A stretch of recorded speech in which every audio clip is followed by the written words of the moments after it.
Pleasant good morning from a sunny El Comido Willett Park. We're about to see the final round match in the West Indies Under 19 Championship, which has been played right here in St. Kitts and Nevis. So this game will determine the final two position as it stands in the point standing, 7th and 8th position. We have with us the two captains, the captain of the Leeward's team and also the captain of the USA 2 team. We also have the match referee. So the toss will be spun in a couple of seconds and we will hear from the both captains. Tails.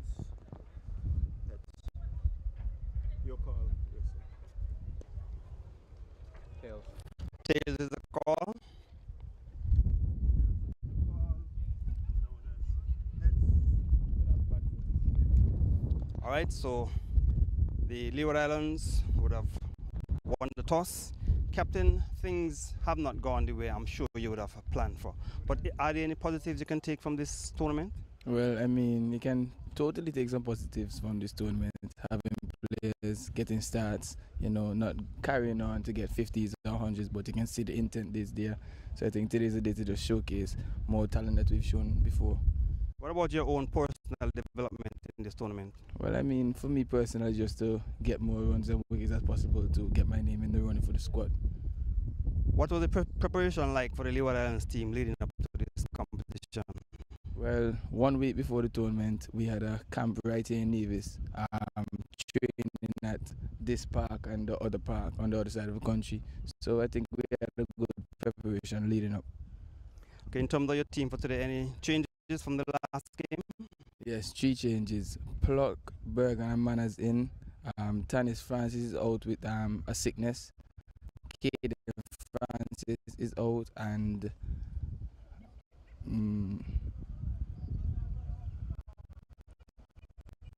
Sing out. All right, so all the best in the game today. Thank you. Okay. So we also have the captain of the USA 2 team. You certainly have not gotten the results I'm sure you would have wanted, but what has been the experience like here in St. Kitts and Nevis? It's been a great tournament, definitely good exposure to quality cricket. We don't get much back in USA, so it's a great opportunity to take part in this tournament. You have a final opportunity to make an impression. What are your expectations from today's game? Just try to put 100% on the field. Our last game, try to get one win here. All right, the changes to your last team? Yeah, we're making 2 changes. Aryan Tumla is coming for Jeremy Samuel, and Muzamil is coming in place of Siddhant. All right, so all the best in the game today. Thank you. So we can tell you from the middle, the Leeward Islands have won the toss and they have decided to bat first. So welcome to the El Comido Willett Park. This is the final game in the Rising Stars Under 19 Men's Cricket Championship that has been played right here in St. Kitts and Nevis. The final round of matches and the final game that will be played here in Nevis. The 2 teams, the bottom of the table clash, if you could call it that. 7 and 8 position, the Leewards and the United States. 2 Frankie is with me. Frankie, good morning and welcome. Good morning, Gary. Good morning to those who are listening and watching the West Indies Rising Stars Under 19. Welcome and enjoy what we've got to offer to you. So it's a sunny morning here at the El Comido Willett Park. And Patel has started with a wide.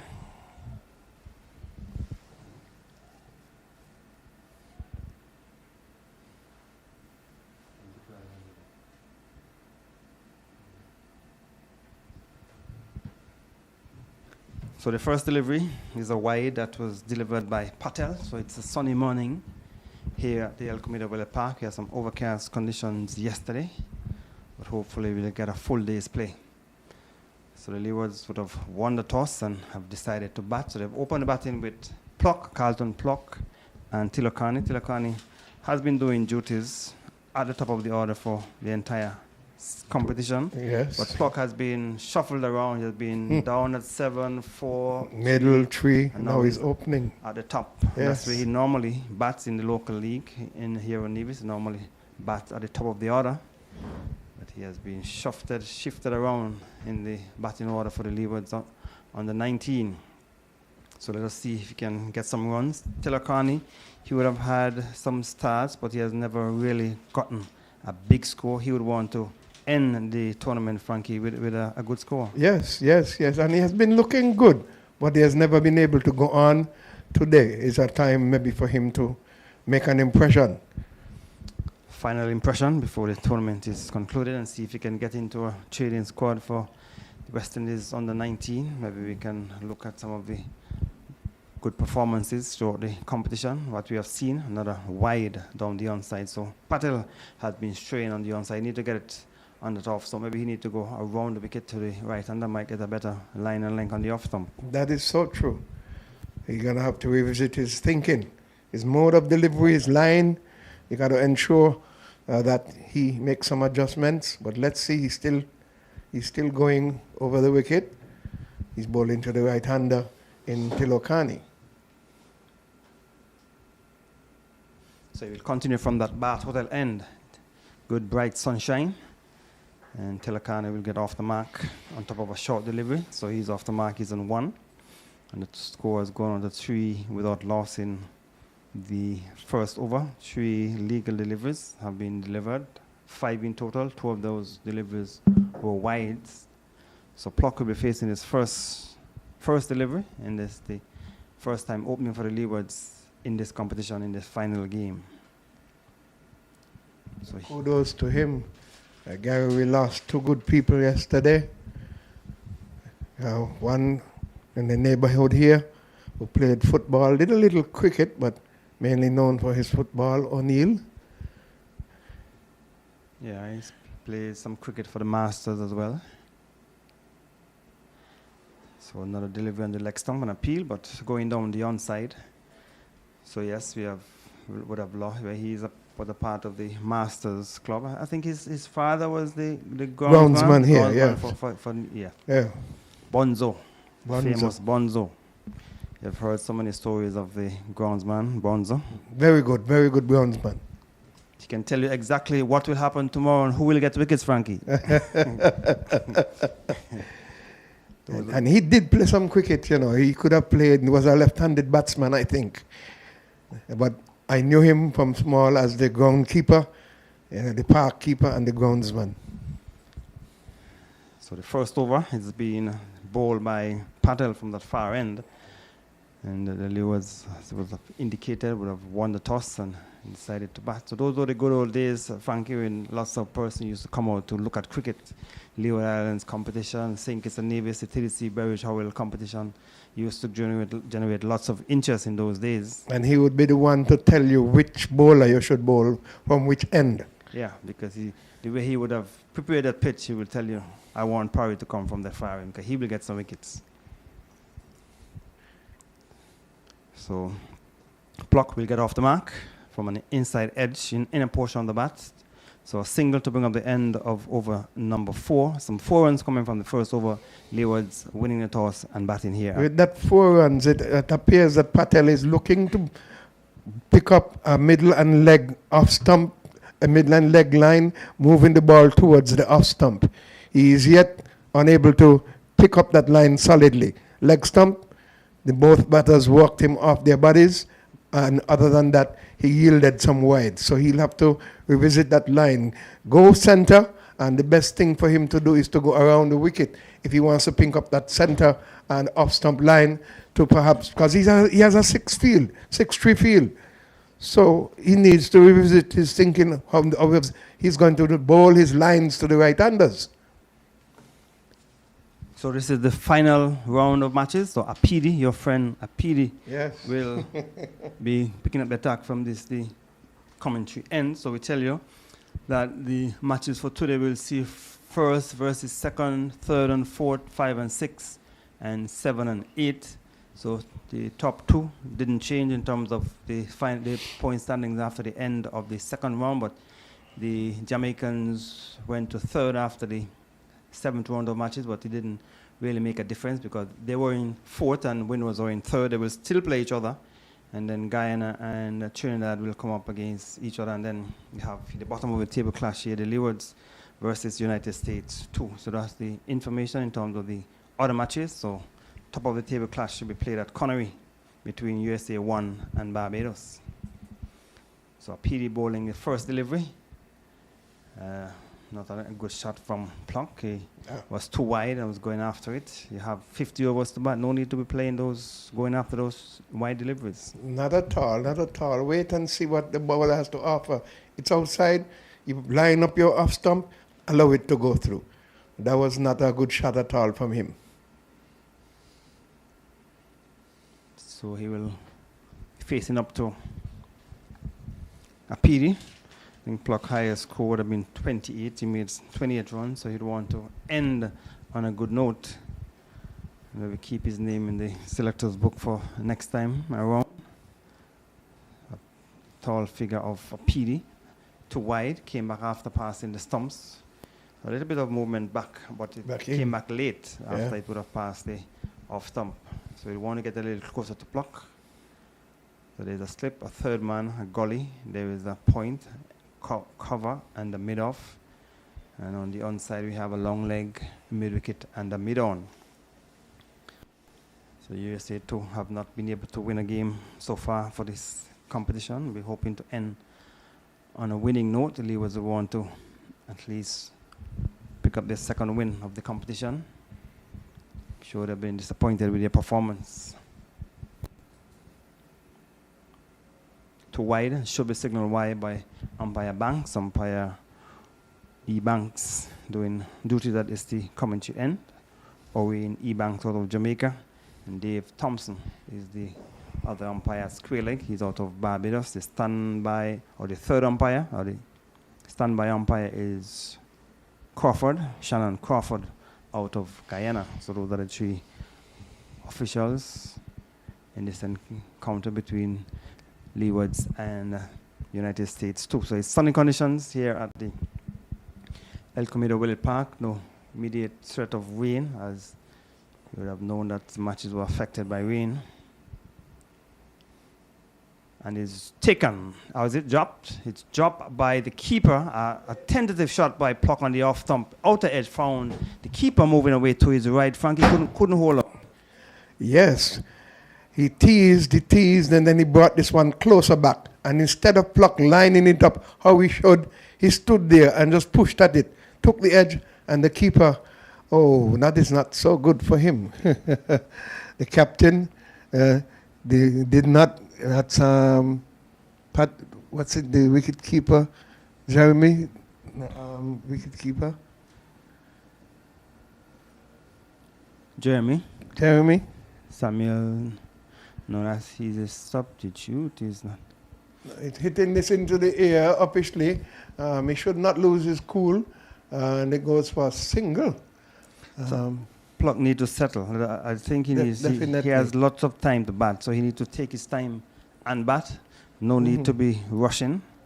Wicket keeper and captain. What's to be? Arapali. Yeah, he's the keeper. So he would be disappointed that he didn't hold on to that. It's close enough to him. Yes. For him to have taken that catch. But a chance for Pluck, and he would want to make use of that opportunity. In over number 2, the Leewards won the toss, so hopefully we should be able to get in 50 overs. Too wide outside the off stump, so the last game was affected, the game between Trinidad and Guyana, and the Trinidad team did not get to respond to the 221 made by Guyana because of the rain. So a few of the matches, Frankie, were affected by the rain. 3 of them, yeah. I would have really liked to have seen the reply to that. 4:30 was the cutoff, and we did not make it to that to resume. Yeah, the drizzle continued to drizzle, so they couldn't take off the covers. So we're in the second over here at the El Comido Willett Park. And he's driving in the air, jumping just in front of the fielder, diving forward at extra cover. He might have gotten his hand underneath it, but he might have just jumped in front of him. A good effort by the fielder at extra cover. I think it dropped short of him. Nice effort indeed. It was Tilokani going for a drive there. Fortunately for him, the ball dropped short of the fielder there in the cover region. So they end the second over with 6 without loss. And so we say condolences to the family there for O'Neill and also for the Griffins. People there in the Gingerland area, Gary Griffin, the main man at the abattoir, the extensions of those families. And I lost a classmate yesterday as well, Gary, way back. The sister-in-law of Sergeant Dyer, Darrett Jeffers. Okay. Yeah. So he's hitting it. That's plug in the air. So as I said, Pluck has to settle. He has to settle, Frank. He's looking for this big drive early and play it in the air. Yeah. Fortunate for him, he didn't hold out down at long leg or backward square. So he has to settle. He has time. No one is rushing him. A good batting strip. You need to spend some time in the middle. So condolences to the Dyer's family, Mr. Dyer, and Chin and Craig and Don.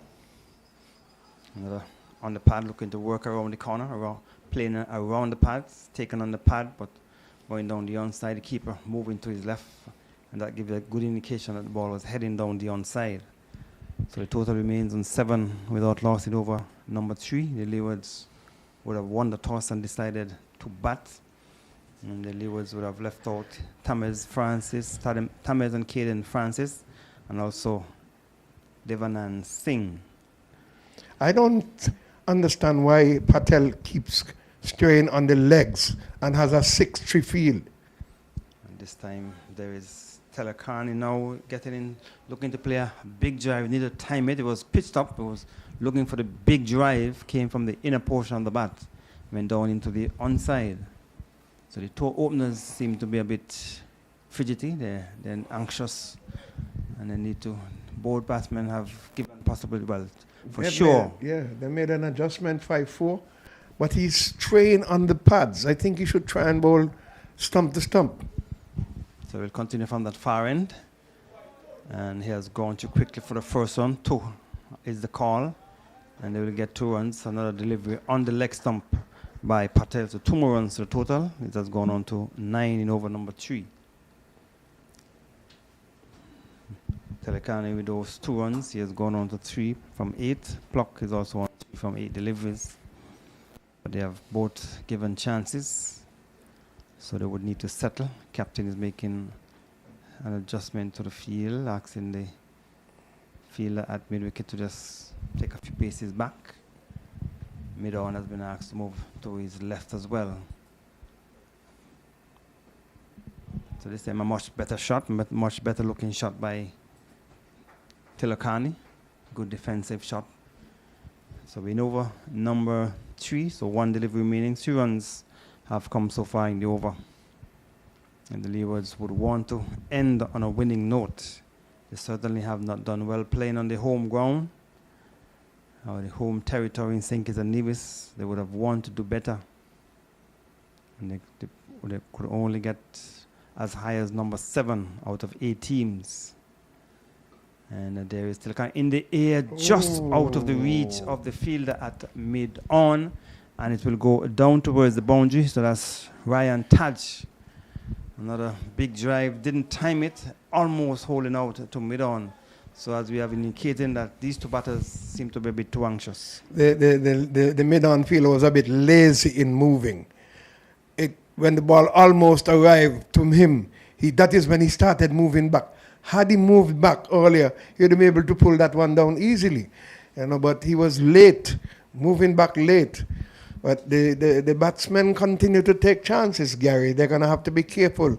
Patel keeps straying on the leg stump. Perhaps that's why he made the adjustment in putting the extra fielder in the onside. He's bowled 2 overs for 9 runs.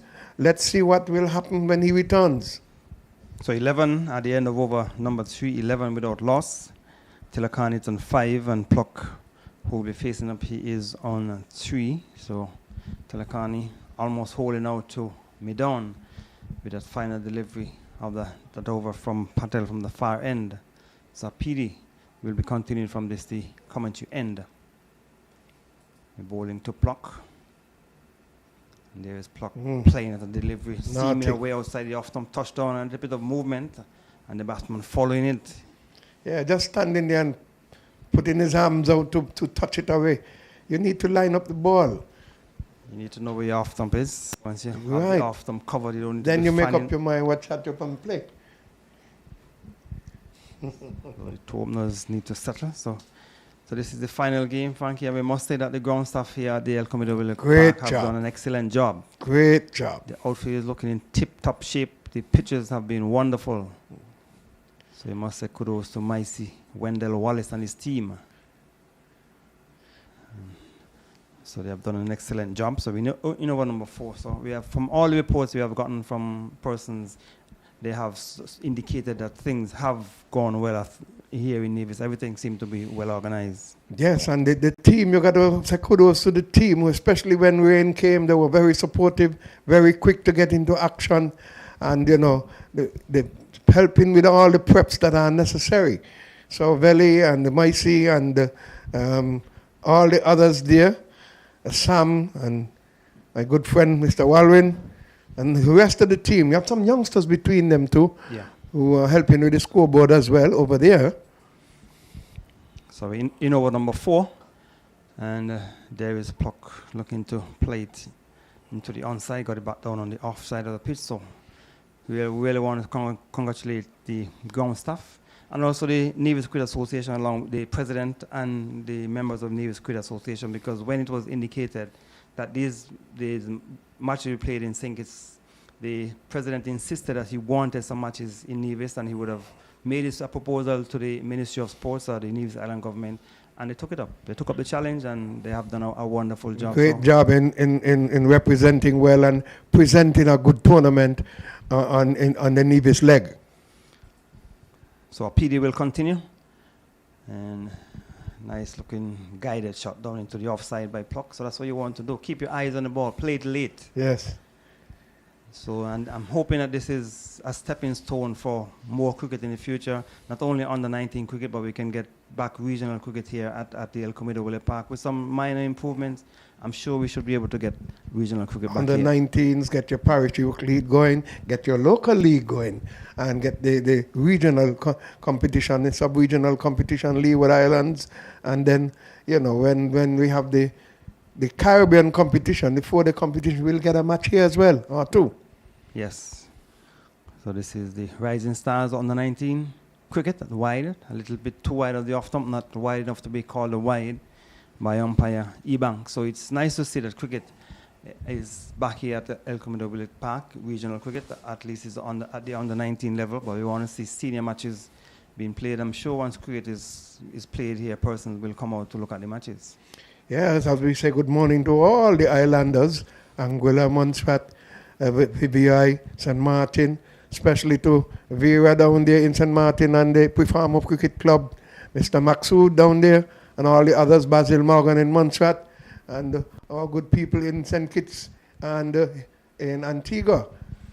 So PD will bowl a final delivery over number 4, and Pluck is firing again at a delivery to bring up the end of over number 4. Maiden over.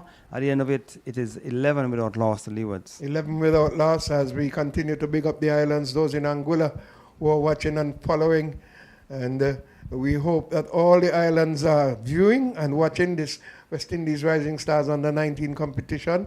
Leeward Islands need a win, and let them feel you from wherever you are. And we're expecting those who are here in Nevis to come on out and support the Leeward's team. Give them a good boost to end the tournament on the good side.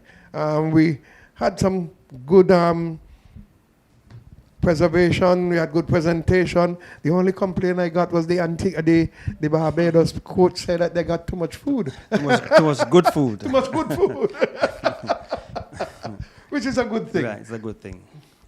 So we had to start over number 5, and the batsman is bowled. Just Telecon get the ball right up, went for the big drive, Frankie, and the partnership has come to an end. As I said, the two openers for Leewards, they have been looking very, very anxious, and there was Telecon going for the big drive right up, and he's bowled. So he continued to bowl around the wicket, over the wicket, stuck to that middle and leg line, and the batsman getting a good delivery up, because he had been bowling it on the body. They have been working it off. This time, putting his head high and playing all over it, losing his off stump. But good thinking there by Patel. He continued to hold his line. And so they have lost their first wicket. It's 11 for 1. Tilokani goes for 5, bowled Patel. So delivery pitched up. Batsman head was in the air, looking for the big drive. And he was beaten comprehensively and bowled. So the new batter is Deontay Jew. The Jew is the new batter for the Leewards. He would want to get some runs. He has been batting at number 3 for the Leewards for most of the matches. So he too would want to end on a high, but we have seen some indifferent batting by the two openers for the Leewards. Let us hope that we'll see a different approach as Jew comes into the middle. Guyana versus Trinidad and Tobago. Trinidad and Tobago batting first. They are 12 without loss in over number 5. Jamaica 28 for 1 in over number 5. Jamaica coming against the Windwards. And Leewards, as we said, 11 for 1 in over number 5. So all of the matches, Frankie, are in the 5th over. Barbados versus United States 1. So United States batting first. They are 17 without loss. So that is the top of the table clash. Barbados, they are the defending champion. And they would want to defend the title that they would have won last year. That should be an interesting game. As well as this one here, we are urging the folks on Ireland to come on out and support the Leewards. So Joe will face his first delivery, and he will get off the mark. So with that single, total has gone on to 12. So Telakani was bowled by Patel in this over first delivery. And he was bowled. I didn't like the look of that shot though. The ball was outside. He played away from his body into the onside without, moving his feet towards the line of the ball. So he has got to be careful about that gap between bat and pad. Yeah, so he made 5. He faced some 11 deliveries. And so it's Joe facing up to Patel. In the air, chance of a catch dropping just in front of the fielder, coming in quickly from the point area. Extra cover might have done better to come in, but it was either extra cover or the slipper. Both of them turned off and stopped. But he realized that the ball was coming his way. Too late a dive. So Sean Jindal is the fielder at point, coming in quickly, but couldn't get to it, dropping in front of him. So delivered square up the batsman pluck. And now he's driving, good shot this time over mid-off and down towards the boundary for 4. He waited on it and displayed it deliberately over mid-off for 4 runs. So with that boundary, total has gone to 16. That's better, but the one before almost undid him. He had been bowling them on the body. That one got the better of him, but luckily did not reach to any hands, fell safely. And then he put in a stride to the next ball, which was further up, and got a boundary for it. So with that 4, he's gone to 7 from 16. Patel will continue from that battle and short delivery. And we'll just get a single, swung it away nicely, good bat on it. Went quickly down to the fielder down at back of the square. That's Abdul Rahim Sai. That's Muzamil. Abdul Rahim Sai down at back of the square. So single to pluck. With that single, total has gone to 17 in over number 5. 1 delivery remaining. So Patel has picked up 1 for 15 from his 2.5 overs. Final delivery over number 5. Good, solid defensive shot to bring up end of the over. You're listening to Rising Stars under 19 cricket from the El Camino Park. After 5 overs, the Leeward batting first, 17 for 1. 17 for 1 after 5. Patel coming good in that over, picking up a wicket. And they're going to want to make further inroads, but the Leewards are going to have to settle. Pluck is there. He has seen enough. All he needs to do is to ensure that he plays the ball around. As I said, I did not like the shot that Drew played with the bat too far away from his body. He's going to have to revisit that. And Pluck will be the one who will be facing up to Apidi, who is going to be bowling his next over, which will be the fourth over for him, or his third over? Third over. His third over. He's got none for two from his two. Bowling pretty steady. So He likens me to Jason Holder, does the stutter on the bend and the stutter and then moves up. yeah, similar start to the run-up. Yes. And speaking of Jason Holder, the third T20 we played in St. Kitts. Good shot down towards the back of the point area for 4. Nice This shot. one he got on top of it and he kept his eyes on it and played it to the right of the fielder at point and down. It was there for the taking and he stood up to his full height and punched it into the offside, picking up a boundary. That's a better approach, a better shot. 21 for 1 at the start of over number 6. So at the start of his previous over, he got a wicket. At the start of his over, they want to really spend some time in the middle. He's a local boy. And so he want to make a big impression. Last up, this is the last game. And these two teams playing for 7th and 8th position. In the United States, they have not won a game, but I'm sure they would love to win their final game, Frankie. That is true. Leeward the same way. So they both have ambitions in this particular match. And that is to take a win, either team. What I don't understand, maybe Sterling could help me, you could help me. The batters, when they stand in their stance, have this baseball style. Where does that come from? Well, it comes from, as you said, baseball. Only in baseball and looking to swing into the onside, a poor shot, and the batsman is bowled. Short delivery, and there was Pluck looking to swing it into the onside. I didn't think he kept his eyes on it long enough. Didn't get up as much as he anticipated. He saw it dug in short, and he just looked to swing into the onside. Pluck has been bowled, and the lead was at 21 for 2. 21 for 2. Is that commentator's cause? Sterling will have to tell us. This baseball style, I just don't understand why it came into cricket. Is it of an English purpose? I hardly see any of the Indians do it just like that. You know, we normally accustomed to patting and waiting, getting into line. Then you lift your bat. But one pat and then you're there waiting as if to hit a swing. I don't understand that. But Pluck goes playing a naughty shot. Bowled to Apidi, my good partner, and he departs for 12. So both openers have been bowled by some very poor shots. And the new batter for the Leewards is making his way into the middle. That's Xavier Henry. Xavier Henry is a new batter for the Leewards. And certainly they wouldn't want to be content to lose wickets so often, Frankie, that could find himself in trouble. Right. And, it is a pattern that they have. I don't know if it will happen in this match, but we recognize when they get a start and they start losing wickets start going frequently. Let us hope that they will tighten themselves and get things going. Number 17 has gone into bat. He is...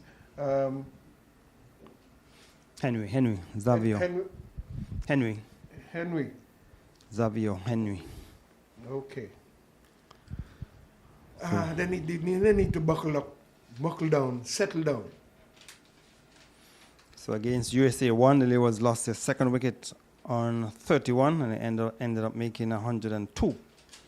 They have lost their second wicket against USA 2 on 21. So let us see how many runs they will get. As a PD, I'm sure will want to restrict them. And Henry will get off the mark down towards the back of the square area. So delivery just under the center and leg stump. And just help it around the corner for a single. So he's off the mark, 21 for 2 in over number 6. He's well built. He played a nice shot into the onside. He's off the mark. I know the matches that we have seen here, the captain has been the one to rescue them.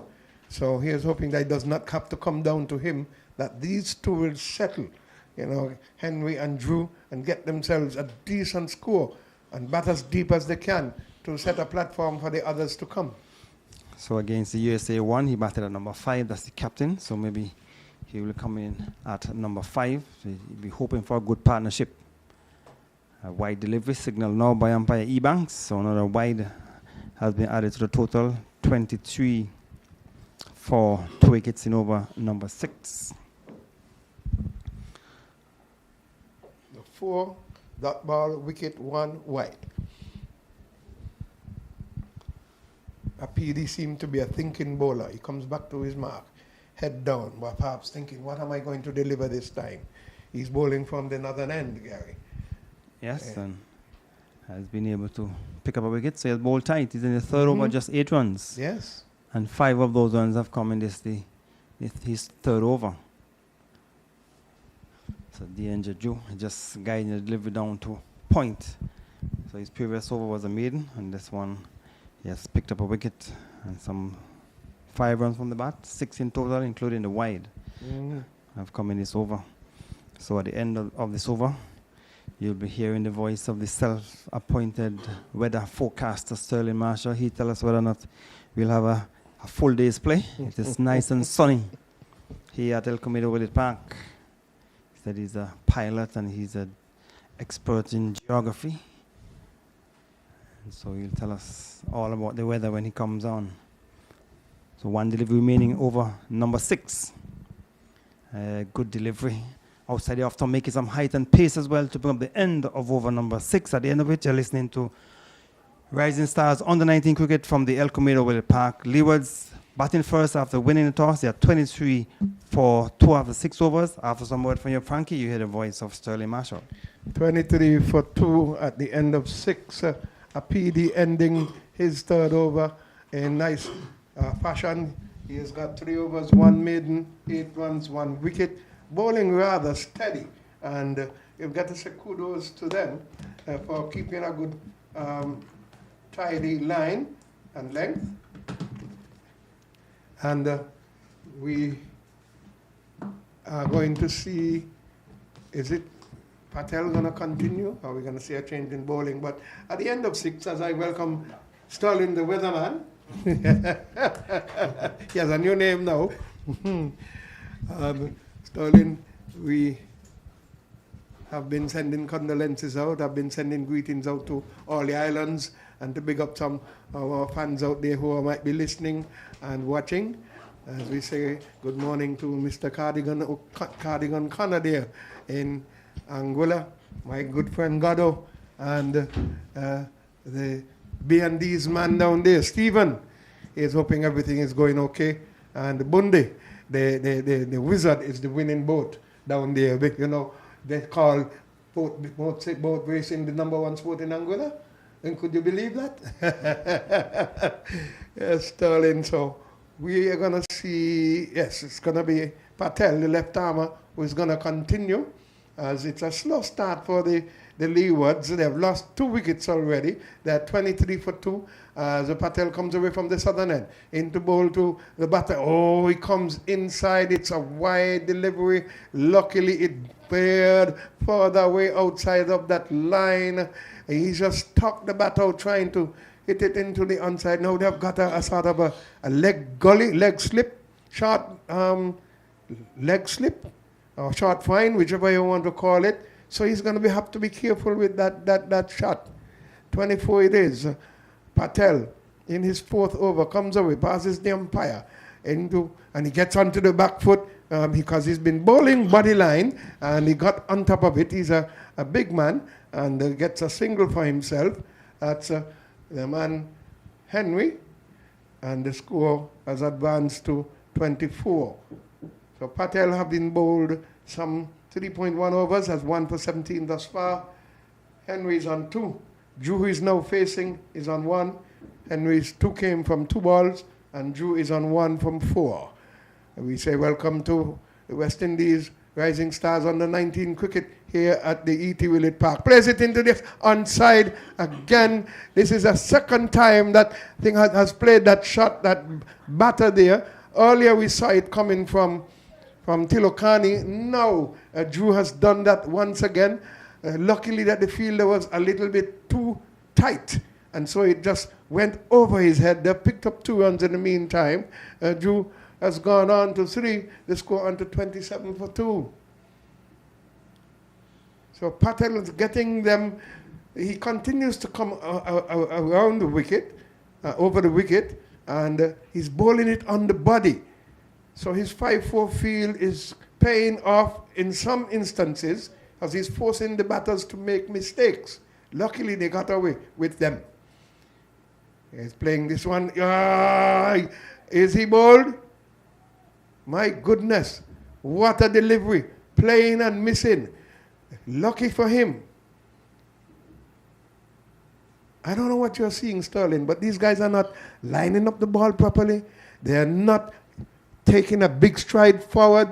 Patel is ensuring he's bowling short of a good length, luring them into shots that, are not necessary. They're going to have to correct their approach to Patel, the left armer. He comes away, bowls now, and brings it on the pads again, tucking it onto the onside, looking for a single, but it's not there. Two-man conversion.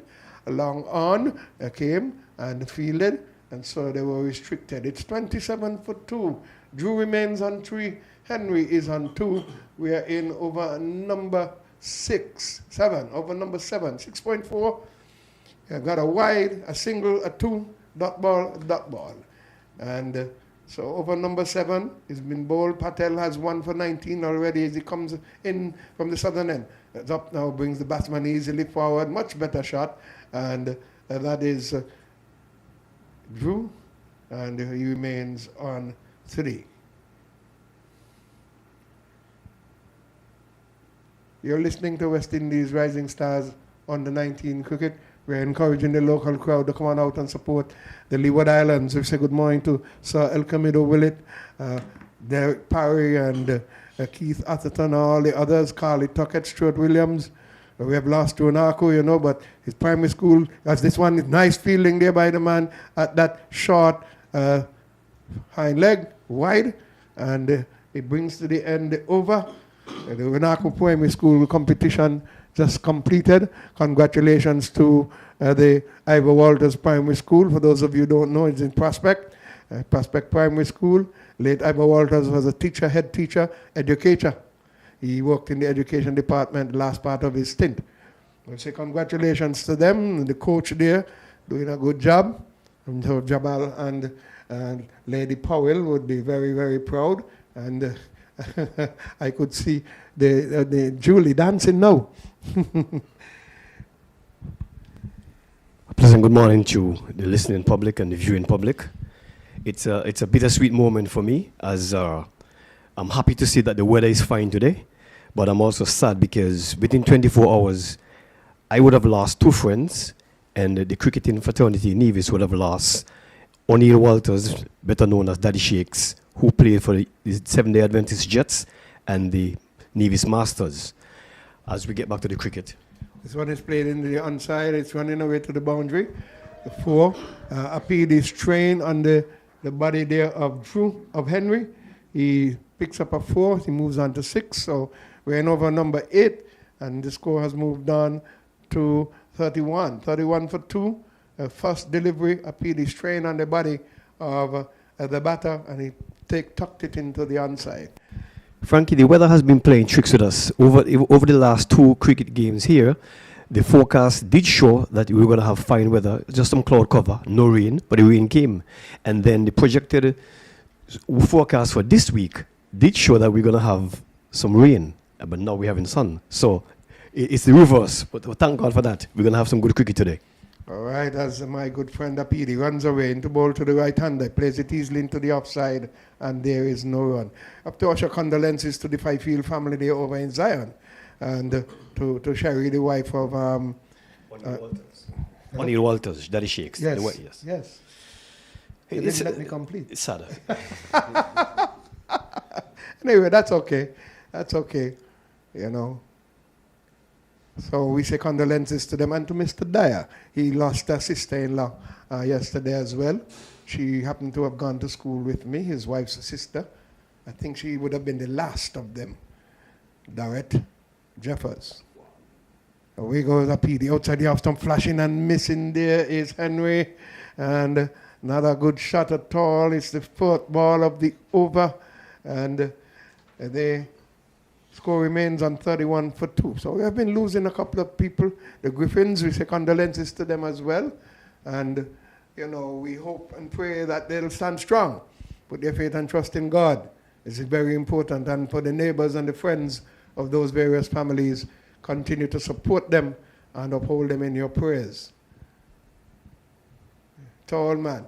I told Gary I liken him onto Jason Holder in the start of it. Bends, hit a little stutter, and runs away. Not the big long strides though, but he goes into bowl and this one is allowed to go outside, passes outside the line that is there and wide is signal, and so the score is going to advance to 32. 32 it is for 2. Yes, Frankie, his run-up is similar to that of Jason Holder. The Leeward's team, I don't know what instructions they got from the dressing room, but it seemed as if they came this morning with the intention to play a 20-20 innings. And there's no need for that. As a PD goes away to bowl to Henry, delivers now. And again outside the off stump, wide. He's missing his line there. Going a little bit too wide. He's going 7th stump. Needs to be bowling 4th stump, 5th stump. And so the score goes on by 1 to 33. He had a 4, a dot ball, and 2 wide successively. A PD is going to have to rethink his approach in terms of his line and length. He's getting some movement. As you can see, the balls are drifting to the right of the batsman. And then going further away. Yes, he has 2 slips, so he needs to start his delivery on our body off stump and force the batsman to play a rash shot and pick up an edge because he has support in the slips. Apidi goes away from us. Into bowl to Drew. Gets under the back foot. The man from straight mid wicket, they're short. Hustles around, picks up, and there is no run. So we've got the umpires today in the Eubanks. When Eubanks from the northern end, and Dave Thomas from the southern end, and the third umpire is Shannon Crawford, out of Guyana. Those are our umpires operating today. At the moment, the presiding umpire is Dave Thompson out of Barbados. A PD turns, waits for the batter to settle, gets his composure together, stutters, runs in as he straightens up. Into bowl to Drew, onto the back foot. Nice delivery, nicely played into the onside.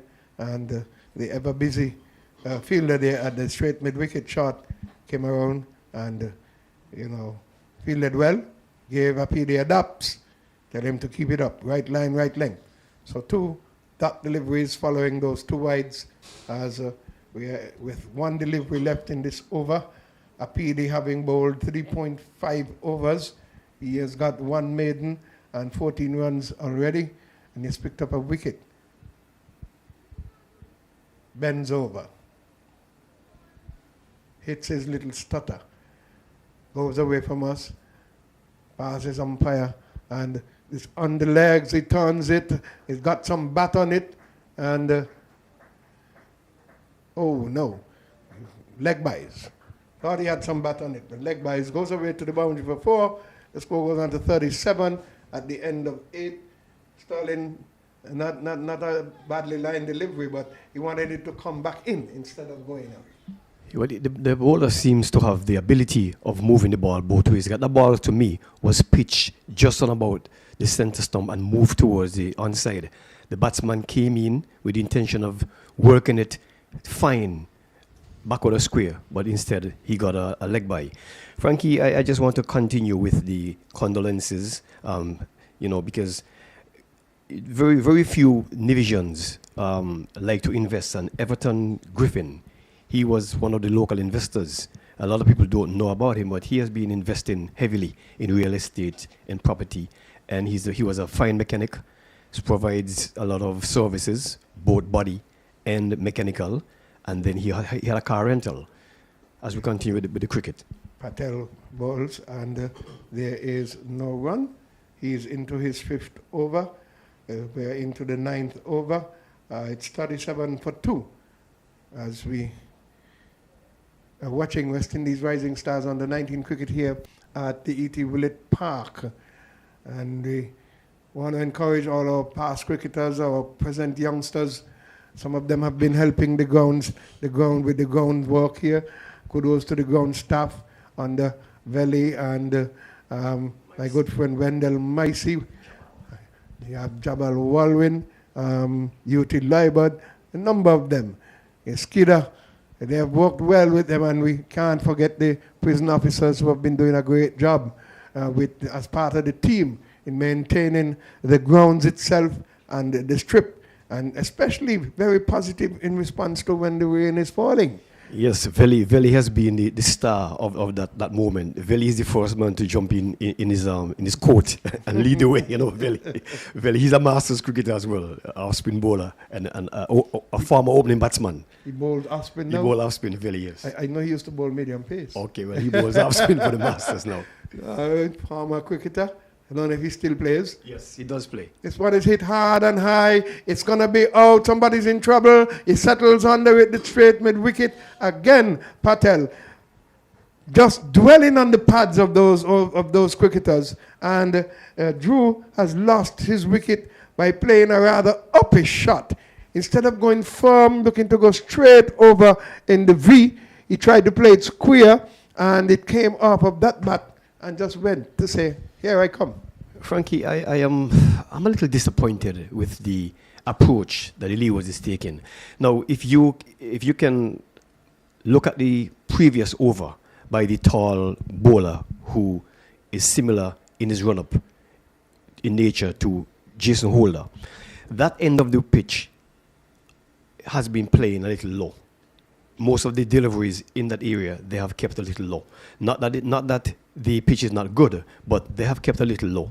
Down here, to the pavilion end, is either the bowler from that end is bending his back and really hitting the wicket hard, or the pitch hard. He's getting a little more bounce. That ball that was pitched on the onside, he went to try and work it in the onside, in the onfield, and maybe try to hit it over the infield. But because of the fact that the bounce was a little higher, it caught high on the bat. It didn't get any meat from the bat. And so there was height, but not distance. And so if the other batsmen are watching, they would be tentative in trying to play any rush shots from this end, because the balls are definitely bouncing a lot more.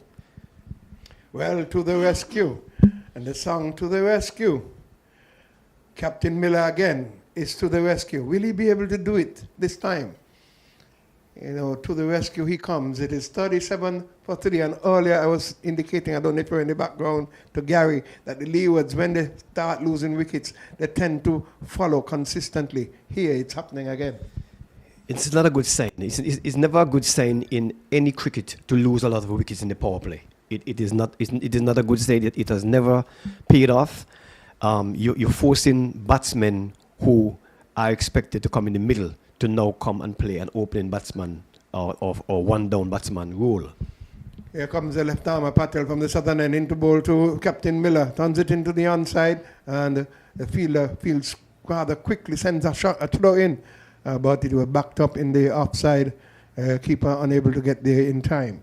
So it is a 37 for 3. We are into the 9th over. Captain Miller faced one ball. With him is Henry, who is on 6 from 8 balls. You're listening to West Indies on Rising Stars under 19 cricket. Come on out to Grove Park. Support the cricketers. For those of you out there, let them feel you. They need some positivity. As Patel comes in, bowls to Miller, who comes down on this one, plays it into the onside again, and there is no run. The last time these two teams clashed, the spin bowling from the United States 2 team, they did well. And they contained the batsmen in the middle order. The spin is not yet on, and they have already picked up 3 wickets from the pace. And that's an advantage to the United States team. Predicted score is 210. My gut feeling is that they'll get 120 if they reach that far. They'll have to bat right through in order to get that. So they'll have to show me that they can make 210. But my gut feeling that the way they are approaching now, 120. We've lost Pluck for 12. We've lost Tilokani for 5 and Drew for 3. Those are the batters gone. And the end of the 9th over, 37 for 3. Patel has picked up 2 wickets for 19 runs from his 5, and Apili has picked up 1 for 14 from his 4 thus far. If there's going to be a change in bowling, number 7 is going to be coming on, and we will get that shortly for you. So at the end of over number 9, it is 37 for 3. Frankie, the scoring rate is not bad, it's 4.11 at this point in time. Projected score 200 plus. But they are losing wickets quickly, and these 2 batters have to consolidate. I'm a positive person, so I'm going to say that they're going to get more than 120. As the new bowler in Rahi runs away from us into bowl 2, and is flashing and missing, that is Xavier Henry. He's on 6 from 8 balls, now has received a 9th ball, and Muzamil Abdul Rahi is into his first over, and the Leeward Islands are 37 for 3. I will stand. I have been coming very close. When I saw the score for the West Indies versus Australia, I said they'll do it in 15 overs, and that they did, 15.3. Here goes Rahi. Flashing and missing there is Henry, and no run. That was a naughty shot. There are 2 slips, and you are chancing it by playing with an angled bat outside of the off stump. The balls are moving further away.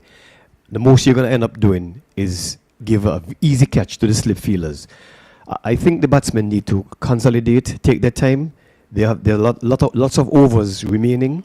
No need to rush. You have only 37 runs on the board in your last 3 wickets. And your bowler, they maintained the 2 slips, and he's playing uppishly, dropping short of backward point. He got something out of that. The batsman was unable to get right on top of it.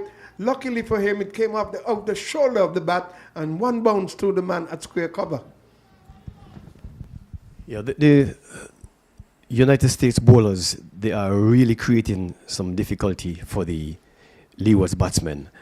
This pitch is the one that they played on first, and it is playing, in my view, consistent. It's playing good, just that the batsmen are not taking the time to read the ball off the wicket. Rahi runs away, passes umpire, and just a short delivery wider, and so the batter Drew got on top of it, cut it into the offside and down to the cover boundary, and he's gone on to 10. That's Henry. The score moves on to the 40s, and it's going to be 41, I think, 41 for 3, and we're in over number 10. That's a very good shot. The ball held up outside the off stump. He's a tall man. He got back on his back foot. He picked up the line and the length quickly, and he gave it the treatment it deserved.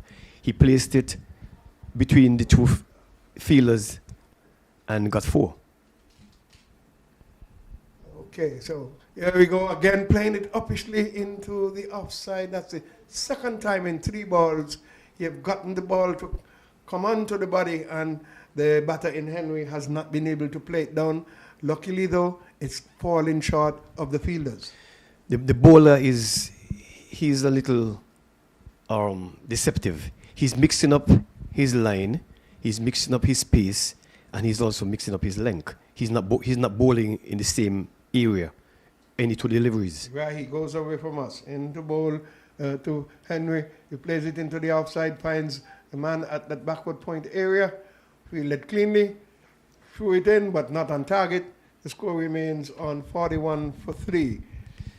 I'd like to take this opportunity, Frankie, to say hello to some ardent cricket supporters. Marcella in St. Martin, Sylvia in St. Martin, Angela, Priska, Peter, Brian Morton. He's the father of one of the players for the Leewards here. My old neighbor. Okay, your old neighbor. Okay. And I know. Good morning, neighbor. I know locally you have people like Emwis from Cuddock. He's listening.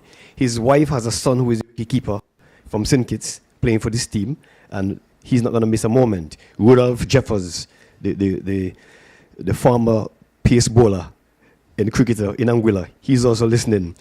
So 300 balls, at the start of the game. There's no reason why they cannot make 200 runs, Frankie. Patel comes in and is playing to the offside. Here is the batter in Miller, and there is no run. Captain Miller is not yet off the mark.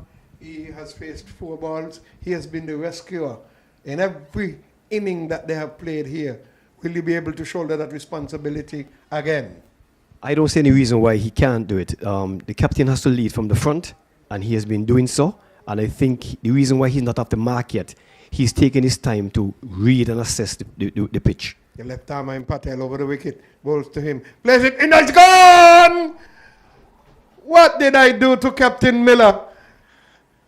Patel has been plugging away on that middle and leg stump, and Captain Miller tucked it off in the ear to the man forward of square, and he took an easy catch.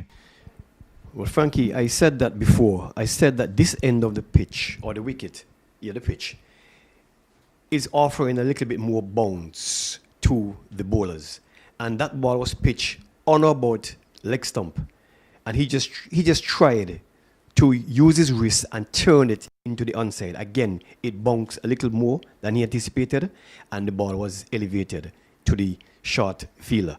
Had that ball kept a little lower, he would have been able to just work it in the onside on the ground. But the pace and bounce has been consistent, and the bowler has been prodding one simple line.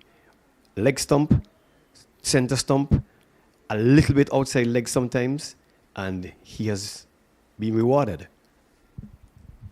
Well, as the USA team celebrates, another batter goes in. I'm not sure if that's... Omari Jones from Nevis, yes. I almost said Forbes. Omari Jones. I understand from his mom that he's my cousin. He and myself, her mom, his mom and myself are cousins. So she came and she told me about it 2 matches ago. So I have to ensure that I keep the connection and give him some encouragement. So the Leewards are in a bad position at this point in time. In the 11th over, 41 for 4, having lost Tilokani for 5 in the 5th over.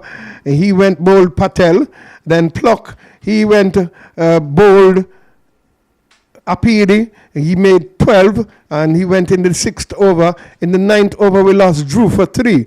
He was caught off the bowling of Patel, and now Captain Miller has gone in the 11th over for North, caught up the bowling of Patel. So Patel has picked up 3 wickets thus far. It is 41 for 4. We are in the 11th over. Sterling, you're still going to get 200. We still can get 200. I'll tell you why I say that. You have to bat all the overs in Sterling. Yes. You just have to bat all the overs, and like I said, instead of trying to play a 20-20 innings by trying to hit boundaries, just walk the ball between the gaps and pick up the ones and the twos, and 1-1 Coco will fill a basket. I'm surprised, Frankie, that the captain or the management team did not mix it up. You realize that all the batsmen who are out, they're right-handers, so the bowler was able to stay on his line and his length consistently. Now a left-hander has gone in. Anything pitched up outside the off stump would be driven into the offside by the left-hander.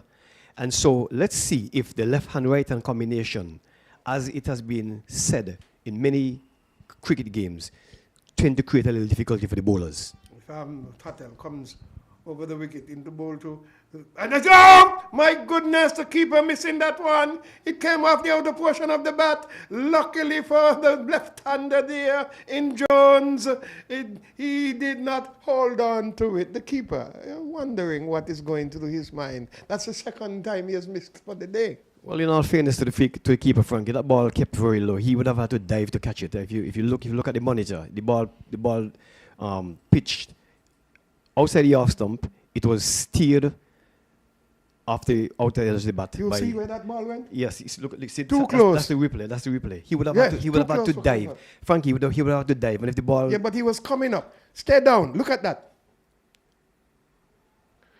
And we've got an appeal here, and it looks like Jones is no, it's not out. Not off for height. The ball was high. Umpire Eubanks is unmoved, and so it's the end of the 11th over, 41 for 4. Patel has 3 for 19 from his 6, and good bowling by him. Yeah, that's a dangerous shot, though. As a matter of fact, it was a no shot. He offered no shot. He just lifted his bat and stood up in front of the stump. But luckily for him, height played a role in having him at the wicket still. So while Amari is basically taking some time to play himself in, he has to be careful that if he offers no shot and he gets struck in front, he's going to be adjudged LBW. So Rahi is going to continue from the northern end. We want to hail up those folks down by Pass Bar, those on the waterfront who normally takes a glimpse at the television. We don't know if they are viewing and hearing us, but I'm sure they'll be following the India-England game, but we would not get an update on that. But I hope that you all would check in on the West Indies website and view the Leeward Islands versus. They need your support. The Leeward Islands need your support. All of Nevis, all of St. Kitts, jump on the boat, come on over and support them as we hail up the folks there in St. Martin as usual in Anguilla. That's Rahi, runs away from us, into ball to the right. It's up, he's right, up. He's appealing, but it's going down the leg side. Luckily for him, a good ball there. Yes, there is still some movement in the air. That ball drifted towards the onside at the last minute. And the batsman, quite rightly, tried to work it on the onside. And in my view, he was playing the ball on his merit. Whether it was a slower ball and he went through the shot too quickly, or it was a quicker delivery and he was late on the shot, I cannot tell from here, but I can tell you the ball was drifting towards the onside. Rahi goes away from us, into ball to Henry, who is on 10.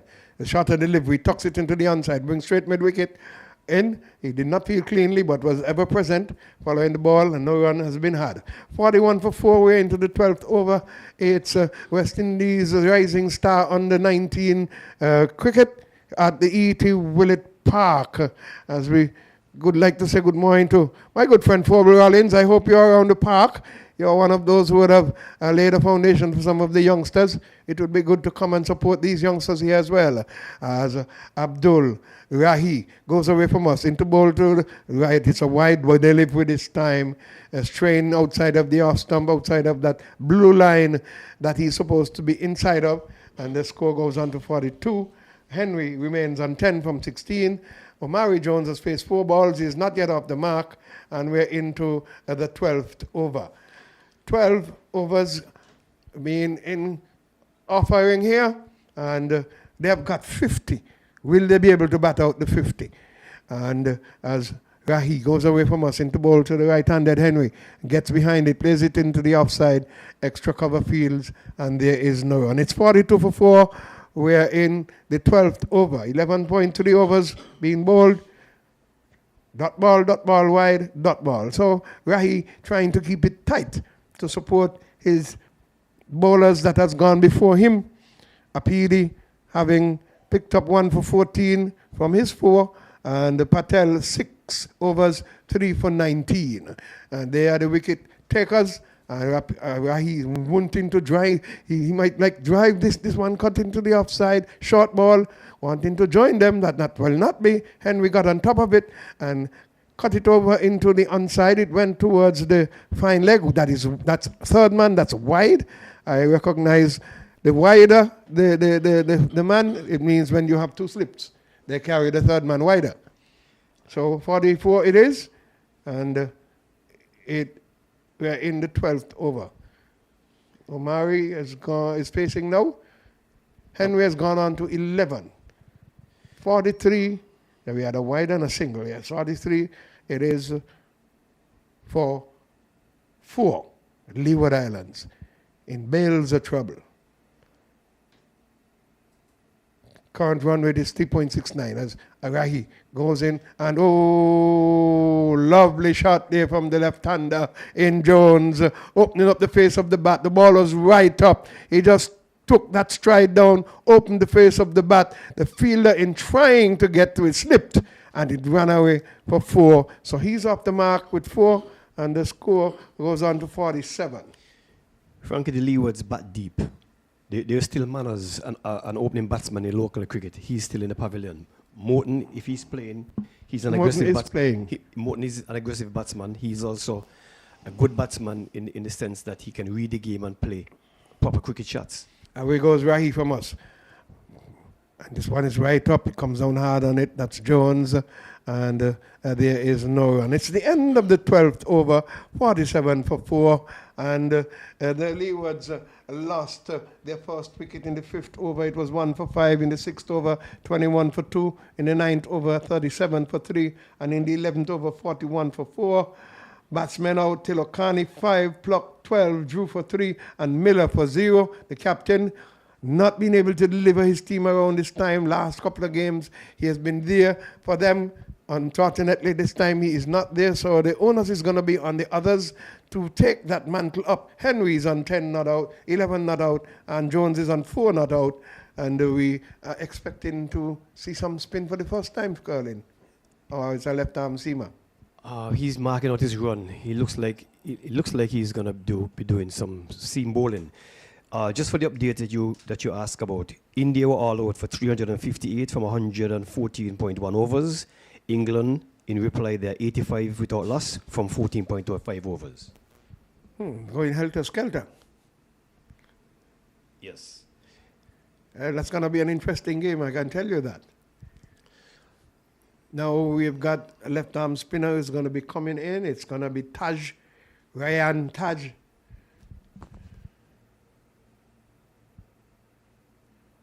And he is going to be bowling the 13th over. He's a left-arm spinner coming from the southern end. And he passes the umpire, Eubanks, and there is no run. The batter played it down easily. That's Henry. Back to the bowler himself. We're in over number 13. Henry's on 11 from 19 deliveries. Jones on 4 from 6. As Taj wipes his hand on the turf. And it prepares now to come into bowl, the left armer. And he bowls to, that's the man, Henry. Stands up to his full height. Henry's well built, so he should be able to pack a punch. Yep. Taj. From the southern end, Bath Hotel end, high school end, comes in, bowls, and this one plays it into the onside. Straight with the wicket allows it to go through. The man at wideish mid-on comes around and fields. So another run to Henry. He goes on to 12, and the score is on 48 for 4. We're in over number 13. Frankie, I would like to urge the youngsters to take some time out of their busy schedule and look at some female cricket. India women, from their one-day last game, they made 315 runs for 5, and the English women, they made 305 runs. India won by 13 runs. So the ladies are leading. They're showing that for 300 balls, I can make 318 runs. Why are the youngsters just making 110, 120, 140? It doesn't make any sense to me. First of all, your batting approach has to be positive. Those women bat not carelessly, but very positively, picking up the lines and the lengths, dispatching the balls into the gaps, and now and again playing those ramp shots. But they do play decent cricket, lovely shots. It would be good for the youngsters to watch them too. They might learn something. This one played and missed, and there is no run. The batter is Omari Jones. He is on 4 from 8 balls. That's exactly why I said that, Frankie. Take some time out and look at some other cricket, because I cannot see why the Leewards would have lost 4 wickets so easily. And this one opens the face at Jones. It coming down here to the boundary side.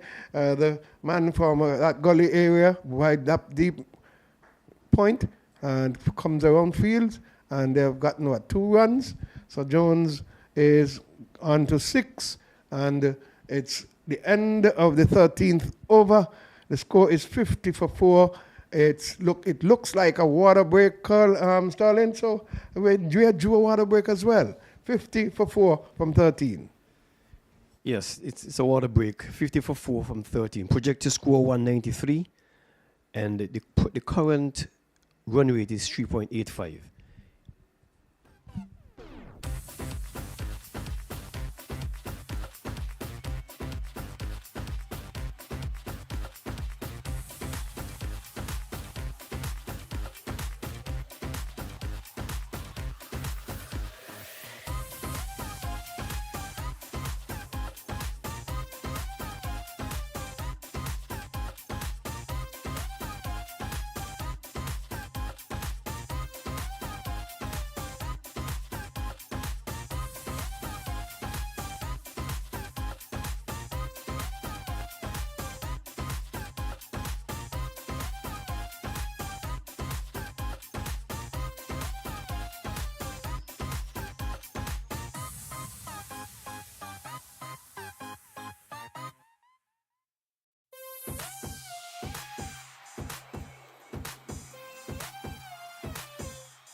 Resuming with Abdul Rahi. He has bowled 2 overs for 10 runs thus far. He runs away from us, passes umpire Thompson. He's on the outside and standing up to his height there as the batter in Henry, playing it out into the offside, and there is no run. Henry's on 12.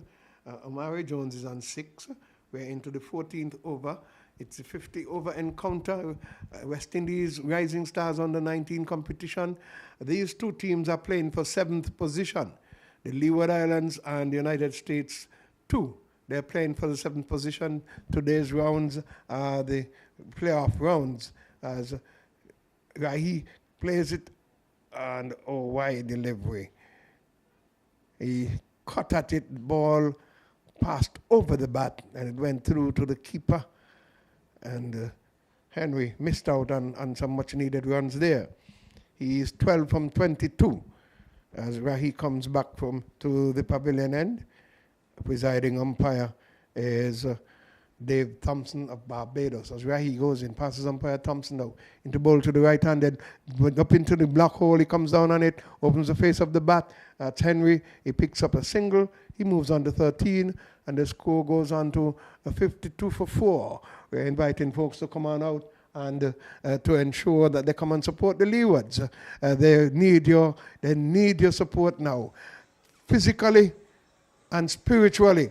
Those of you in the region, all the islands, let them feel you. Let them feel you. They need some positive vibes from you to get a decent score here so they can bowl out the United States. The United States 1-2 are fielding, and it opens in the face of the bat, looking to go for a run. It's not there, and almost throwing it away there was the fielder. So we are in the 14th over, 52 for 4, the Leeward Islands against the United States 2 team.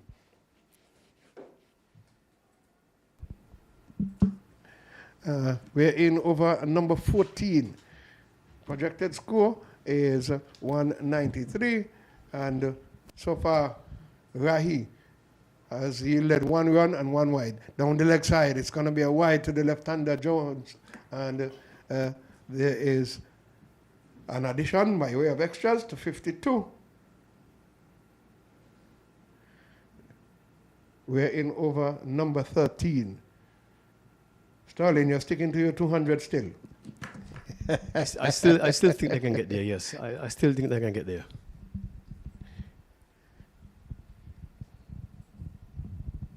So we are here watching Rahi. Wide delivery, flat batting, played at it, and it's a bye being signaled.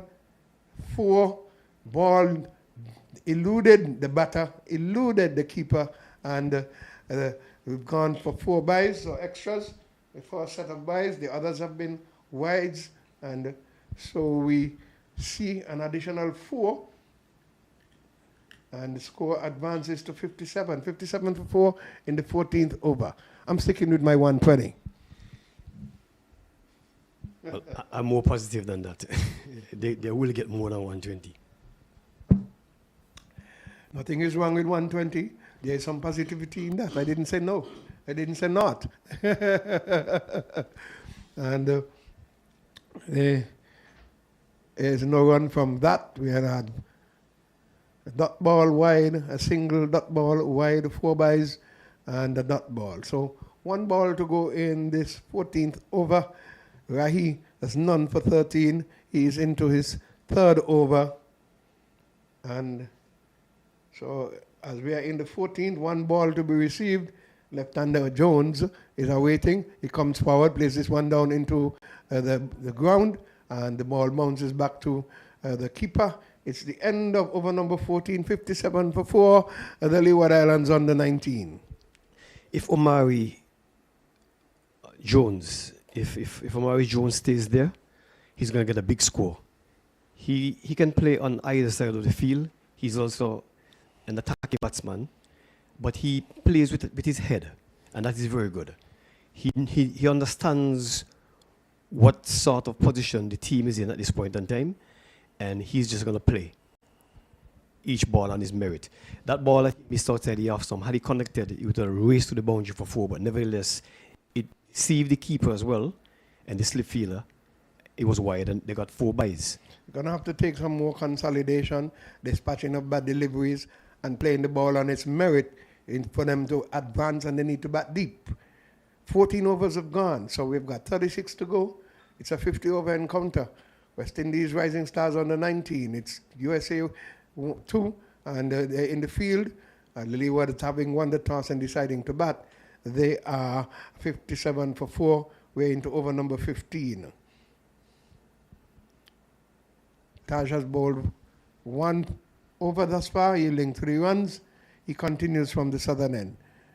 He comes in, passes umpire Eubanks, and looking to pull it into the onside. I missed it, passed outside of his pad. The keeper collected, but not cleanly, but it yielded no other run but the extra. And so the score goes on to 58. Had the Lee was not to lose so many wickets, they could have taken a chance and go after this bowler. He's not bowling any real pace, and he's not moving the ball in any way at all. It's the first time I'm seeing this kind of bowling.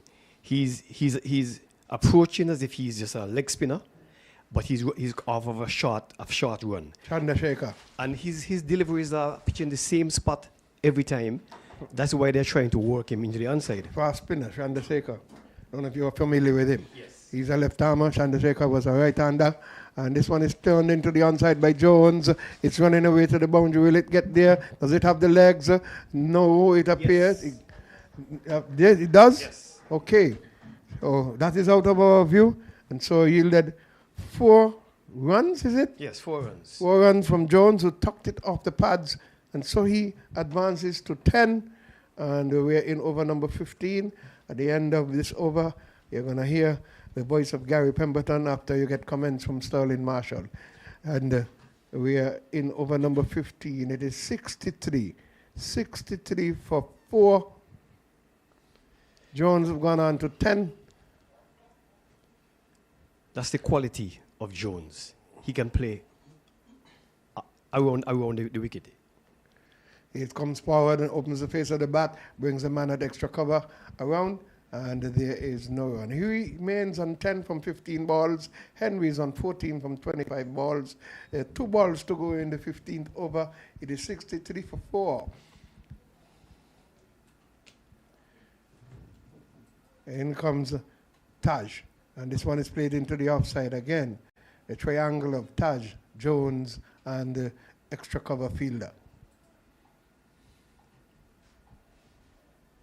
Jones is playing very well. He's playing the ball on the ground, and by no means he's playing any risky shots. Here comes Taj. And he plays it, gets off the inner portion of the bat, runs into the onside. A single has been had by Jones. He moves on to 11. It's the end of the 15th over, and it is 64 for 4. Comments from Sterling Marshall, and then you'll be hearing from Gary Pemberton. 4.27 current run rate. The projected score now is up to 213 from 187 previously. So with just one boundary scored by Jones and some quick running between the wicket, see how easy the current run rate has increased.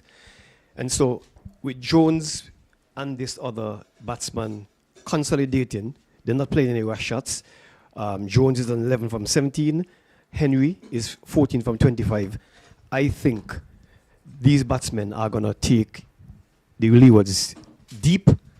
They're going to bat deep and take the Leewards to a good score by the halfway mark. So Abdul Rahim Zai will continue from this. The commentary end is in his 4th over, none for 13. So the Leewards losing some wickets. So Joe was caught. Basu bowled Patel for 3. And Pluck was bowler PD for 12. So Abdul Rahim Sai continues. He bowling to Jones. Jones is on 11. And he got a single.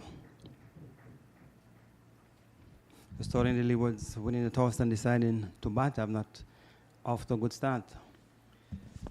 Yeah, they're not after a good start, but there's still time to consolidate.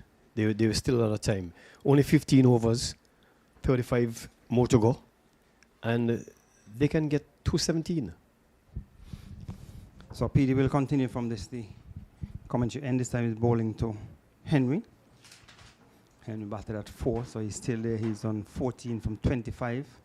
And as you said, Sterling still have lots of time remaining, lots of overs. And Henry will pick up 3 runs if they're interested. As the delivery was played down towards the deep mid-wicket area for 4. Good shot was on the pad, and he just clipped it into the onside for 3.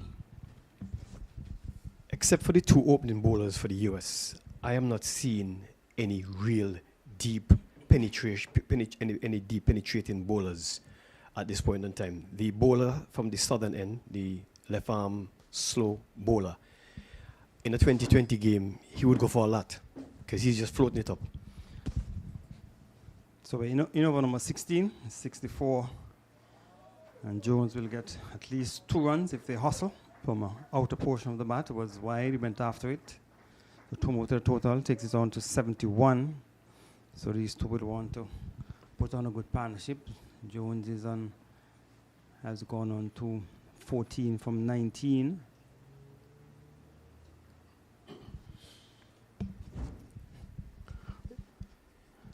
And Jew made 12, 3 from 12. As Rahim bowls, and he will get another single. There's a fielder down on the boundary. 1 more to the total. So we've seen the runs come in, singles. You have how many runs so far in this over? 9 runs so far in this over, including a wide. So 2 deliveries remaining in over number 16, 72 for 4, after the Leewards won the toss and decided to bat. Exactly what they're doing now is what the other batsmen who got out should have been doing. Just working the ball in between the gaps, picking up the 1s and the 2s. When the ball comes along, hit it to the boundary. So Abdul Rahim's eye will continue from this the commentary end. and getting some encouragement. That's the batsman from the Leeward's camp. So the fourth wicket went down. He scored 41. That was Miller, the captain Miller. So Miller would have made a duck. I'm sure he would have wanted to end with a good score. Seemed to be one of the all-arounders in this tournament. Nobody wants to come last, Gary. And so these guys are going to fight to get a second to the last position. And Jones is playing it out. That's Henry, sorry. A short delivery. And of course, for two, should be looking for the third one. They were just ambling through for the runs, Sterling, because it went down towards the deep back of the square area. But they got two to bring up the end of over number 16, 74 for 4. That was poor running. He struck the ball over the infield, thought that he had the legs to go to the boundary, so they ran the first 2 runs slowly. Thought about the third one, but they hesitated. And had they gone for the third one, they would have made it. But I still don't fault them for trying not to take any unnecessary risk, because they probably did not know the strength of the arm of the fielder on the boundary. So it was careful and calculated. They got 2. It's better to get 2 than to lose a wicket, Gary. Yeah, so 2 runs to bring up the end of the over. So Taj will continue from that far end. Abdul Rahim Zai has bowled 4 overs. The Taj best bowling has 2 for 37 from his 4 matches, economy 3.78. So the Leeward scoring at 4.63 runs per over. As you indicated, Sterling, this is the bottom of the table clash. The clash of the ants or the clash of the titans. Titans are playing at Connery, that's first and second. And this is 7th and 8th position being played here at the El Comido Valley Park. So we're in over number 17. Leeward's winning the toss and batting. So Jones is on 15, would want to spend some time. Still have lots of overs. All of 37 overs remaining after this. The Taj is bowling, keeping things tight. So Sterling, 33 overs. You have been saying lots of time pushing the ball around, picking up 3, 4, 5 runs per over, and then maybe in the last 5 or 10 overs you can go after the bowling. Yes, like I said, the Leewards, as much as they have been losing consistently, they still have a good batting unit. So Taj will continue, but the batting has not really done well. I don't know how much batting they have remaining after this. You have Mackenzie, Manners, Morton. Morton has batted at number 3, so it means that he has some ability with the bat. So that's the 1 run coming off the over so far, 5 deliveries. LaShawn Borgan is back in the team as well. And Eric Richards, the wicket-keeper. He's listed at number 11, but I don't think he'll come in at number 11. He would have made some runs in a good partnership with his captain a couple of games ago. And the batsman looking to play it into the onside, taking on the pad. Obviously outside the leg stump. Over is completed. Just 1 run coming from the over, 75 for 4. Even just 1 run, that's okay, Gary, because we have time. We have overs. The weather is fine. There isn't any. I'm not seeing any demon in the pitch, and I'm not seeing any danger. There is no Imran Tahir out there at this moment. So I can see the Leewards just continuing to play the balls on their merit and just picking up the 1s and the 2s and the 3s and the 4s. The over before that, they got 6 or 7 runs from it. This time they got 1. If you split those 2 overs, and you can say that they are maintaining the run rate, 4.2, 4.3 per over. Okay, you split in a 7 or 8 run over into 2. Yeah, there'll be times when you'll have an over in which the bowler is bowling tight, and there'll be times when you get a good over. So you just have to understand where you are, and rather than trying to get all 10 runs or 12 runs over all the time, you have to understand and respect the bowling. There's a change of bowling at this, the commentary end. Adit Kappa, left arm will go between the umpire and the stumps. And Jones is playing it. It will go down towards the boundary for 4. It was wide.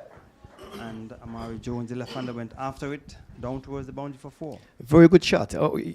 Omari Jones, like I tell you, He is an aggressive batsman, but he's also a careful batsman.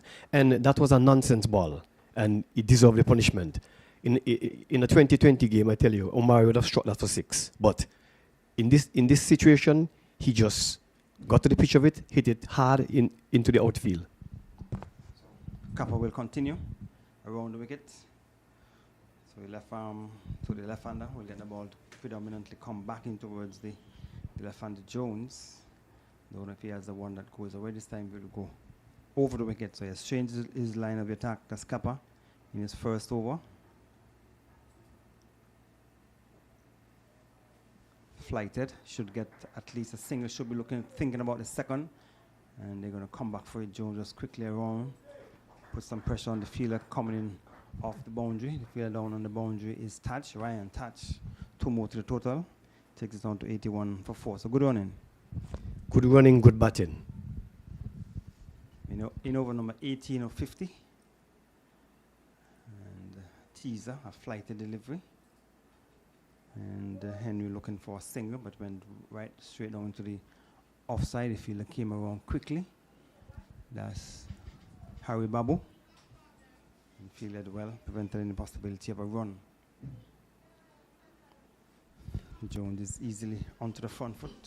So 2 runs, 6 runs have come so far in this over. So the previous over indicated Stanley would have gotten, I think, 7 or 8. Then 2, and now they have gotten 6 runs. So good little partnership developing between these two. Flighted, and Jones was a bit deceived, playing it in the air but dropping well short of the field at mid-wicket to bring up the end of over number 18. It is 81 for 4 Leewards. Let's do a post-mortem on that over. The bowler, his first delivery was over pitch outside the half stump. Omari gave it the treatment. The second delivery, he did the same thing. He pitched it up slowly, but this time he asked the short cover fielder to go onto the boundary as a sweeper, because that's where Omari struck it, 2 bounces to the fence. Then he continued bowling, one slow, 1 fast, and Omari was to the measure of each one. 2 deliveries, Omari allowed to pass outside the off stump, leave them alone. This one was pitched on the center stump, turning into him. He came forward, but he was so well timed that it lobbed into the ear a little bit. So Taj is bowling from that far end, and Henry will get a single. So you indicated that after the first delivery of the over from Kappa was a bad delivery, and he changed the field because he was struck for 4. Maybe what he should have done is left the fielder in a texture cover and continue to give him the delivery outside the off stump, teasing him, encourage him to go for the drive. But I'm 100% with you. You don't set a field for bad bowling. Because if he had the one that goes the other way, could have certainly put some pressure on Jones. So Taj is bowling at flat and faster delivery. So the current run rate, they'll take them up to 226. So as they've been saying, this is the bottom of the table clash here at El Comido Willie Park. And we get it down towards fine leg for 4 with the body line. And all the batsman Henry had to do was to get back on it. Or that's Jones. And got it down towards the boundary for 4. So 5 runs have come so far in the over. You cannot bowl any nonsense to Omari. He's gonna punish you, and I like his approach. I like to use this term, but it's a realistic term. He's mixed in caution with aggression. That ball was pitched on about the leg stump. There's no chance of him getting LBW, and he just swung it around because there was nobody on the fine leg boundary. So he goes on to 26 from 33, and Henry is on 20 from 30. So Henry batted at 4, Jones batted at 6. So Jones is scoring faster than Henry. We get another single, but you don't want him to get overly aggressive. He still have lots of overs remaining. So he has gone on to 27 with a single. What I like, Gary, he's playing the ball on the ground, mostly. The one that was struck in the ear deserved to be struck in the ear over the infield. So Henry is maybe a bit deceived from that delivery, playing it in the ear, but well short of the fielder down at mid-on. So in the top of the table clash at Connery, off the edge, and we'll get 4 runs. Ball outside the off stump, played at it. That's Henry. Outer edge forming through the vacant slips area and down towards the boundary for 4. A productive over for the Leeward. Some 10 runs coming from that over. The pressure has now shifted back on the bowlers because these two batsmen, they have taken some time out to set themselves. If you realize Omari is now 27 of 34. Prior to that, when he started for us, he was 4 from 11. He was 9 from 15.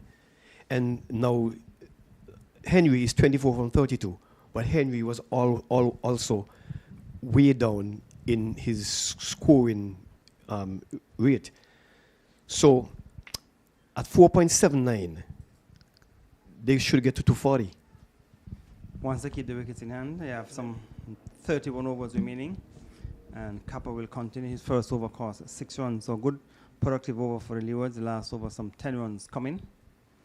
And the other games, the top of the table clash, United States are 1. They are 88 for 2 in their 19th over. They have just completed the 19th over here at the El Comido Wicket Park.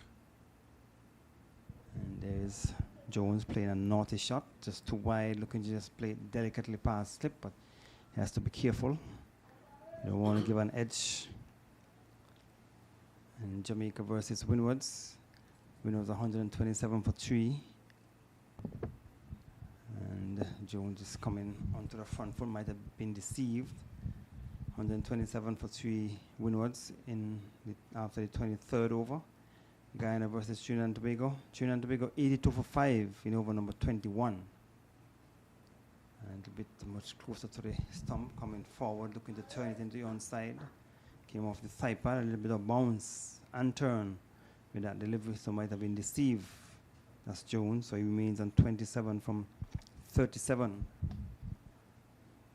He has not been afraid to flight those deliveries outside the off stump, and he has created a bit of doubt in the batsman's mind. The last delivery was floated up on the off stump. He was coming across tentatively, taken behind by the keeper. So good over in progress, flighting.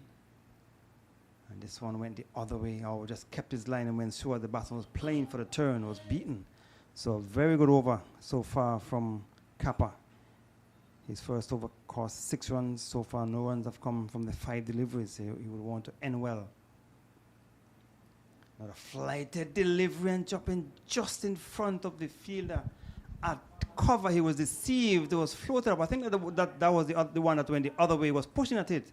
It went in the air. Unfortunately for him, he dropping in front of the fielder at extra cover, making a desperate effort. But the over is completed. A very good over from Kappa, 92 for 4. Very good over. Omari seemed to be a little hesitant to come forward, and quite rightly so. He was floating it up. He was getting a lot of purchase from the wicket.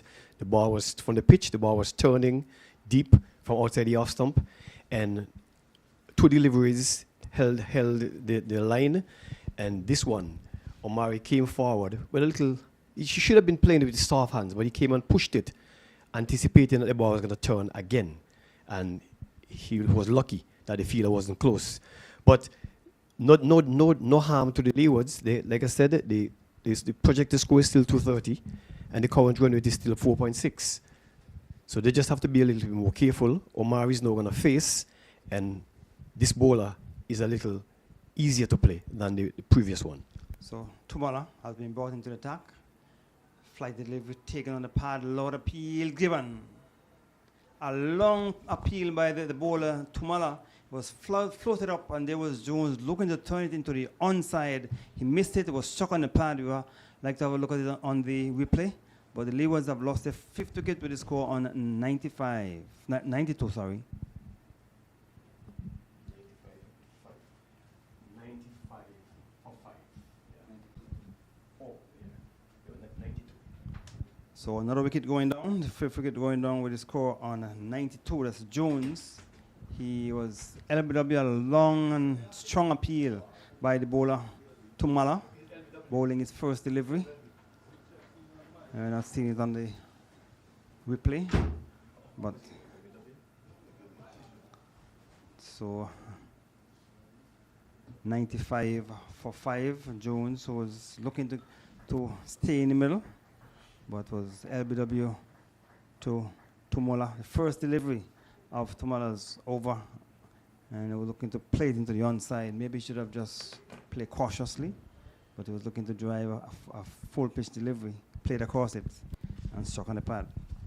Yeah, well, that's the risk you have. That's the risk you have when you don't play the ball with a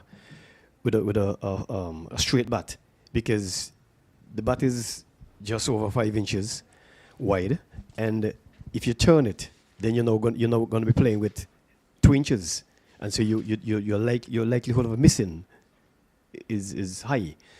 So, and that one was floated a little bit. It was slow through the air, and we see that he doesn't get a lot of turns. So even if the ball was pitched on the center stump, chances are he wasn't going to be turning past the off stump for Mari. So the umpire took a little time, and he made a decision, which everybody has to respect. So Richards will be facing up to Mala, picking up a wicket with his first delivery of his spell. He goes over the wicket, and a flighted delivery. Is this Richards the keeper? Well, if Richards, Manners, and Morton are still in the lineup to come, the Leeward will still have a chance. Richards is a good batsman. A flighted delivery, and he's driving in the air. Should be out caught. He is. There was Richards coming onto the front foot. He drove at it, went off the outer portion of the bat, went high in the air, and the fielder down at cover has taken a simple catch, and the Leewards, they have lost the wicket. That's Bourget taking a catch, and the Leewards 92 for 6. Wow, I just said he's a good batsman. He still is a good batsman. He just played a bad shot. I expected him to be a little cautious, having just lost a wicket, but I guess the flighted delivery opened up his eyes, and he thought he had a chance of hitting it all along the ground. In my view, it was a slow ball, and he went through with the shot, and he caught the outer edge. But tough luck. So Leeward certainly could find himself in a spot of bother. They have lost 6 wickets, and Lashon Bergen is the new batter. He's making his way into the middle, so Sterling, the Leewards, could very well find himself in a very tricky position if they lose the remaining wickets quickly. Yeah, this time the Leewards are under a little more pressure to do some serious batting. They almost have to play a test match innings now by just holding the wickets, make sure that the wickets are intact, and rotate the strike and try to bat out the overs. That's the long and short of it right now. Try to bat out the overs. So Tumola has picked up 2 wickets in the 3 deliveries here he has delivered so far. I'm sure he wouldn't be afraid to flight those deliveries to the new batter, Lashon Bergen. And the non-striker is Henry. He came in at number 4. He's still there. He's on 24, but he's a non-striker. And Tumola will continue from that far end. And Bergen is a bit tentative on push to a flatter delivery. So 4 deliveries have been delivered. 2 wickets have been taken in the over. No runs have been scored. So USA certainly are on top here at this moment. And this time Bergen will allow it to go through. So very good over, very tight over, 2 wickets. So he's 1 delivery away from a double wicket maiden. He was won the toss and decided to bat on a good batting strip. And good delivery to him at the end of the over. It looked as if it was going down the onside, but it came back in the air and he just pushed it into the offside. Over is completed, over number 21, 92 for 6. The conditions are good. There's a sort of stiff breeze blowing across the ground, and if it continues this way, the same conditions will favor the Leewards. So if you look at the trees, Gary, there's a strong breeze blowing. That's why that delivery from our vantage point appeared to be going down the onside, and at the last minute the batsman had to check his shot. Okay, he attempted to be sweeping it, and then the ball straightened in the air, was on the center stump, and he just had to play it. Now, the projected score is 219. 4.38 is the current run rate. The only problem with the Leewards, they have lost too many wickets. So you can't make runs if you're losing wickets. Current run rate 4.38, and they have been not being able to bat out the most of the overs of the matches that they would have played so far. And it seems as though it is strongly or highly likely that the very same thing will happen here again today, because we're only in over number 21, some 29 overs remaining, and they've already lost more than half of the batting. So Kappa will continue. What is lacking though is communication between the two batsmen. I've not seen them converge in the middle after over or between overs and have a conversation. Between the umpire and stumps. So it's important that batters can communicate, try to feed off each other. Encouragement is good. Henry has been there for some time. We would want to give some encouragement to the new batter, Lashawn Berger. I think he has been in and out of the Leeward's 11 for this year's competition. And maybe we can look at the selection of the Leeward's final 11. We have seen some strange selection, as if you're saying you play one game today, you're out next game and come back in the next game. There seem not to be a systematic way of selection in terms of what the Leewards have done. We have seen the shuffling of the orders as well, where Pluck was shuffled around, batted at 7, 5, 4, 3, then he opened the batting today. So there's nothing consistent or nothing permanent about the batting order for the Leewards. So as a batter, wide has been signaled, flight and delivery. Umpire Ebanks signaling another wide, so the second wide delivery of the over.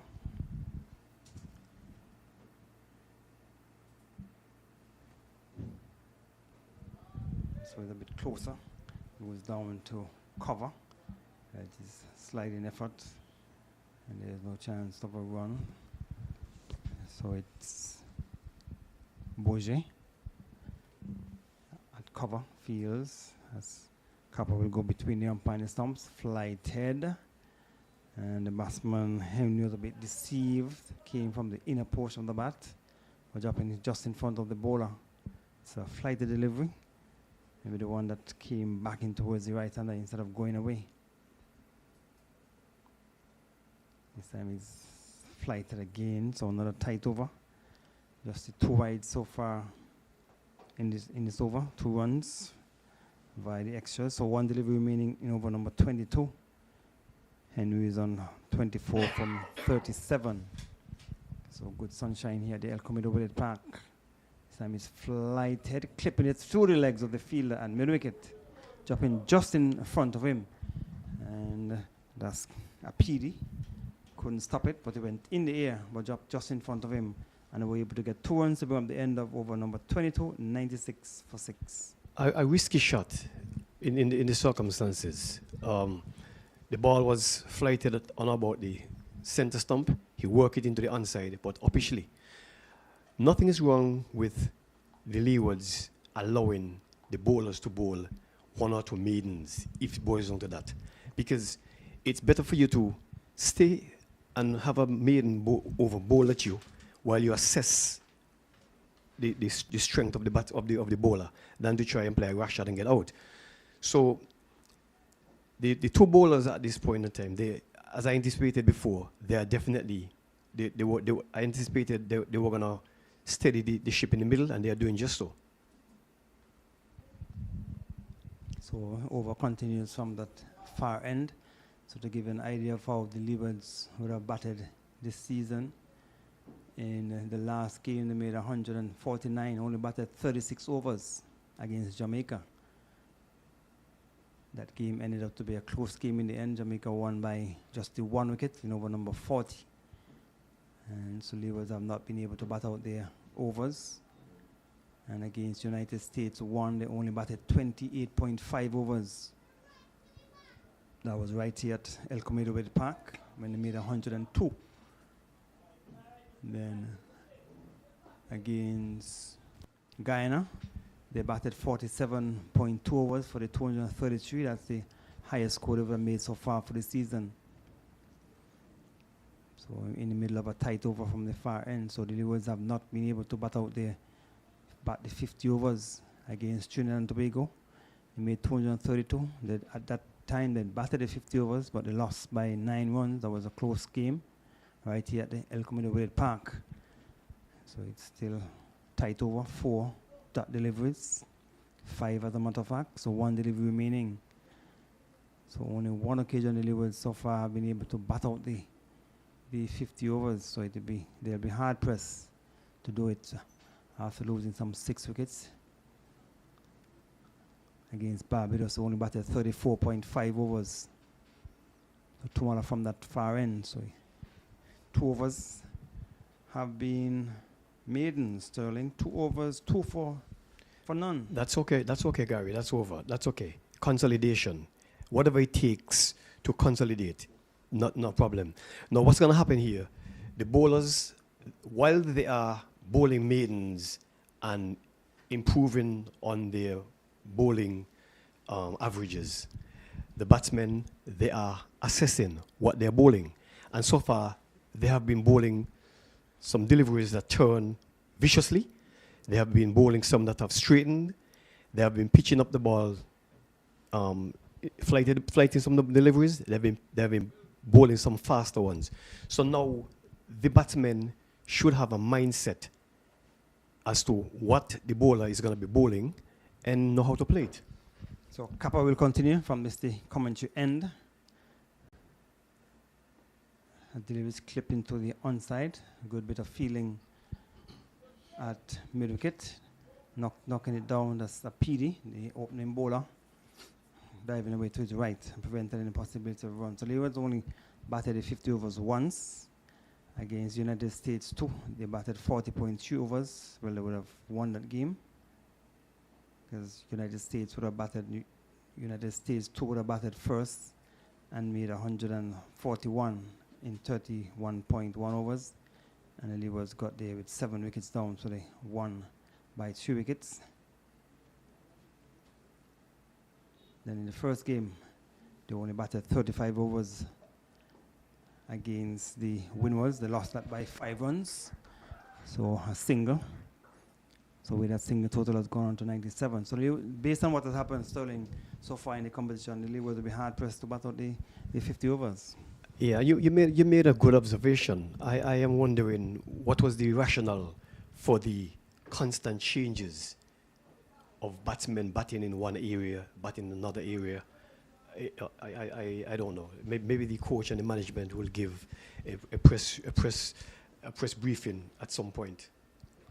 So there was a flighted delivery. So maybe you can get the coach in the commentary box and we can do an interview and find out what's the thinking behind the up and down batting order that they have seen. And not only the batting order, the selection process as well, because you've been in and out of the team. Normally, if you're in a team and your job, you probably most times don't come back until the end of the season, but you're seeing players playing 2 games, 1 game, then left out, and then come back in the next game. We need to look at the USA 1 team and see what is the strength of their success. Have they played most of the same players each time? So dot delivery to bring up the end of the over. 2 runs coming from it. You're listening to Under 19 Cricket, Rising Stars Under 19 Cricket here at the El Camino Willard Park. Leewards batting first. They are 98 for 6. If the Leewards only make 120 as Frankie predicted, I'm going to ask him to give me some lottery numbers this afternoon because I think that he's a magician, a prophet. Well, the last game against Guyana, he predicted that Guyana will not get up to 250. They got up to 221 for 8 from 46 overs. So we'll wait and see if his prediction will hold true. So some 22 runs away. And they have 26 overs to bat. So Tumala will continue. And this time,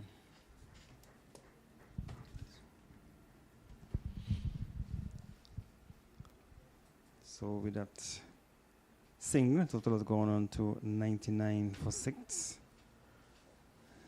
So Tumala bowling from that far end has been bowling well. He has picked up 2 wickets for just 1 run, and he's in his 3rd over. So Frankie will replace Sterling at the end of the over. Sterling has done a long spell since came on at 10:30, so he has been working overtime. So Frankie will be replacing him at the end of the over. 99 for 6, Leewards, after winning the toss and deciding to bat. And off the edge, will get some runs. PD will not pull it back. It has gone into the boundary for 4. The ball was outside the off stump. The batsman Henry going for the drive. Outer edge found. Went to the left of the fielder inside the circle at 3rd man and down towards the boundary for 4. A desperate effort by the fielder, and he was sliding on an area of the ground that doesn't have a lot of grass. I am hoping that under his trousers he's not badly bruised, because there isn't much of a cushion in that area where he was sliding. But just to show you, the team, the United States team, now he's searching his foot, but the United States team, they are trying to save every runs. The less they have to make, the easier it is for them to win the game. So that's probably the mindset. With that 4, the 100 for the Leewards coming up, they move on to 103 in 24.4 overs. And they will get a single. So a good over for the Leewards so far. Some 6 runs coming with 1 delivery remaining. That's the most expensive over that Tumala has bowled since he's come into the attack. First 2 overs were maidens. And so 6 runs, all 6 runs coming in this over. Final delivery. And LaShawn Bergan failed to pace the offside field. So over is completed. 104 for 6. The Leewards after 25 overs. So we are at the halfway stage. And Sterling will be replaced by Frankie. So the projected score 208. And so the Leewards in trouble. They lost 2 wickets with a score on 92. And these 2 have put on a 12 runs partnership. They will need a lot more than 12 if they're to put up a good total. So when these 2 teams met prior, the United States team made 141 and Leewards were able to win. As Kappa will continue from this the commentary end as Frankie comes back into the commentary position. Leewards 104 for 6. Flight to delivery, not fielded at mid wicket, so we get a single. So the fielder was moving across to his left, couldn't stop it. And he went past him, and they were able to get a single. And so that's Tumola. 1 more to the total, takes it down to 105 for 16 over number 26, scoring at 4.17 runs per over.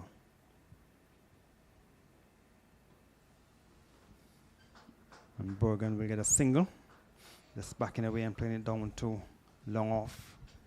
Fielder down at long off is Abdul Rahim Zai. 106 with a single, so 2 singles from the first 2 deliveries of this, the 5th over boom ball by Kappa, his 5th over. So Leeward certainly will not be happy with the way things have gone. They've lost 6 wickets after winning the toss and deciding to bat on what still is a good batting strip here at the El Comido Willett Park. This is the final game of this year's competition. Bottom of the table clash. So first 2 deliveries are singles. The last 2 so far have been dot deliveries. 106. So there's 10 fours that have been struck so far in the Leeward's innings. We're over number 26. They still have a projected score of 207. Leeward will do well to get up to that target. But they have to bat all the overs. And then we get a single. With that single total has gone on to 107. 1 delivery remaining in over number 26. So Henry goes on to 34. Bergen is in 3 from 13. Henry has faced some 51 balls. So he has spent some time in the middle. He came in at number 4. Final delivery of over number 26. And Bergen is playing inside the line. Over is completed. 3 runs coming from the over, Frankie. 107 for 6 from 26 overs. 107 for 6 from 26 overs. Bergen is on 3 from 14. Henry on 34 from 51. The current run rate is 4.12. There's two teams, the USA 1, USA 2 versus the Leeward Islands. They're vying for the 7th place here in this West Indies Rising Star under 19 competition. And Kappa has bowled 5 overs for 16 runs. And who's taking up the attack? Is it Tumala from the southern end? Receiving is Bergen, right arm spinner. Brings the number 17 batsman in Bergen playing it into the onside. He picks up a single and he is on to 4. The score on to 107. Kappa, the last over bowl. Is he bowling now? No, Tumala. Yes, Tumala has been operating from the southern end. And he has bowled 2 overs thus far and has picked up 2 for 7. He's into his 4th over and has been bowling well. Picked up 2 wickets in his very first over and he's operating from the southern end. Right arm spinner comes in, bowls to, and he's onto the back foot, punching it to the offside. Could find square cover and there is no run. 108 for 6 in the 27th over. The Leeward Islands batting, having won the toss and decided to bat. They're going to have to bat out these overs if they want to get to that 200 mark. Here comes Tumala. Onto the back foot, flashing again.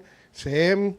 And it is 108 still. So from Tap Tumala to the batter in Bergen to the square cover fielder. That has been the triangle thus far. Here comes Tumala, right arm spinner into the bowl. The man brings him forward and he missed it completely. The keeper trying a stumping chance, but his foot was planted and there is no run. 108 for 6 in the 27th over the Leeward Islands. Tumala from the southern end comes in, bowls to the batsman, shorter delivery, punches it back to the bowler, and it's the end of his 4th over. Has picked up 2 for 7. That's Tumala keeping the batters quiet. So yes, good tight over. And so over number 27 has been completed. So top of the table clash that has been played at Connery. United States won 115 for 3. When they previously met these two teams, the United States would have won by some 216 runs, batting first. They made in excess of 300 runs. And now they are 115 for 3 in the 26th over. So that's the information from the game there at Connery. So I'm sure the Bajans will be glued to that and we'll be monitoring that closely to see how that game goes. And here at El Comedor Park, these two teams are battling for 7th position. So it should be an interesting game there at Connery, Frankie. Yes. The top of the table clash. And these two teams, this is the 3rd time they're meeting each other? Second time? Okay. So top of the table clash. Winners, first run up. And so Henry, who is on 35, is going to be receiving. And he has changed his bat. It's 108 for 6. Kappa is going to continue. He has bowled 5 overs thus far for 16 runs. Henry on 35 from 52 balls. He's going to have to steady if the team wants to get up to that 200 mark. They're going to have to bat deep, these two. Here goes Kappa. Flight delivery brings Henry forward. They're looking for a single, but it's not on. And the score remains on 108 for 6. The Leeward Islands under 19s. We're encouraging others to come on out. We see our Green Tree people, as usual, under the Green Tree Pavilion. And the grounds, surrounded by buildings, flamboyant trees, the green cedar trees. And he hits this one hard, and it's going to be, he took his time, came in, still got there, and floored a chance. The bowler is so unhappy that he did not even stop the ball coming in. That should have been a catch taken, and so we have got the batter, Henry, surviving. He goes on to 37, 110 for 6.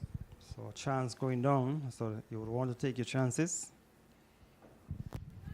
We're in the 28th over, and he goes, and an appeal is going up. He's looking to turn that one into the onside. It took him on the back leg, but it was outside the leg stump, and there is no run. We're in the 28th over, 110 for 6 in the 28th over, and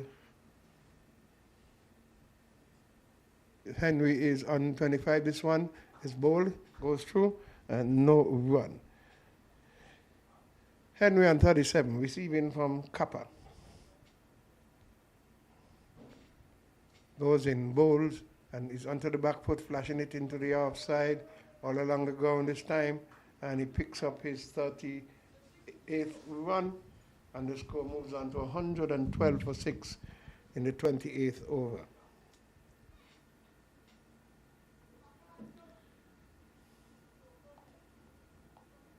We got one delivery left in this 28th over. Kappa goes away from us. Left arm spinner, flight the delivery, and it comes down hard on it. This time is Bogan, who is on 3 from 19. It's the end of the 28th over. The Henry remains on 38, not out. These two came together when the score was on 92.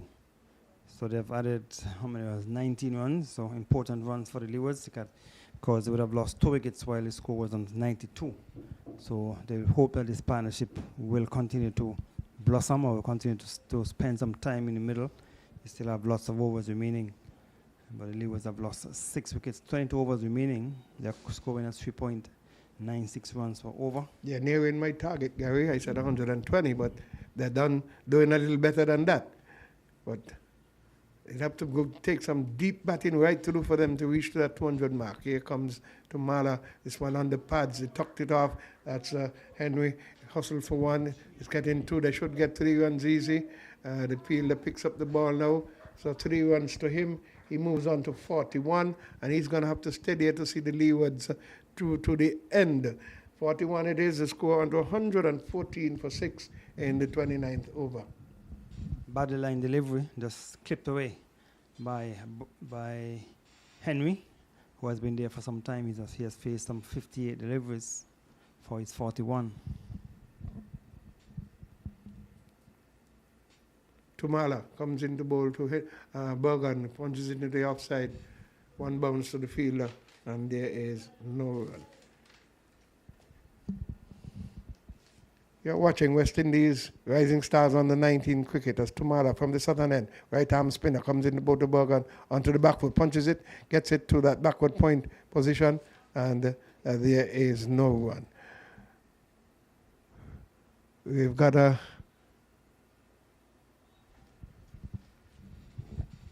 5-4 field, I think it is. And comes Tumala into bowl to the right-handed Bogan, comes forward onto the back foot. He went forward, came back, punched it, could find the extra cover, and there is no run. So 4 balls at 1 already, just 3 runs from the very first ball, 3 and then 3 dots. We are going to see the 5th ball being delivered, 114 for 6, Tumala into bowl to Bogan. He pushing it back to the bowler, and there is no run. It's a 50-over encounter for the 7th position here between United States 2 and the Leeward Islands. All under 19 players. Flatter deliveries onto the back foot. Pulls and misses. It goes to the keeper, who did not collect cleanly, but it's the end of the 29th over. A quiet over there. A good over there, bowled by Tumala. The first delivery was a bad delivery on the leg stump, and Henry was able to get 3 runs. But after that, all the other deliveries are just on about the off stump, keeping the batsman quiet. So over number 29, that has been completed. So 21 overs remaining. So they still have lots of balls to bat if they so desire. But we are not sure if the batters would want to spend that long in the middle. We have not seen the tendency given by the batters that they want to bat long. Well, they will have to make up their mind if they want to get a decent score, as they have been bowled out many a times inside 50 overs. So let's see what will happen. Kappa is going to continue from the northern end, and he's going to be bowling to Bergen, who is on That's Henry, supposed to be. Is Henry? Bergen on 3. Been batting long and plays it in. That is supposed to be Henry on 41. Yes.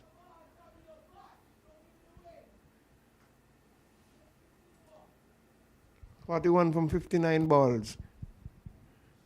Kappa goes away from us, passes umpire, left arm spinner, flatter deliveries onto the back foot, punches in the offside. Lovely shot, lovely fielding there, and getting the ball in, but the batters were on P's and Q's and got a single. Got in carefully, but they ran on the shot, so Bergen goes to face. Now he's on 3, and Henry is on 42. Kappa, like the delivery, he's onto the back foot.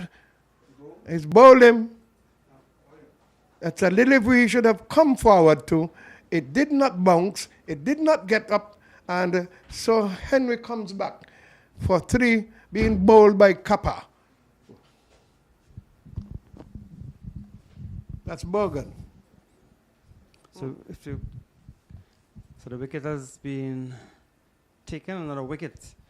And look at it on the monitor. He went back and he came from the inner edge onto the boot and onto the stumps. It's an unfortunate dismissal. He was looking to give himself room. The ball was on the stumps though.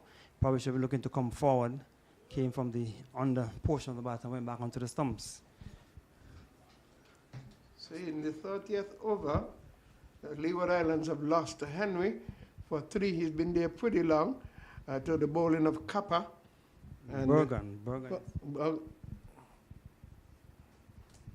Bergen is the one dismissed. Henry is still there. Henry is on 42. Yes. Bergen out. Yeah. Henry's on 42. Yeah, but you said Henry was dismissed. 115. So the new batter is Morton. Israel Morton is the new batter for the Leewards. He has batted at number 3. So he has some capabilities with the bat. I would want to think so.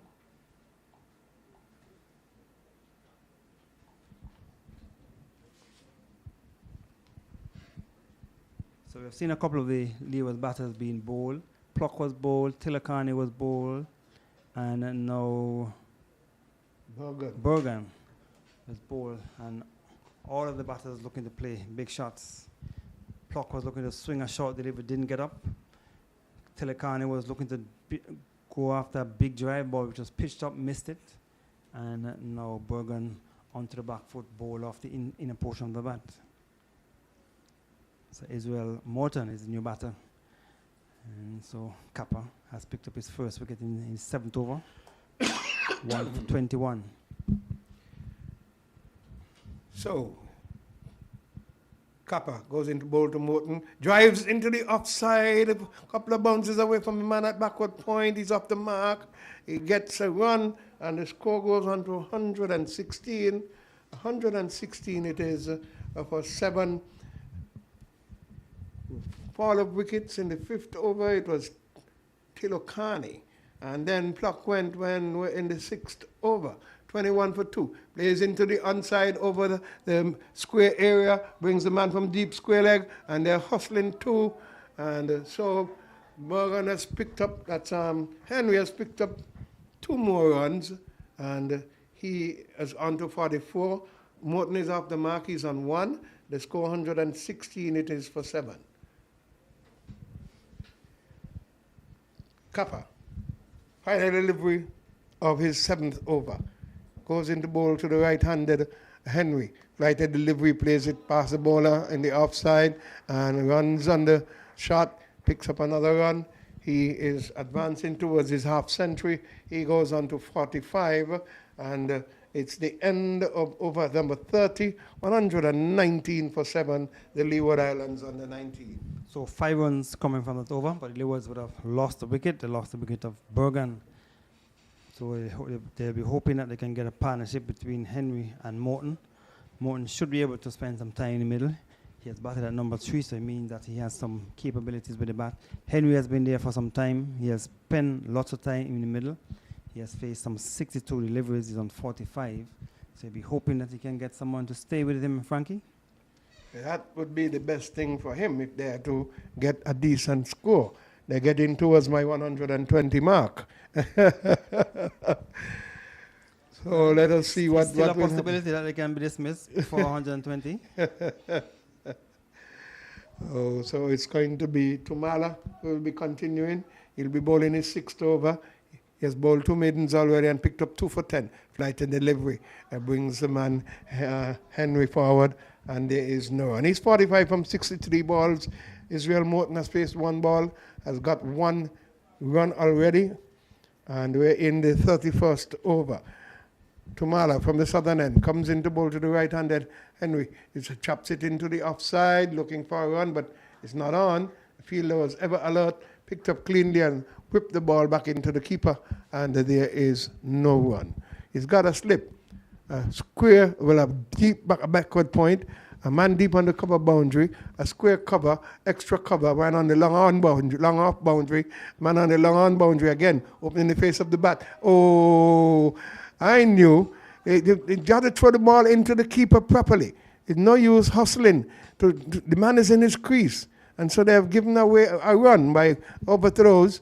The batter was in his box, and the fielder looking to play there, making an adjustment in the field, a deep backward point, square cover, extra cover. Well, cover, extra cover, long off comes in.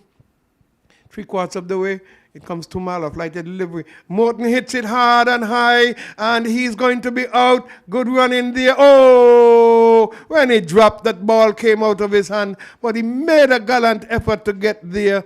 Morton practically almost giving away his hand, picking up 2 more runs, and they live on.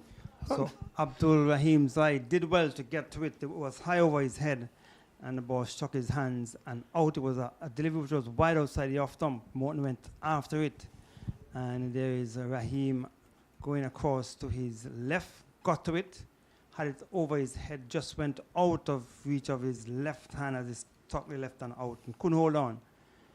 And so a chance going down. So it's actually Basu, Rahul Basu is the one that Dropped that ball. catch.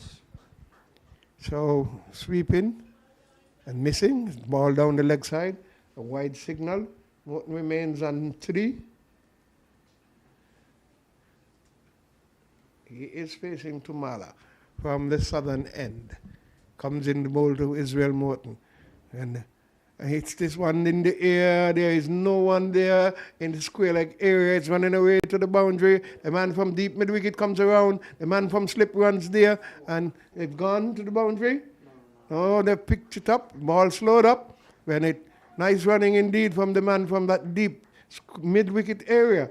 And so they picked up 3 runs. Morton should be on to 6. And the score 126 for 7. So Henry on 46 from 65. Looking to get a much-needed half-century for himself. He's batted well. He has done well for his team. And he would only deserve this if he bats it out. Up in the face of the bat, light delivery, playing and missing. And the Tumala was teasing him there, but he went too wide. He is looking to get his half-century. They brought back the man into the onside, and so a slip, backward point, cover, extra cover. As Tumala comes into bowl to Henry, plays it forward, and they're appealing, but to no avail. Umpire looks at his digit, and it's the end of the 31st over, 127 it is, and Henry still has to await. 8 runs coming from that over, including 2 wides. So the Leewards will be happy that they were able to pick up 8 runs. So they will want to continue to bat and see if they can pick up as many runs as possible. We still have some 19 overs remaining, but they only have 3 wickets in hand. And Henry is batting well. He has spent lots of time in the middle. He's on 46. Checking to see if that is Henry's first game for the tournament. We'll confirm that for you, but he has batted well, Frankie. After 31, 127 for 7. Yes, he did bat well. He did settle in. He's consolidating. All he has to do, give himself a much-needed half-century. He deserves it, and something that would help his team, because At the moment, they're 127. Projected score is 205. He'll have to bat deep and bat well with some company, as this one is played into the offside. 2 bounces. A man from backward point flies in front of the cover fielder, and there is no run. That is Morton. He's facing on 6 from 3 balls. 46 from 66 is Henry, the non-striker. In goes Kappa, left arm spinner.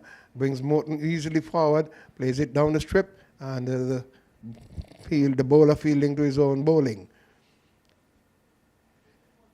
Playing for the 7th position here, Gary. They're going to really have to put up a formidable score. Let us see if they're capable. And he plays this one uppishly into the offside. And Morton, suicidal, looking to take a run. The ball has not passed the fielder. The fielder hustled around, pick it up, and he throwed it. Had to throw it over the fielder because it would have hit Morton if he had thrown it flat. Running. Non-existent single. And he was fortunate to get back into the crease.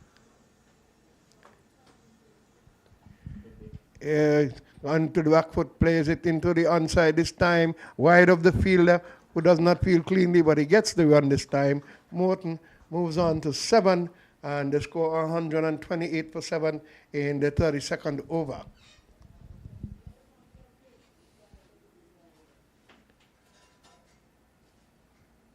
Kappa has bowled 4 deliveries already, just 1 yielding, and he's going to be bowling now to Henry, who is on 46, deserving of a half century. Will he put himself into that position? He gets an easy single, and his teammates are urging him on by encouraging him with the applause, and the score is 129 for 7.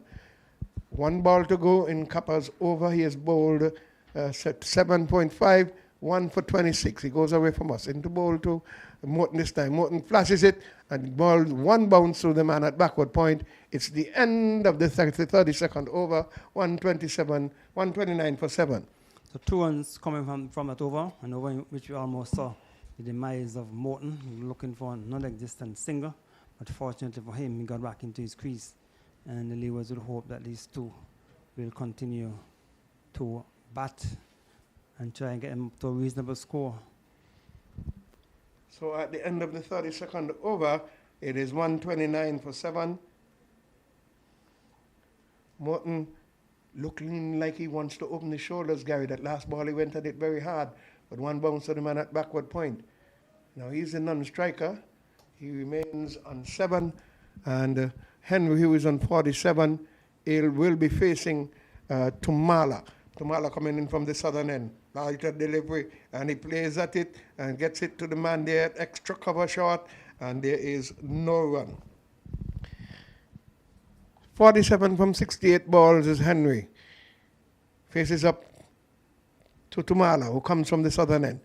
Into bowl to him. He's onto the back foot, playing it into the onside, looking for a single. It's not there. And the score remains on 129 for 7. The Leeward Islands in the West Indies Rising Stars under 19 cricket competition here at the E.T. Willett Park. We say good afternoon to all and sundry who are watching and listening. And we're urging those in town or elsewhere to come on up and support the Leeward Islands. They need it. And here he is punching it into the offside, backward point fields, and there is no run.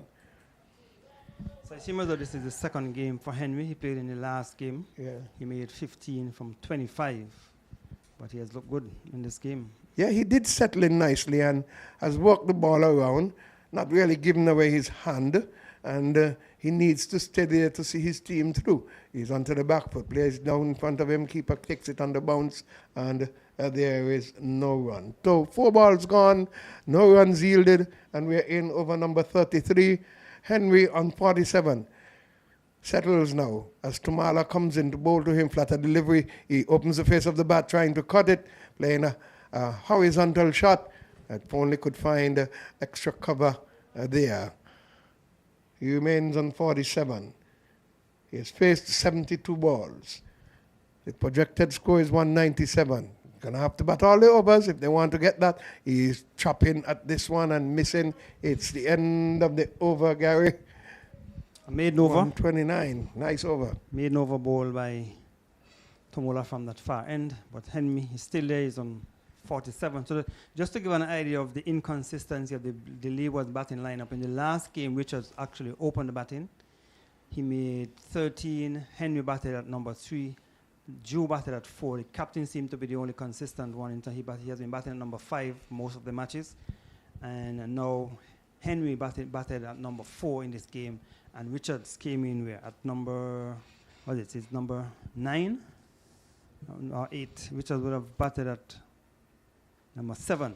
So there's no set lineup in terms of the Leeward's batting. There's lots of shuffling, and maybe that would have created some uncertainty in the minds of the batters. We've got a change in bowling. Left arm spinner comes on. Has he bowled yet? It's number 13 on the back of his shirt. Sean Jindal. As the ball is played into the offside by Morton. A single. He gets on to 8, and now it will be the turn of Xavier Henry, who is on 47 from 73 balls. Will he get his half century in this over? Left arm spinner goes away from us. Flat flighted delivery brings Henry forward. Bowler fields to his own bowling. It will be a deserving half century, Gary, if he gets to it. Henry, he looks settled, shouldn't be baffled by anything. Turns this one into the onside, a little bit uppish, but the man is too deep for that. Hustles a single, and he can take them one by one. No rush shot. He moves on to 48, and the score on to 131. It is for 7. We are in the 34th over. Henry goes past the umpire. Flighted delivery brings Morton forward, and they hustle for the single. Good run in there. And that is rightful thinking. That is a good approach. And the score moves on to 133. Morton, he moves on to 9. Good single. Fielder was deep on the onside at backward square. Now he has been asked to come into the left of the square leg umpire. So he comes forward of square now. His flighted delivery. It brings Henry forward, opens the face of the bat, wideish mid-off, and it's not there, but it's the extra couple of fields, and so he moves on to 49, 1 away from his half century, a deserving half century. The score advances to 133 for 7. We're in the 34th over. Jimdal goes into bowl to Morton, comes forward, and plays it in front of him easily, and it's the end of the 34th over. And the score remains on 133 for 7. 4 runs coming from that over. And Zaria Henry is in sight of a half century, just need 1 run. It seems to be a water break, Frankie, so it's a good time for us to take a little break here as well.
We're back after the water break. It's 133 for 7 after 34 overs. Tumola will continue from that far end. Tumala in his 8th over. He has bowled 7 overs thus far, 2 maidens, 2 for 18. Flighted delivery brings the batter forward. That's Henry. He is on 49. And if he does get his half century, it's a well-deserved one. And, it's good for his team as well. If he can bat as deep as he can, maybe help the team get a decent score. Flighted delivery is onto the back foot, open up the face of the bat, and square cover comes in, and there is no run. So we enter the 35th over, 133 for 7. Xavier Henry is on 49 from 78 balls. Projected score 194, but they are far away from that. Here he's onto the back foot, turned into the onside, and the cheer comes up, deservingly so, from his teammates. Henry has done it. Half century, batted well, a deserving one, Gary. Good knock. He came in at the fall of the second wicket in over number 22. And he's still there batting. Not over 22, over number 5, sorry. And the score was 21, so he's still there. Some almost 30 overs later. So good knock by the youngster, 50 not out. 4 fours, and now Morton will be facing. Good job by Henry. Congratulations to him. Morton gets a full delivery and he pulls it into the onside. It runs away to the boundary for 4. Now he goes on to 13, and the score advances to 138 for 7. We're into the 35th over. Henry has struck 4 fours, no 6 face, 79 balls, a strike rate of 63 point, and has put his team in a decent enough position. Can they get more runs? Because it's going to be hard for them to get that 200. Here we've got 13 overs, 35, 15 overs after this. It's going to be hard for them to get 200 without him staying there and Morton accommodating him. But they have to take some sensible batting in order to reach such a target. The United States, 2 here, they're making adjustments to the field. Now they've dropped a man back on the deep square boundary, a man on the deep mid-wicket boundary. You've got a man on the long on boundary, straight mid-wicket, and a man on the 45 for the bowling of Tumala, who has been bowling well, but wanting to cut down runs. Looking to play this one into the offside. Now he goes through Morton. It's running away to the boundary. The batter gets there for 2. They're looking for 3. Good run in there by Morton. Hustling for 3 runs. And there is another good bit of running there. 141 it is for Morton. The score, Morton should be moving on into double figures. He is on to 16. 4 and 3. Gary, 2 nice shots for him. They made the adjustments, but he utilized the opportunity of the gap that was opened up into the offside. He's onto the back foot there now. Henry is on 50. And it's the end of the over, the 35th over. Sterling is going to be joining me. He's predicting 200 runs. Don't know if he's still that. He says he'd like to be clear and concise and positive. But let's see. We've got 15 overs to go. Work the match out, my good friend. To the entire listening public and viewing public. Frankie predicted they're not going to get to 120, so they have passed that. So I am positive that they can get 200. The current run rate is 4.0, and the projected score is 202. Now with Morton batting the way he's batting, and Henry just scoring 50, we have an opening batsman still in the pavilion, in Manners. We know what Manners can do. No doubt they would have been discussing the state of the game and the way forward to get a decent score. 141 for 7.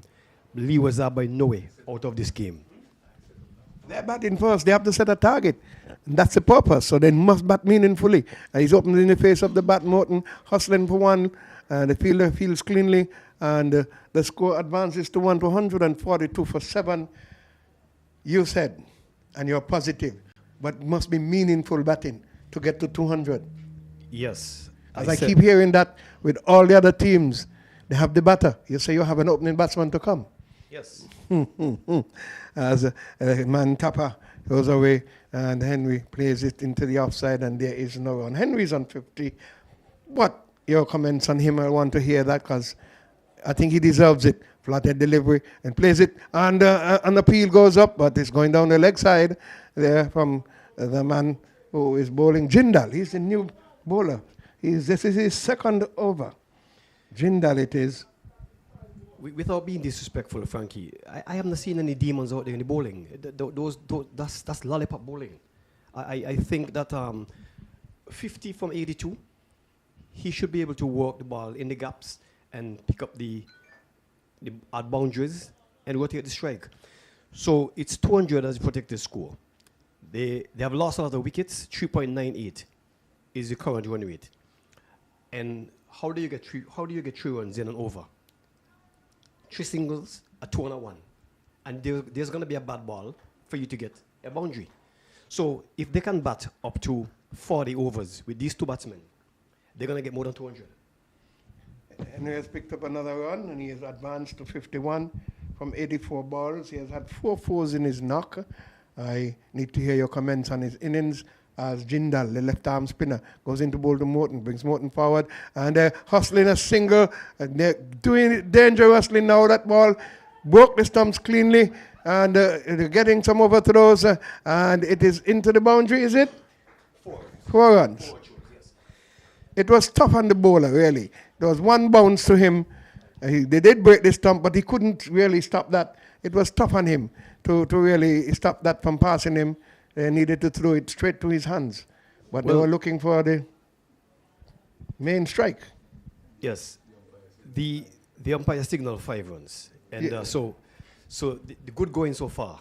The Leeward's team, they have been under pressure. They have consolidated well. This batsman, Xavier Henry, he has played a measured innings. You can see that he's determined to stay out there. And guess what? He needs to do that because if all the strength of the Leeward's team is going to be placed and the reliability is going to be placed on the captain who went out pretty early. This reminds me of when Chris Gale used to bat for the West Indies. And once Chris Gale and the other opening batsman, maybe, or Lindell Simmons, fail at the top, then the whole team used to topple. Now, here's a chance for another batsman to step up to the plate and say, well, we need to get 206 runs, and we are going to show the captain that even though you have batted well throughout the tournament, you have been the anchor and steering us to respectable scores when we were down and out. Here's a chance now. Henry, he's 51 of 84. He stays there. He can either get 80 or 90 runs if he continue to bat the way he's batting. There's a change in bowling from the southern end, and it's going to be, I believe, it's the man Patel who will be coming back to bowl. He has bowled some 6 overs before, picked up 3 for 19. Picked up 3 for 19. He'll be coming in to bowl to Morton. And Morton is onto the back foot, opening the face of the bat, looking to get a single. It was not on. Morton is getting a little bit, his ginger feet. His feet is getting too hot, looking for singles that are non-existent. So he's got to be careful with that. He's on 22, and he's receiving from Patel, who has bowled 6 overs before, has picked up 3 for 19. He's into his 7th over, comes away from the southern end. Delivers now to Morton, driving into the offside, gets it into the gap. It's running away, should be a boundary. Lovely shot indeed from Israel Morton. He moves on to 26.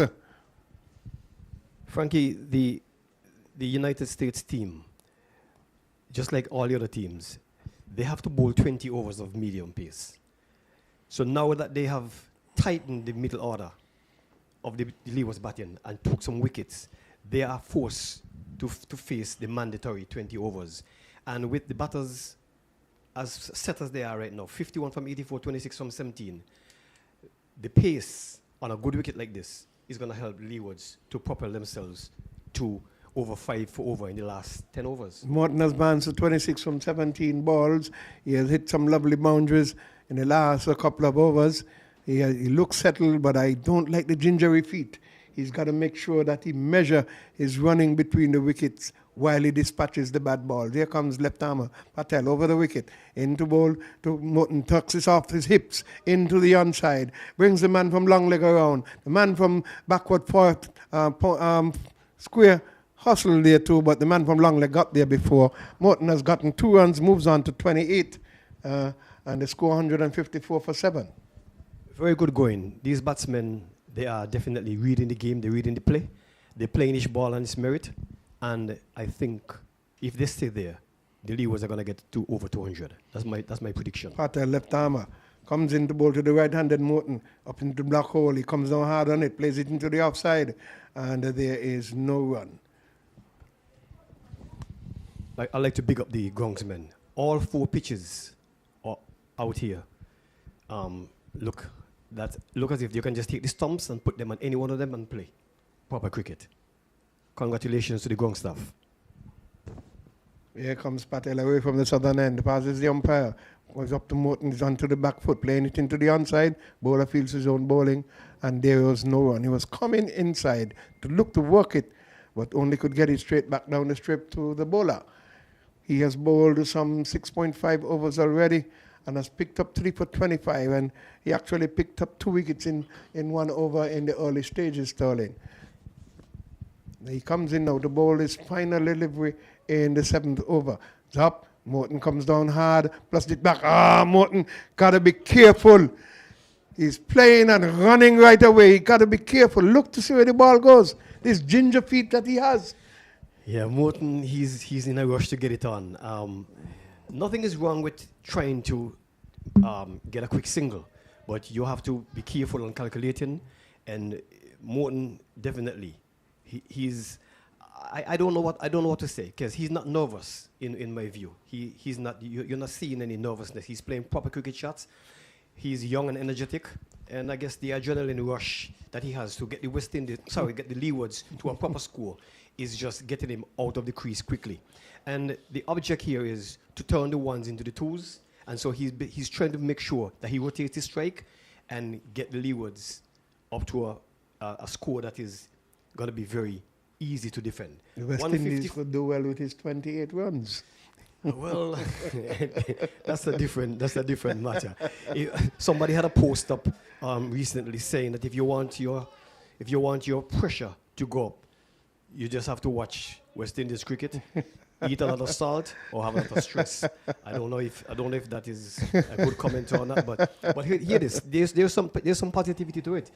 Anything that troubles your heart or troubles your stress level has to be that you're dedicated to it. Jindal goes away from us to bowl to Henry. Henry comes forward easily, and there is no run. 154 for 7. We're into the 38th over. Left armer Jindal has bowled 2 overs for 11 runs already. Flighted delivery, and dispatches it into the onside. A man from straight mid-wicket is after it. Doesn't really have the timing, and they have hustled for 2. And so Henry continues to rotate, and he moves on to 53. The Leeward's camp has come alive once again. I have to compliment them. Even for singles, they have been clapping the batsmen. They There's a lot of went to encouragement. sleep for a while. 156 for 7. 37.2 overs been bowled. They had Jindal to bring the batsman forward, and there is no run. Good batting. I'm gonna join with you in congratulating Henry. Jindal. This time Henry opens the face of the bat, gets it out to deep extra cover. The bowler comes out, the batter comes out. That's the fielder, comes off the boundary, and there is no run. The batter gets 1 run. He goes on to 54, and the score 158. It is for 7. Morton, who has been the more aggressive of them of recent times. He's onto the back foot, slapping it into the cover area. This time that is punched more belligerently, and only 1 run though. Morton moves on to 30, and the score on to 159 for 7. We're in the 38th over. A good partnership, Frankie. 43 from 50 balls. Yes, much needed. This is more Henry coming forward, and there is no run. Last score. The last wicket fell at 115. I want to make you a bet, Frankie. I bet the captain of the United States team is not bold enough to bowl these two spin bowlers in the last 5 overs, they're going to be hitting the pavilion very fast. They won't do that. They're going to let them bowl as deep as possible, but they won't do that. There's a measure of, I wouldn't say desperation, but the United States, in nothing at all, the United States, they don't want to lose. They don't want to lose in war. They don't want to lose in election. They don't want to lose in anything. And these guys are here. They don't want to come last. Number 8 is the last position, and they're going to fight tooth and nail this afternoon to try and win this game. But both teams need to. They're vying for the 7th position. That's the United States 2 versus the Leeward Islands in this under-19 tournament. West Indies Rising Stars under-19. Patel is going to continue, and he is going to be bowling from the southern end, the left-arm seamer, as he comes into bowl to Morton, looking on the onside. It comes off of the body. Leg by's signal, and the score goes on to 159. Morton is on 29. Henry is going to be facing, he's on 54. Patel has bowled 7.1 overs, and no maidens. Have picked up 3 for 25. They're making some adjustments to the field, bringing in the man from long leg up onto the 45. We've got a short third man, a backward point, a man deep on this cover boundary as Patel comes in. This one is on the back foot playing it. Morton again. He's got to be careful, else he's going to get run out. Yeah, the communication has to improve. Prior to this stint, I indicated that I didn't see any conversion of the batsman in the wicket. Normally, what will happen, a set batter will walk down and meet the new batsman and tell him or her in female cricket what the pitch is doing. Patel comes in the ball to the right-handed Henry. He opens the face of the bat. It's onto the left of the fielder, and they have hustled the single, and there is no run. Nothing is wrong with looking for the run, but he's getting a little bit too hot-headed, too gingery. His feet are getting hot. So he has to ensure that the ball passes right or left of the fielder before. It's good to be looking for the singles, but don't be running on the shot like that unless it is wide of the fielder. In comes Patel now to bowl to Morton. It's up. He's hitting it hard and high. Is it going to be clearing the boundary? He gets some. No. As I told you, he was the aggressor in the last couple of overs. He gets a much needed 6 for himself and the team. Yeah, Frankie, you see, that's what I'm saying. You bowl nonsense, you get punished. That was a nonsense delivery. That was pitched up outside the off stump with the long off feeler just on the edge of the circle. No risk at all in playing that shot because he had some pace on it outside the off stump. And if he continue to bowl like that, he will be dispatched again. And this is what the Leewards need to do. They want 66 now. Now they have put the long off back. Once he pitches on the center stump with the even bounce and the trueness of the pitch, he can be easily walked off the body over the square leg umpire into the boundary for 4 as well. Adjustment has been made in the field. The long off has been placed. What will Patel do? Comes into bowl to the ever-aggressive Morton. He's onto the back foot, plays it into the offside, off the body, and they hustle the single, and they got through safely, and the score advances to 167. Morton moves on to 36. In quick time, 36 on 25 balls. You know. He has upped his run rate. He has been the aggressor. He has been there. Batted well with Henry in tandem. Henry is on 55. He'll be facing now from 91 balls. As I keep telling you, it's not how you start, it's how you finish. Keep saying that all the time on the air. It's not how you start. They started shakily. Four wickets for less than 60 runs in the first power play. Now they are 167, 38.5. 215 is the projected score. 4.30 is the current run rate. Once Morton and Henry remain there in the 40th over, they can get the 200. They will. Okay. Here comes Patel into bowl to Henry. Tucks it off the body into the onside, down to long leg area. And it's a boundary. And Henry moves on to 59. Well, I can tell you, Frankie, with the support from the Leeward's team and the shouting from the spectators downstairs, especially Shatter, there's no way, with the close proximity of the fielders to the spectators, there's no way these batsmen won't be able to hear the advice that is being given to them by a cricket official who has cricket people in her corner. She has Jamie in her corner. She has Wolo in her corner. And she's the manager of the female cricket, Leeward's cricket team. You need to get her up so that we can hear what she has to say on the feedback of the tournament. That can be a post-lunch interview. You have been the man for that, making the contacts. I'll make the contacts, Frankie. And I'll report to you. Saying good afternoon to Carl Tuckett, our esteemed umpire, Carl Tuckett. Welcome, Carly. He's quietly viewing, and I hope he had a good stint down in Gold Country. They have some Claxtons down there who have some land. I hope you met them so you could find out if I can get some. Onto the back foot, slapped it. That's Morton, and it bounded off the fielder. They hustled the single, so he moves on to 37. Let's go on to 172. It is for 7. We're in the 40th over. Jindal continues to bowl from the northern end. He's into his 4th over, having bowled none for 16. Left arm spinner, flighted delivery, and looking to sweep. And my goodness, it's going down the leg side, Jindal, but he's into his real aggressive appealing to the umpire, who was unmoved. Here goes Jindal, left arm spinner, into bowl to Henry, comes forward, and there is no run. We're in over number 13, over 40th over, 39.4 bowled, and Jindal has 16 off of his 3 thus far.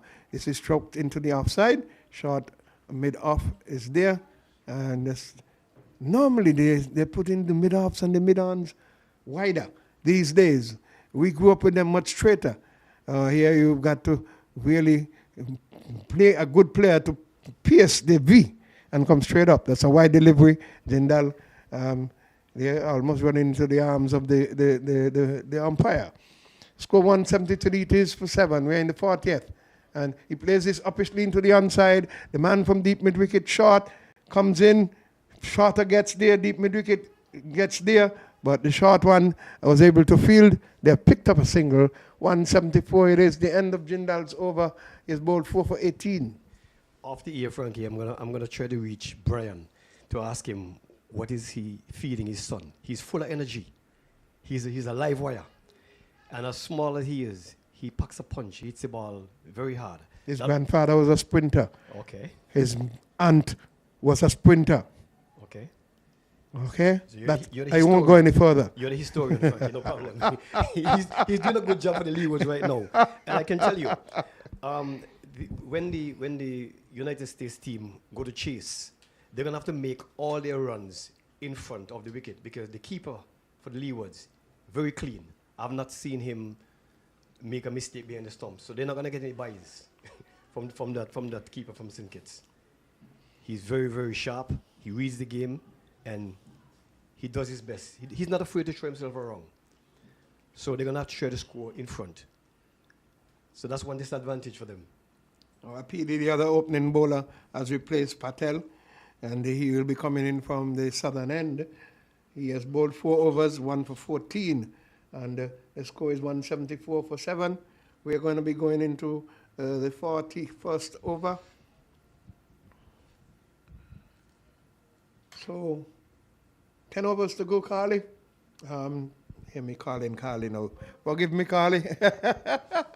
Well, nice to have you back, Sterling, in my left-hand side of the corner. And the run rate, they say, is going to be 4.35 if they can get 217 from that. In comes a PD, tall, a bowler from the southern end into bowl to the batter. And Henry plays it off up into the offside easily, picks up a single, and he continues to roll on. It is 62 for him. 60 balls, Frankie. I cannot see any reason why the Leewards cannot pick up 40 runs from 60 balls. There would be some good overs, and they have to play a measured innings still because they don't have a lot of wickets. Well, they've made 200 already, so I can't see. As I said, if you bat the overs out and you bat deep, you can get it as long as you don't bat carelessly. Here comes a PD into bowl to Morton. What will it be this time? Shortest delivery tucks it into the onside, off of his body, and picked up a single, and the score advances to 176 for 7. We're into the 41st over. So it's there for you to see. 218 going at this run rate, 4.36. They already have 2 runs from the first 2 deliveries. No need to play any rush shots, and they will get there. You still have manners in the pavilion. We have got a PD, comes in to bowl to Henry. So down the leg side. Henry looking to work it, missed it, and it came through to keeper. And another wide has been signaled. The score advances to 177 for 7. Henry wins on 61 from 97 balls. Morton, the non-striker, is 38 from 28 balls, batting positively. And you could see in the early innings that you saw that he was a no-nonsense man. This time he mixed aggression with some of the quietness, but then still I'm worried about his hustling for quick runs sometimes that are not non-existent. Here comes Apidi into bowl to Henry. It's onto the back foot, slaps it into the offside. It brings the man from deep off the boundary. It picked up a run, and he goes onto 62, the score onto 178. 3 legal deliveries gone. They already have 4 runs from the over. So they are keeping up with the run rate of 4.0. That will get them to 220. Apidi, having bowled 4 points to the overs, has 1 for 18. 4 runs off of his over already. Single wide and a single. What will his approach be to Morton, who has been the more aggressive batsman out of the 2? Here comes Apidi, tall, lanky, into bowl to short. Morton onto the back foot. Did not get anything into that. The inner portion of the bat went straight back down to the bowler. You can see him disgusted with himself, not getting the ball where he would have wanted it. He was looking to punch it into the offside. It took the inner portion of the bat and trickled down to the bowler. He's lucky to have not created a ball and caught chance, because that ball went back in the air to the bowler. In comes Apidi into bowl to Morton. Morton flashing and missing, and there is no run. We have got 1 ball left in the over. So 2 good dot deliveries there from Apidi. He's got 1 for 18. He's into his 5th over. Apidi is mixing up his deliveries. That was a slow ball pitch on a good line outside the off stump, encouraging the batsman to go to overdrive. Had he connected with a powerful shot, he would have only succeeded in hitting the ball in the ear. Apidi in his Jason Holder type approach comes in to bowl to short Morton. Israel punching into the offside, gets a single running on the shot. That is much more appropriate. It's the end of the over. It's 180 at the end of 41. That's 179 for 7. We had some good contributions, Frankie. Mari Jones 28. Henry is now 62. Israel Morton is on 39. So despite losing early wickets, they have recovered nicely. Some good contributions, and Morton is still there. Henry is on 62 from 98. Morton is on 39 from 31. He's going more than a run a ball, and the projected score is now 219 at a current run rate of 4.37. As we say, good afternoon to Gary. When I call your name Gary, I remember my good friend Gary Griffin, who has lost his brother yesterday. So my condolences to Gary and his family. All right, so good afternoon to you, Sterling, and good afternoon to listeners. So a good partnership, is that? Very good partnership, Gary. So that's what you need to do. You need to bat, spend time in the middle. Once you're in the middle, runs will come. There's an old saying, you can't make runs in the pavilion, Sterling. That's correct. So Jindal will continue from this day coming to end. So a very, very good partnership. They came together on 115. So they have taken up to 179. So that's some 64 runs between these two. Morton has scored 39 of those, so scoring more than half. And he will get another single. So with that single, he has gone on to 40, 180 in the 42nd over. So the projected score will be in excess of 200. They're currently going at 4.35. We'll take them up to 217. And he will get a single. Goes down to the long off area. And Kappa is in the way he feels. One more to Henry. Henry goes on to 63. It is 40 to Morton, who has come back into strike. So Morton has batted at different places in the order. He batted at number 3 in one game. He batted at number 7 in this game. And in the game against Trinidad, I think he's slashing into the offside. The game against Trinidad, when he put on a good partnership with his captain, he made 38. He batted at number 6. And his captain batted at number 5. So this time he came in at number 7. And he has batted well. And Henry will get some runs. It will go close to third man. And they're just going for a single. Probably should have hustled for the first one. Try to get a second. But the over is completed. 3 runs coming from the over. 183 for 7. I just like the tempo that the Leewards have at this point, and I just like the effort they're making to try and post a good score. 183 with 8 overs to go. I cannot see the Leewards not making 200 runs, but it only takes 3 balls to get 3 wickets, and so they still have to be careful. But 64 from 100 is Henry, 41 from 35 is Morton, and they have batted well. They will continue to bat well. They have faced this bowler who was bowled 5 overs, 1 for 19. No doubt he'll be bowling a few more overs, and to me they have the measure of him at this point in time. So Apidi will continue from that far end, 183 for 7 at the start of over number 43. And batsman Henry just pulling away. Let's have some bees. There was some invasion of bees just a while ago. So PD will continue from that far end. You know what type of bees there are, Sterling? Honeybees. And it's bold.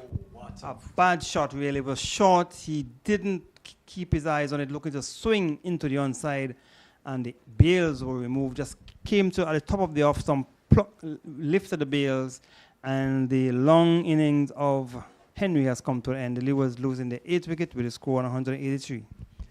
I just said a while ago, once these 2 batsmen remain there, they will get over 200.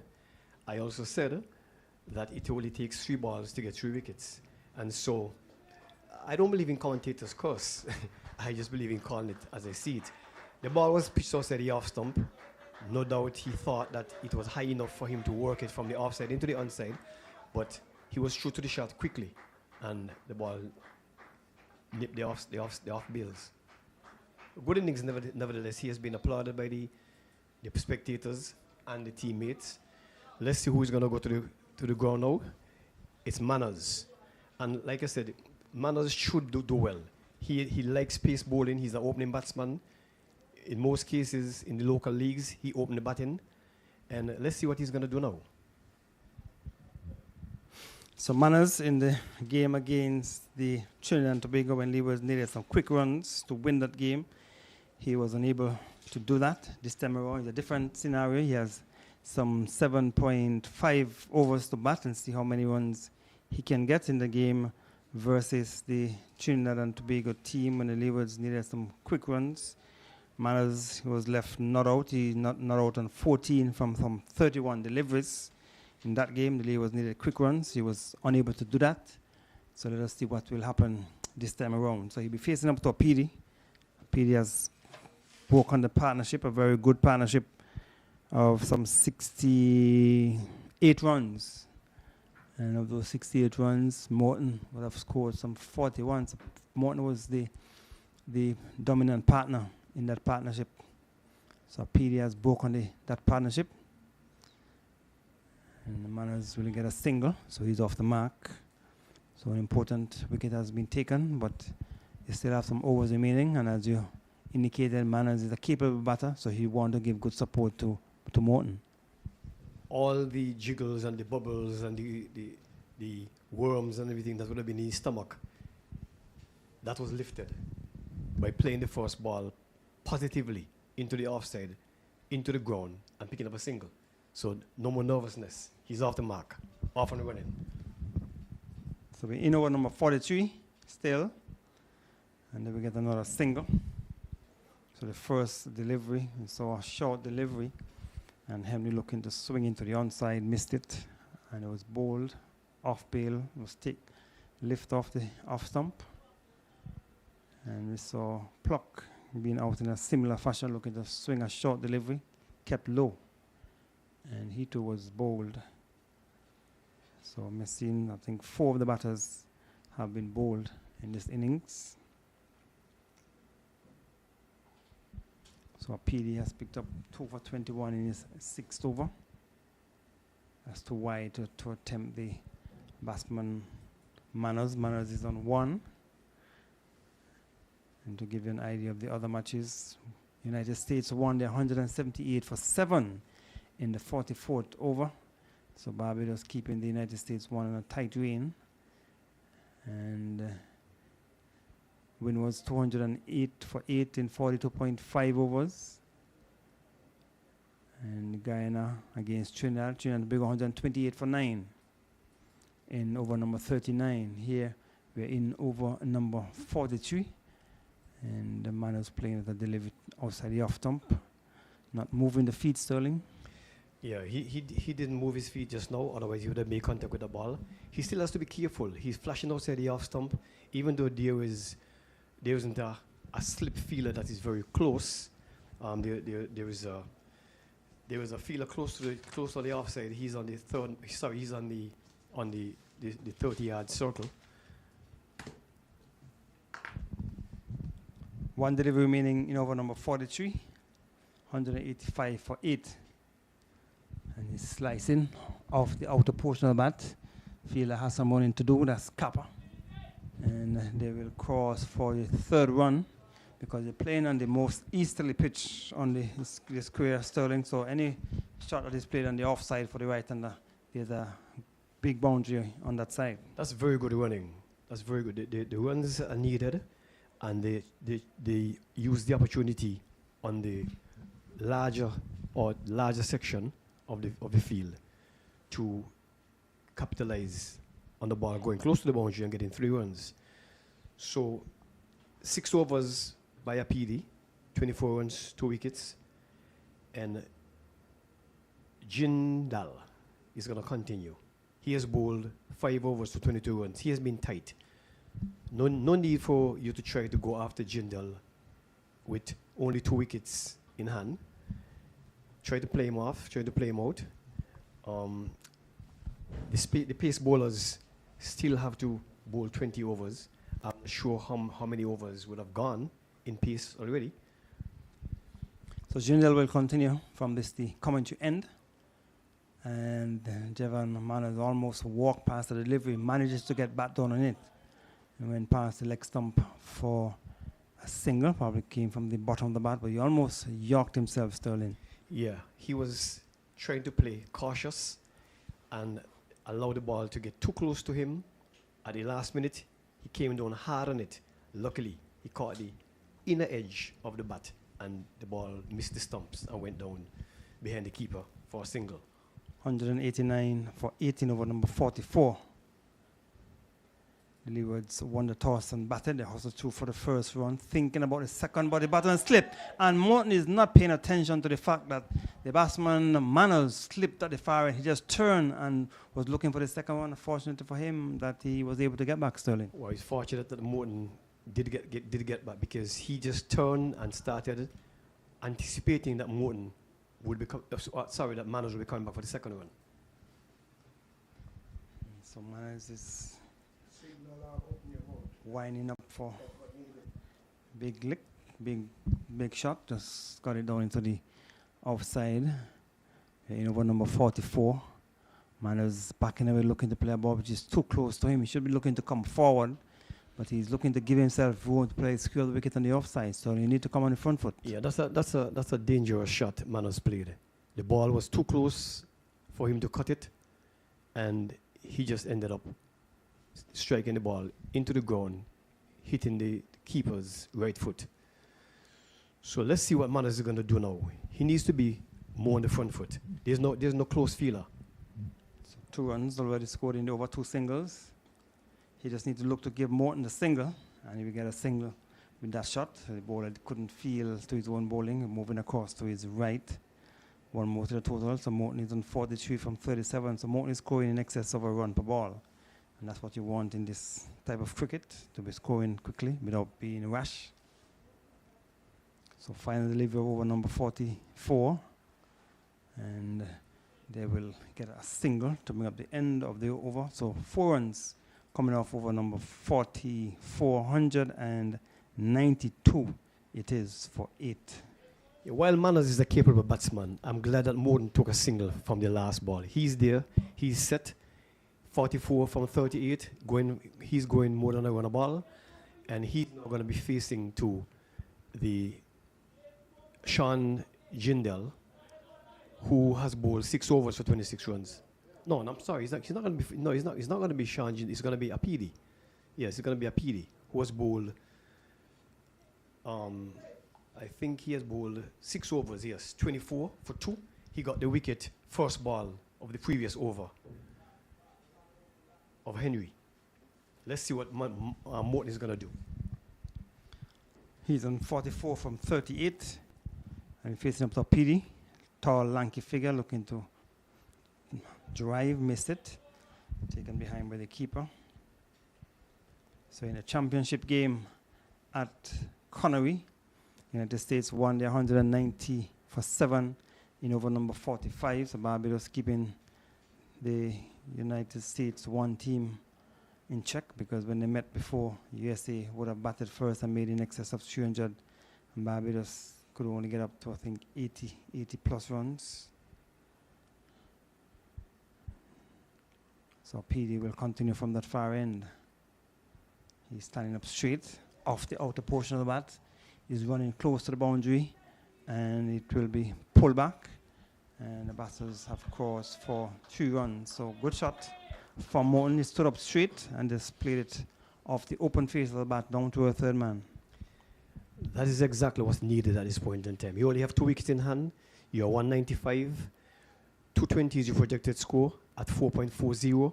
There's no need for you to try and go aerial and get caught. The wind is high, as you can see. Look at the trees. The wind is high, and so if you're not hitting with the wind, you have a disadvantage from the moment you play the shot. 2 balls have been delivered in over number 45. 4.40 run rate. This time on the leg stump, we'll go through for a leg by. The bowler was a bit slow in coming across, and the batter just had good eye contact and scampered through for the single. Yeah, that's good running between the wicket. The pace bowler, he's a tall man. To get down to pick up the ball is a pretty long distance down there, and Manners, who tried to work that one into the onside, ball came in contact with his body. The ball fell right in front of him. Morton, the live wire, as usual, started running. Manners saw him coming, realized that there was no danger in taking that run, unless there was a collision between the 2 batsmen. So we're coming up on the 120 mark, which should be the cut-off point. We still have some 5 overs remaining, so we don't know if there will be any penalty.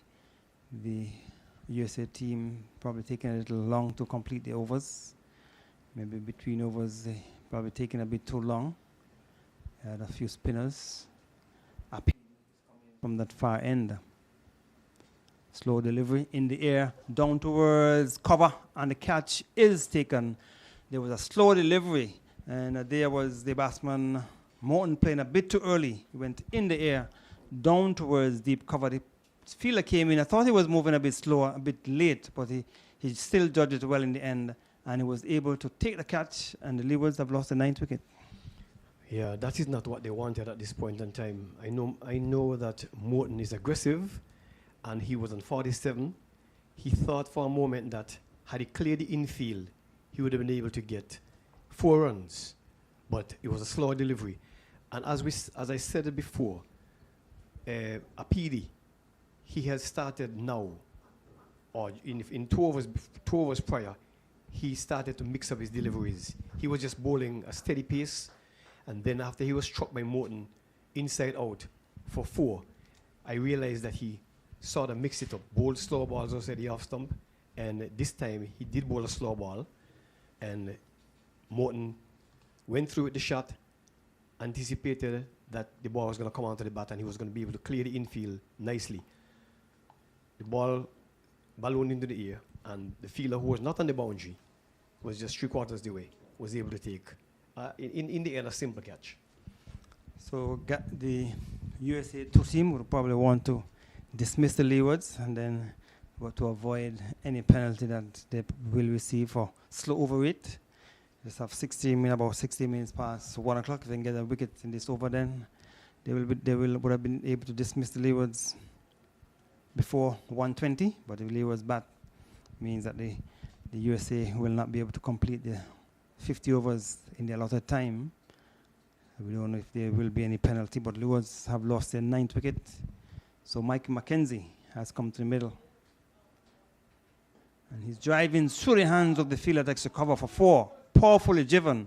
The fielder that takes the cover was jumping trying to take the catch, but it was driven powerfully over the head of the fielder. He tried to take the catch stolen, but he went through his hands quickly and into the boundary for 4. It was a powerful shot. It was a powerful shot, Gary. I have to say that it's either a typical tail-ender's shot, a pace bowler's shot, or a bowler, or it's a situation where the batter is more than just a number 11. So the fielder, who was a bit short at extra cover, has gone back to the conventional cover area, just on the edge of the 30-yard circle. He was about just on the edge of his square. It was a bit close, and it was a powerful driven shot. Fortunately for him, it was not at his head. It was over his head. And he hit it in the air, and the fielder at cover, who was just placed there, was just out of his reach, as Mackenzie was looking to probably swing it into the onside, came from the outer portion of the bat, went in the air, and the diving fielder at cover couldn't get to it. 2 more runs to the total. It was a risky shot. I think, though, that even though he struck the first ball for 4, I think he can be a little bit more measured in his attempt. There's still 30 balls to go. They have now scored 202 runs, 9 wickets gone. 4.49 is the current run rate. If they were to bat these 5 overs and just work the ball through the gaps and pick up the 1s and the 2s, they can easily get to 420 or 430. So the 200 came up in that over. Still a projected score of 225. But Mike Mackenzie has signaled his intention quite clear that he's going to go after the bowling. Jevon Manners, who will be facing up, he's on 7. He has a full delivery and unable to punish it and play the bat down the strip. That reminds you of anything you have done, Sterling, unable to punish a full delivery? Yes, go too hard on it. So he will try once more another flighted delivery, but Manners is a bit tentative. Then essayed a more aggressive shot after the fact. But just this is the final wicket, final partnership for the Leewards. Off the edge, will get at least 2 runs. He's going down towards the boundary. Mackenzie is coming back quickly for the second, thinking about the third. But Manners is just humble back for the second one. So with those 2 runs, the total has gone on to 204 for 9. The Leewards won the toss this morning and elected to bat. Still have nice and sunny weather. Have some high grey, white or whitish clouds. And Manners just pushed that into the offside. He's on a 9 from 13, 2 runs from over number 45. So we still have some 4 overs remaining after this. He was in danger of not being able to bat out the 50 overs. But if they still can bat the remaining overs, the remaining 4.1 overs, they can get up to close to 220. And the Manners is unable to pace the offside field to bring up the end of the over. 2 runs coming from that over, 204 for 9. Great recovery, Gary. Great recovery. As I keep saying, it's not how you start, but it's how you finish. And you're not gonna get me to change my position on that at all. It's definitely not how you start. Too many. Look at the situation in St. Kitts. The United States team, they were 90 plus for 1. Then they were 110 or 12 for 3. Now they are 190 plus for 7. So they started with a flourish, and now they have slowed down considerably. So, as I said, 197 after 45 overs. That's the championship game, which has been played at Connery. And this is the 7th place game, which has been played here at the El Comido Willett Park. 204 for 9 at the start of over number 47. So it is Mackenzie within 6 from 2. And he was winding up for a big shot. Then he realizes that the ball wasn't there and just played it into the offside. Was in the air, but the field at cover was deep. I guess the previous shot that was timed, the first delivery that he faced was timed beautifully and went powerfully to the offside. And the cover dropped back at just on the edge of the circle. Manos is on 9 from 15. Has not been timing the ball as well. I'm sure that he can.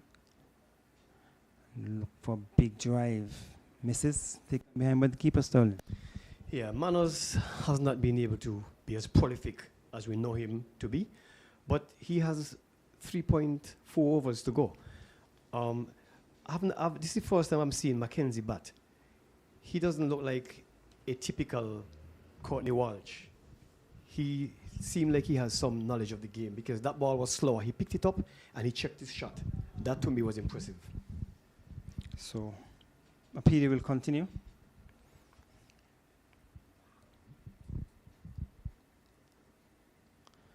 So Manos will get at least a single slips again at the far end. So maybe he has on what you refer to as cockroach sliders, Sterling. Something has to be wrong with Manos' shoes. I don't know if he's batting in rubber pegs or half pegs, but he's sliding a lot. The ground is hard outside. I've had a chance to look at the pitch, and the area is hard, but he has to be careful he doesn't get injured as well. So Manos actually batted at number 10.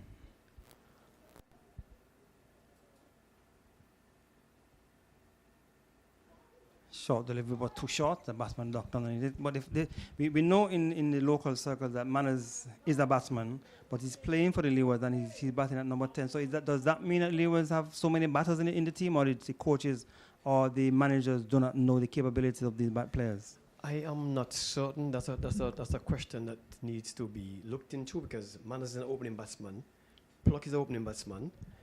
And Omari Jones, he has been an opening batsman in his local league. But I guess when they sit down and they talk, they're gonna have these discussions. We're over number 47, 2 balls remaining, and Manos is winding up for a big shot. Then he realizes that the ball was not there. Had to delay the shot somewhat, and he has not been timing it. Sterling. He's laboring 11 from 19. I prefer that Manos remains on 11 for 19 than play a rush shot and get out. And when I say I'm speaking for the management, the coach, the Leewards, and for any cricket on a whole. I'm not supporting any team as a commentator. So you think he has been affected psychologically, the fact that he is known to be a batter in the local circles, batting at number 10 for the Leewards?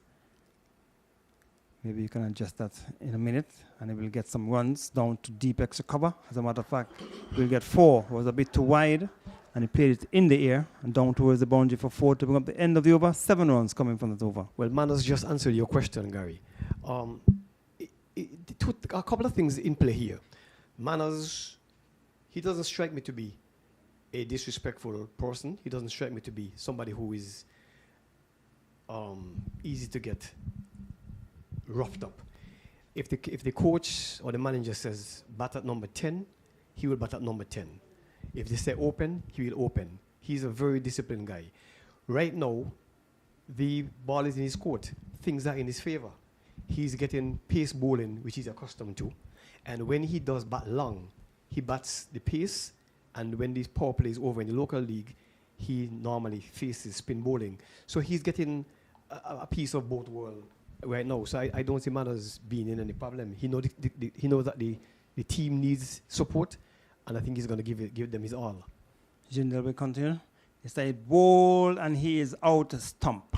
So that's the end of the Leeward's innings. The batsman Mackenzie got a flighted delivery from Jindal, came onto the front to look to drive, missed it. The bays were removed and the Leewards have been dismissed for 211 in 47.1 overs. No communication between the two batsmen. I would have expected between the overs that Manners and him will bat, which will speak, and Manners will tell him, listen, just put bat to ball and give me the strike. That is what I expected. As you see, no conversion in the middle, and as a result of that, the slower delivery from Jindal had Mackenzie's eyes open up. He thought he got to the pitch of it, came down and tried to play it, and he didn't play it with a straight bat. He tried to turn the ball into the onside, missed it completely, and was stumped. So the Leewards dismissed for 211, and the United States won against Barbados 210 for 9 in over number 48. So these two matches following a similar trend. So we tell you that the Leewards innings has come to an end. They made 211 all out in 47.1 overs. So we will be joining in about a half an hour or so for the United States to reply. So join us in about 35 minutes for the USA to reply.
So, good afternoon and welcome back. We're about to see the resumption of play after that break. Leeward made 211. So they'll have to make 212 to win. That's the United States. So we have seen the first delivery. And a run has been scored. So Frankie, good afternoon. Even though we have not received any launches yet, Frankie, but we are here. Nothing for the pallet, but we are going on. Boye is going to be batting. Tumala has been getting up deliveries of the mark already. Miller, the captain, is coming from the southern end.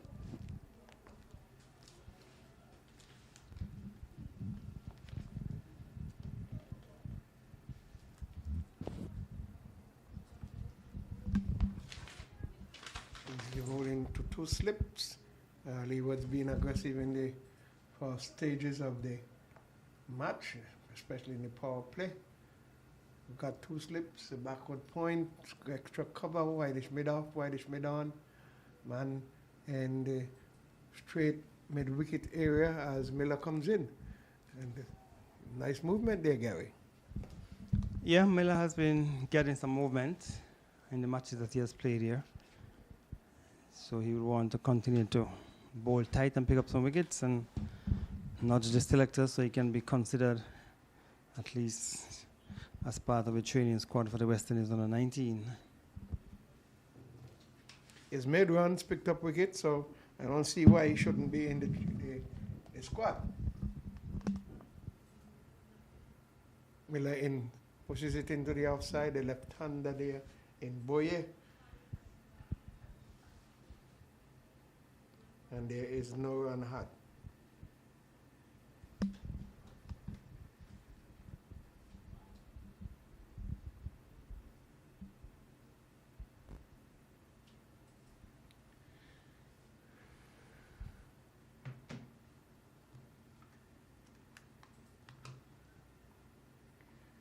So Miller, the right-arm fast bowler, comes in from the southern end. The Boyer gets easily behind it, and there is no run. And the 2 fielders we are not seeing the usual long leg, and that's third man. I don't say fine leg anymore because it's not fine, Gary. And the third man would be wide because you've got 2 slips, and normally the fielder is placed to the left of the second slipper. In my day growing up, he was between both, or very fine, between the first slip and the keeper. So, but things have changed in patterns. So he's driving this into the offside, a left-handed Boye, and he runs on the shot, picks up a run from his 4th delivery, and the score is 2 without loss. 5 balls have been bowled. Boye is 1, 1 from 4, and Tumala is 1 from 1.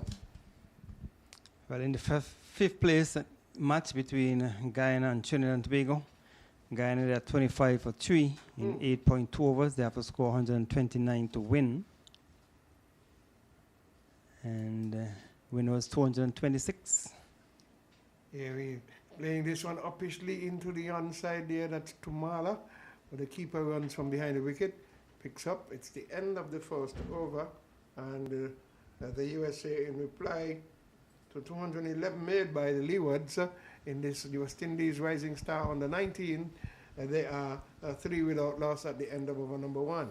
All right, so they'll have to score 212 if they are to win, and the Leewards will have to pick up 10 wickets if they are to place 7th in the order in terms of the point standings, or in the final standings in this the Rising Stars under 19 Men's Championship, which was played right here in St. Kitts and Nevis. So it seems it's going to be Omari Jones, who will be opening attack from the commentary end. Jamaica 1 without loss in the first over against Windies. They need to score 227. And Barbados 1 without loss in the first over as well. They need to score 213 to be back-to-back champion in the 2025 Rising Stars under 19 Men's Championship here in St. Kitts and Nevis. We want to say good afternoon to all who have joined us after lunch, who are viewing and listening. And he is hoping that you would enjoy what has been brought to you from the E.T. Willett Park. Number 28 on his back, Amori Jones. Onto the back foot, slaps it into the vacant cover area. It's between the square cover and that backward point. 4 runs to Tumala, and so he takes his score up to 5. And the score onto 6 it is. 7, he's on to 6. 7 without loss. The United States in over number 2. Too wide, too short, and he was punished by Tumala into the cover point boundary for 4.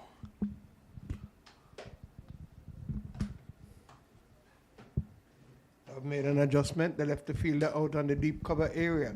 In goes Jones. So up on the back foot. He opens the face nicely. Wide of the slippers there. Picks up another run. That's Tumala. Good thinking in picking up his 7th run. And the score goes on to 8 without loss.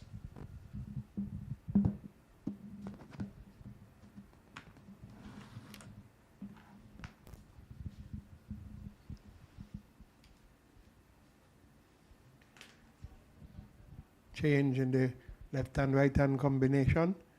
It's just going to be 1 slip. A man wide, 3rd man. Square cover, extra cover, wideish mid-off. Man down on 3/4 of the way on the deep cover boundary. A man down on the no long leg. It's on the 45. Here, Jones outside the off stump. Comes down on the Tumala and misfielded there by the fielder coming from the cover point area. Yielded a single by a misfield, and so the score moves on to 9. 9 without loss, rain over number 2. So 6 runs have come so far in this over. Maybe Sterling is more fortunate than us. Maybe he has been able to get some lunch. Or he would have brought lunch from one of his restaurants for us. We have not been able to get any lunches yet, Sterling. So maybe you can do some investigation to find out what's going on with the lunch, Sterling. Number 28 on his back, Amori Jones goes away, bowls to the right-handed Tumala, who comes forward, and there is no run. He's 7 from 4, 5 deliveries now. Answer Boye is 2 from 5. The USA, they need 212 in their 50 overs, and they at the moment showing 203 from 290 balls. Should be easily had if they bat sensible. Well, the Leewards would want to pick up wickets and pick them up quickly. Jones goes away from us into bowl to the right-handed Tumala. Yorker delivery, comes on hard on it, finds the man at backward point, and there is no run. We're urging persons to come out and support the Leewards here at the E.T. Willett Park. It's an interestingly poised game. Leewards making 211. And we got to say thanks to those youngsters who have been operating the scoreboard over there. Thanks to all who have been helping. And thank you, folks, for once again remembering us as Jones is about to go into ball to the right-handed Tumala, weighing over number 2. 6 runs off of his over so far, and he's playing and missing there, hands going aloft, but the ball went straight through. Tumala came across, pulled his bat in at the last minute, and it's the end of over number 2. The score is 9 without loss, USA. So a beautiful delivery to end the second over. Touchdown just on about the off stump and moved away slightly from the right-hander he was beaten. So good end to the over by Amari Jones. But the first delivery was a bit too wide and was punished. So they would want to pick up those wickets and pick them up quickly. So Matthew Miller has the best figures of 4 for 23.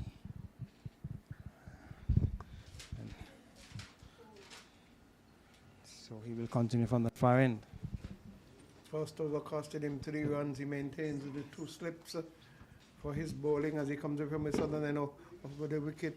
And the ball is played into the offside by Boye, and there is no run. He remains on 7 from 7 deliveries, and the game is here looking for the USA to get 212. The Leewards having made 211. Top score of 68 from the man Bergen. No, not Bergen.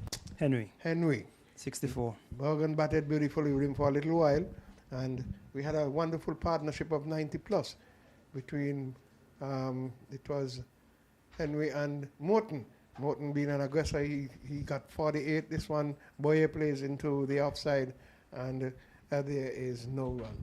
Morton batted superbly, started kind of slow, got a little fidgety in terms of wanting too many quick singles before they were safe, and then he batted some power shots, got some good shots on, continued to be positively running, and he himself and Henry did build a lovely partnership to bring the Leewards back into contention to get towards 200.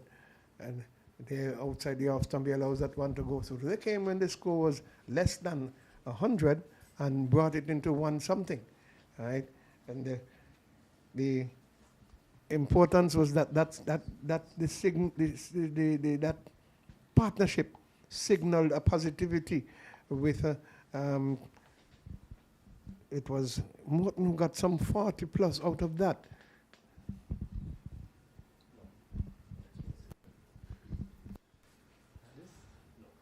Here comes Miller outside the off stump. He leave that by somebody, man.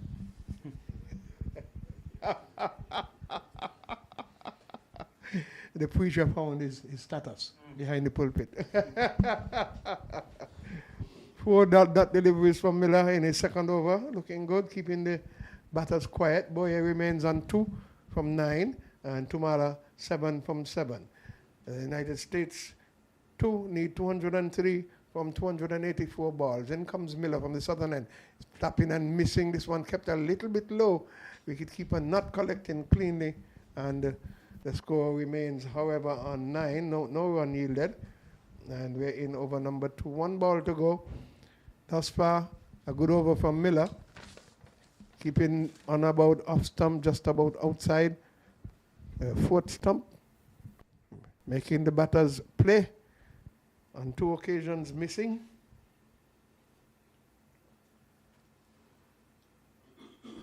Matthew Miller, M&M, comes away from the southern end. Passes the umpire now, delivers, and it's bowled him.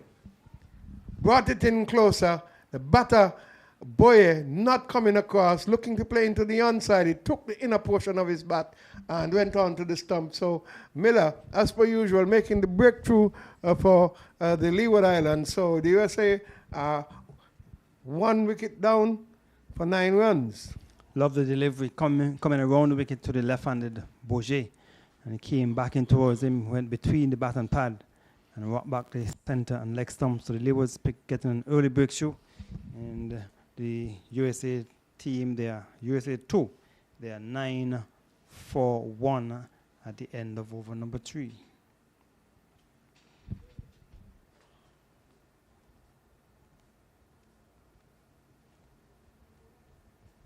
In the batter for the USA 2 team is making his way as Harry Babu.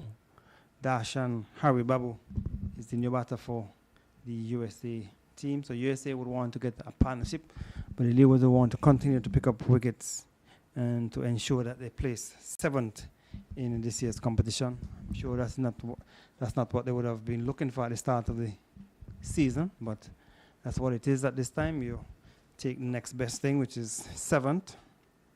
They did not play well, did not bat well. They didn't bat out the overs. They score enough runs to defend out. And they did not, when they had a small total to make, they couldn't make it as well, because in the first game, they lost after dismissing. The win was for 124.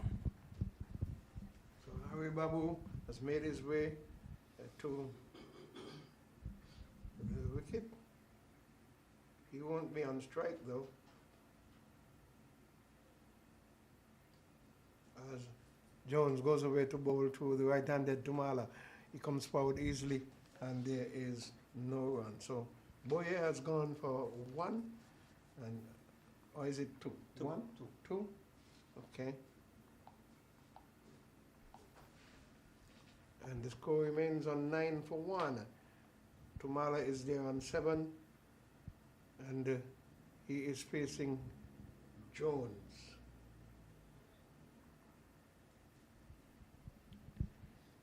There goes to Marla as he faces up to Jones. Comes forward, opens the face of the bat, passes the man there at backward point. The man at third man is coming around, covering the line of the boundary, but he does not field it. Unfortunately, throwing himself, and the ball eluded him, coming off of his body and going into the boundary for 4. So Tumala moves on to 11. The score goes on to 13 for 1 in over number 4. Jones in his second over is none for 10.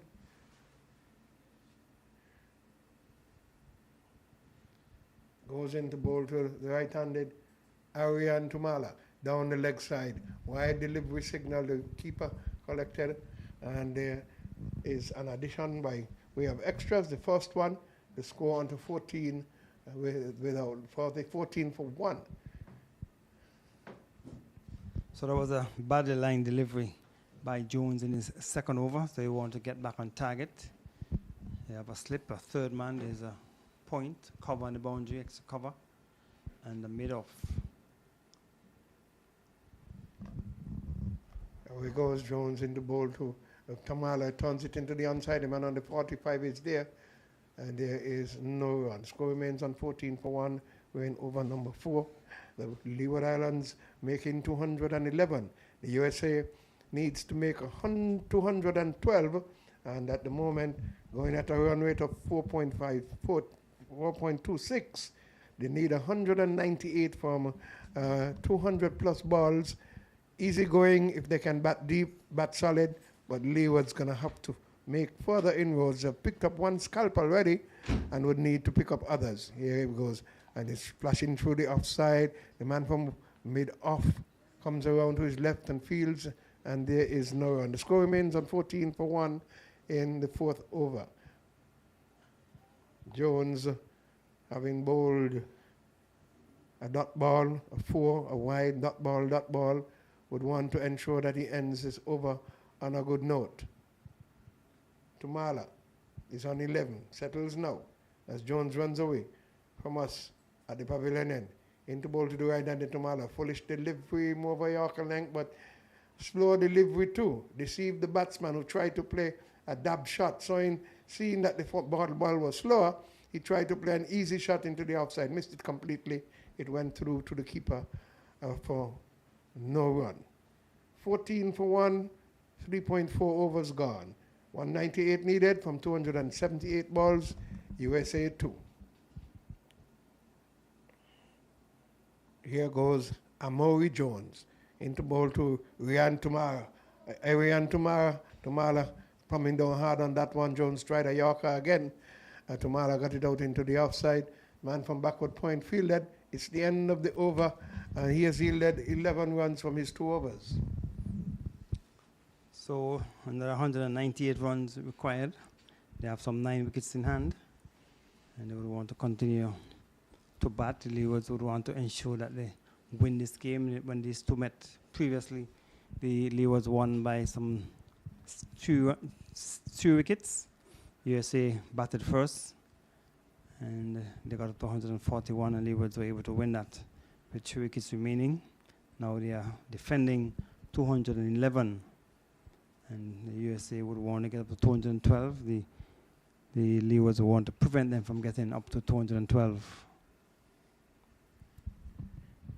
So we are going to see Miller in his 3rd over. Will be bowling from the southern end, the pavilion end, the Bath Hotel end, high school end. He has 2 overs, 1 for 3 already, and it's a lovely Yorker, bringing the batsman in Harry Babu forward. He comes down hard on it, and there is no run. So all teams seem to be vying strongly, Gary, from the replies we have seen thus far, and those who would have batted first being restricted to a certain amount of runs. And here, there's going to be for the 7th place, Leewards having made a recovery of a 68-run partnership, I think it was, or 70-something partnership between Morton and Henry. And here is one, Harry Babu, coming down on it, playing it into the onside, and there is no run. And that is what brought them back into the game to get to the 200 mark, with a couple of lusty blows by the late batters as well. And that they reached the 211. 198 needed from 274 balls. They're going to have to pick up wickets consistently if they want to peg the USA back. USA has just got to bat positive and be good in their approach. Yeah. And he plays this one into the offside, looking for a single. It's not on. Good fielding there by the youngster in the covers area. And there is no run. Score remains on 14 for 1 in the midway section of the 5th over. It's 4.3. It's 14 for 1. Miller having bowled 2.3 overs. Dot balls in this one already. He had a good over before as well. And we are going to see if he can make this a maiden. He turns right arm fast. Comes into bowl to the right-handed Harry Babu. And Babu is playing this one, opening the face of the batter. Ram shot over the slips. And he gets a boundary for him. They dash on. Harry Babu using one of those international shots. He gets a 4 as he got under it and just played it up and over the slip card and picked in the boundary. The score goes on to 18 for 1. Got some applause from his teammates. Yeah, good shot. It was short, and he just kept his eyes on it and just played it high over the slip and down towards the boundary for 4. I tell you, Barbados, they're going on helter-skelter, 50 in over number 4, 50 without loss, in search of 213. What Will Miller does, he comes into bowl to Babu. Babu comes down on this one, playing it into the offside, and there is no run. So he spoiled the maiden by getting that ram shot for 4. Miller perhaps would have thought he would have gone into a hook shot, but instead he kept his eyes on it and rammed it up over the slips. So Barbados defending like true champions. They are 52 without loss after 4 overs. So Frankie is going in excess of 12 runs per over. Yes. As a matter of fact, 13 runs per over after 5-2 without loss.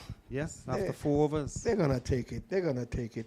I've always felt that they would have won the championship, having seen them here for myself. They have a positive team, so best of luck to them. They're playing down the leg side. It's a wide delivery. A batsman missed it. Keeper collecting, and so the score moves on to 19 without loss. 19 for 1.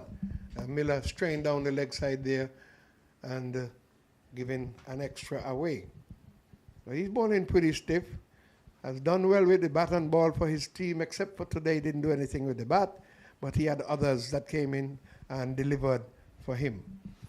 Lovely innings by Henry, 68. Lovely innings by Morton, got 47. And they really saw the Leewards through to decent total. He's on the back foot, hitting hard and high. Is he going to be out? Yes. Billa, who normally picks up early wickets, picks up his 2nd wicket. Harry Babu looking to play it over into the offside.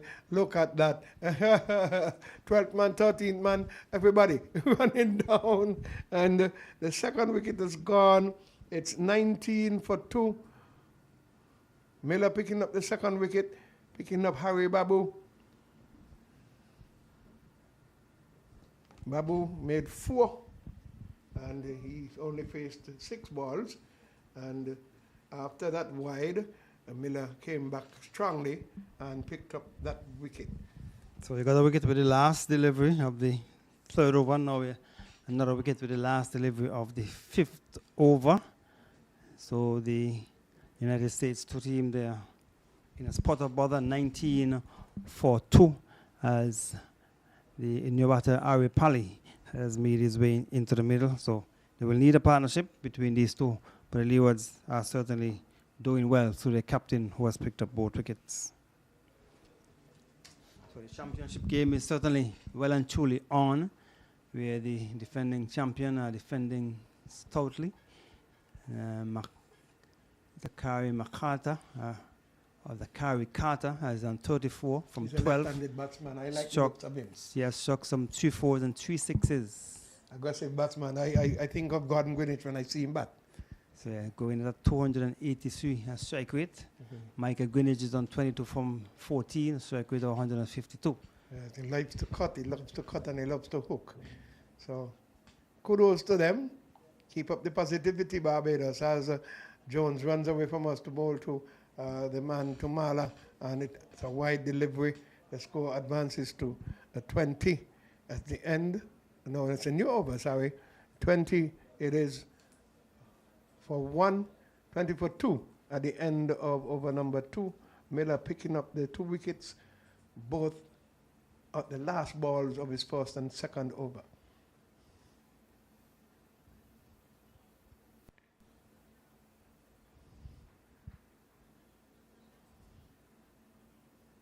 Jones, a shorter delivery, keeps very low, almost straining the batsman there, trying to punch it away into the offside. Did not get up. And so it goes through to the keeper.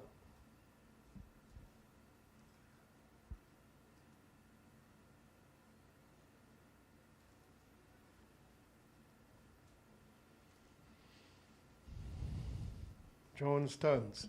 He has a slip, a third man, a backward point, extra cover, wideish mid-off, down the leg side, no ball signal. So 2 sins committed. Bowling a no ball and straying down the leg side. Yeah, if it was not no ball, it Free certainly hit. would have been a wide. So the first no ball of this match. First no ball of the match. Score goes on to 21 for 2. We're in the 6th over. Jones, a wide, no ball. So first 3 deliveries, a wide, a dot ball, and a no ball. Free hit. What is Tumala going to do? He comes in and hits it hard and high, straight back. He has the legs to come through for 4 runs. So Tumala has gone on to 15, and the score goes on 25. 25 for 2, and we're in over number 6. Not a good delivery. So the free hit has yielded a boundary, and so the USA moves on to 22, and Barbados progress to 65 without loss after 5 overs, scoring at 13 runs per over. They're going to take that hands down. They're very positive, and they have a good batting lineup. Away goes Jones. He's going to be bowling to the batting lineup for the USA too. Tumala easily comes behind this one and plays it out in front of him.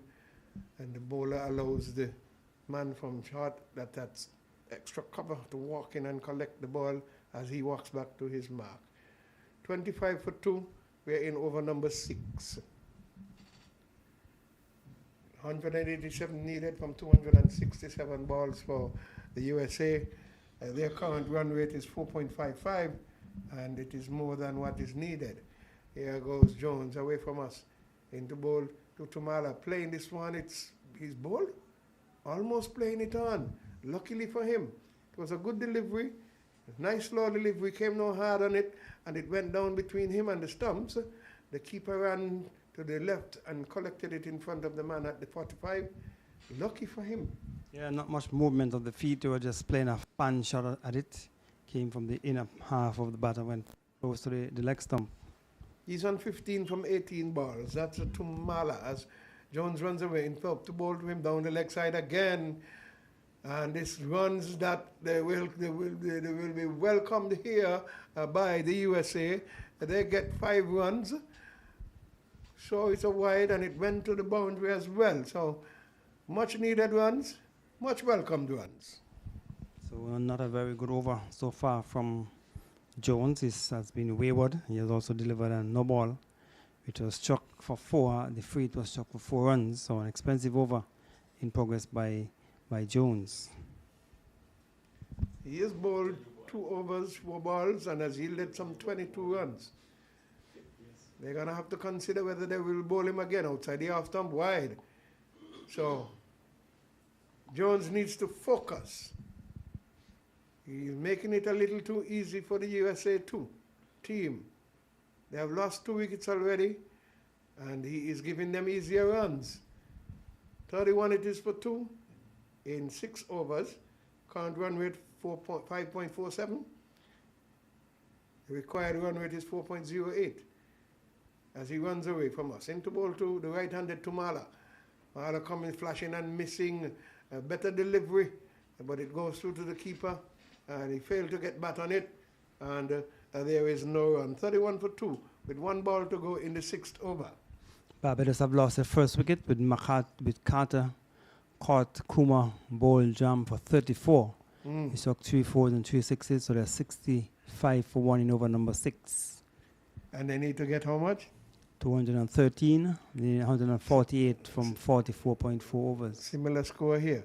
As this one slapped into the offside, out to Whitish mid-off, and the fielder feels it's the end of Jones's over, and the score is a 31 for 2 at the end of over number 6. You see Tumala limping after that shot, as him as a hamstring is giving him some trouble. They have been here now for the last 3 weeks, Frankie, and it has been I'm sure the cricket has taken a toll on the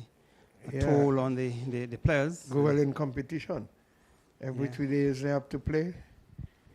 Practice and on the off day, so it's going to take a toll. Yep.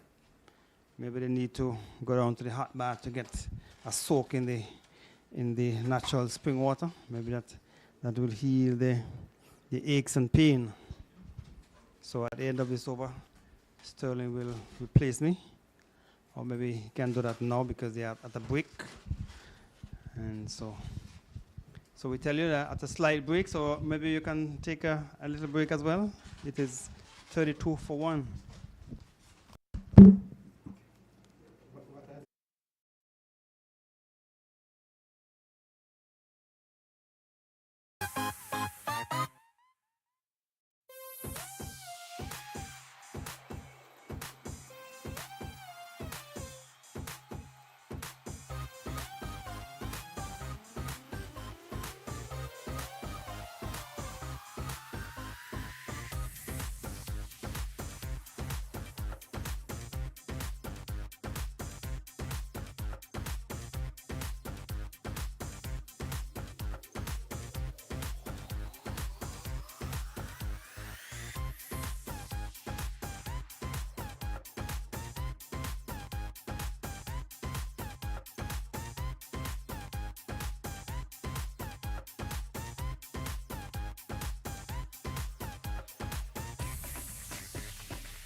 We're back with you after Tumala has had some work done on him, and this our Pali is off the mark, and Tumala is going to be facing up now. Miller in his 4th over has bowled 3.1 overs, 9 runs, 2 wickets. He has picked up the 2 scalps already. Our Pali, after getting some treatment, is going to be facing. He's 15 from 20 balls, and that's Tumala. Our Pali has 1 from 1. As he comes down, looking to play it into the onside, and the keeper, they're all appealing, but the umpire is unmoved. Everybody was celebrating, thinking that they had it. The ball was going down the leg side. It was in his pads on the leg stump going further down.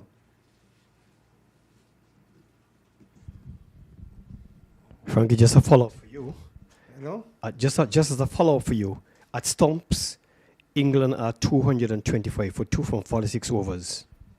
225 for 2 after 46. Chasing 358. It's going to be a match that is going to go down to the wire. It's go down for 5 days. The umpires have called the captain, Miller, and both have spoken to him. Perhaps with the over-appealing, it's not the first time it has happened. And just now, perhaps he might have made a comment. So that's a warning for him, because the umpire did not give out the thing. He called the square leg partner, and they called the captain and spoke to him. Miller comes in, bowls to, that's played in the offside, backward point fields, that Tumala playing the shot, and it's no run. So he's 15 from 21. The youngsters are going to have to be careful that they don't get carried away.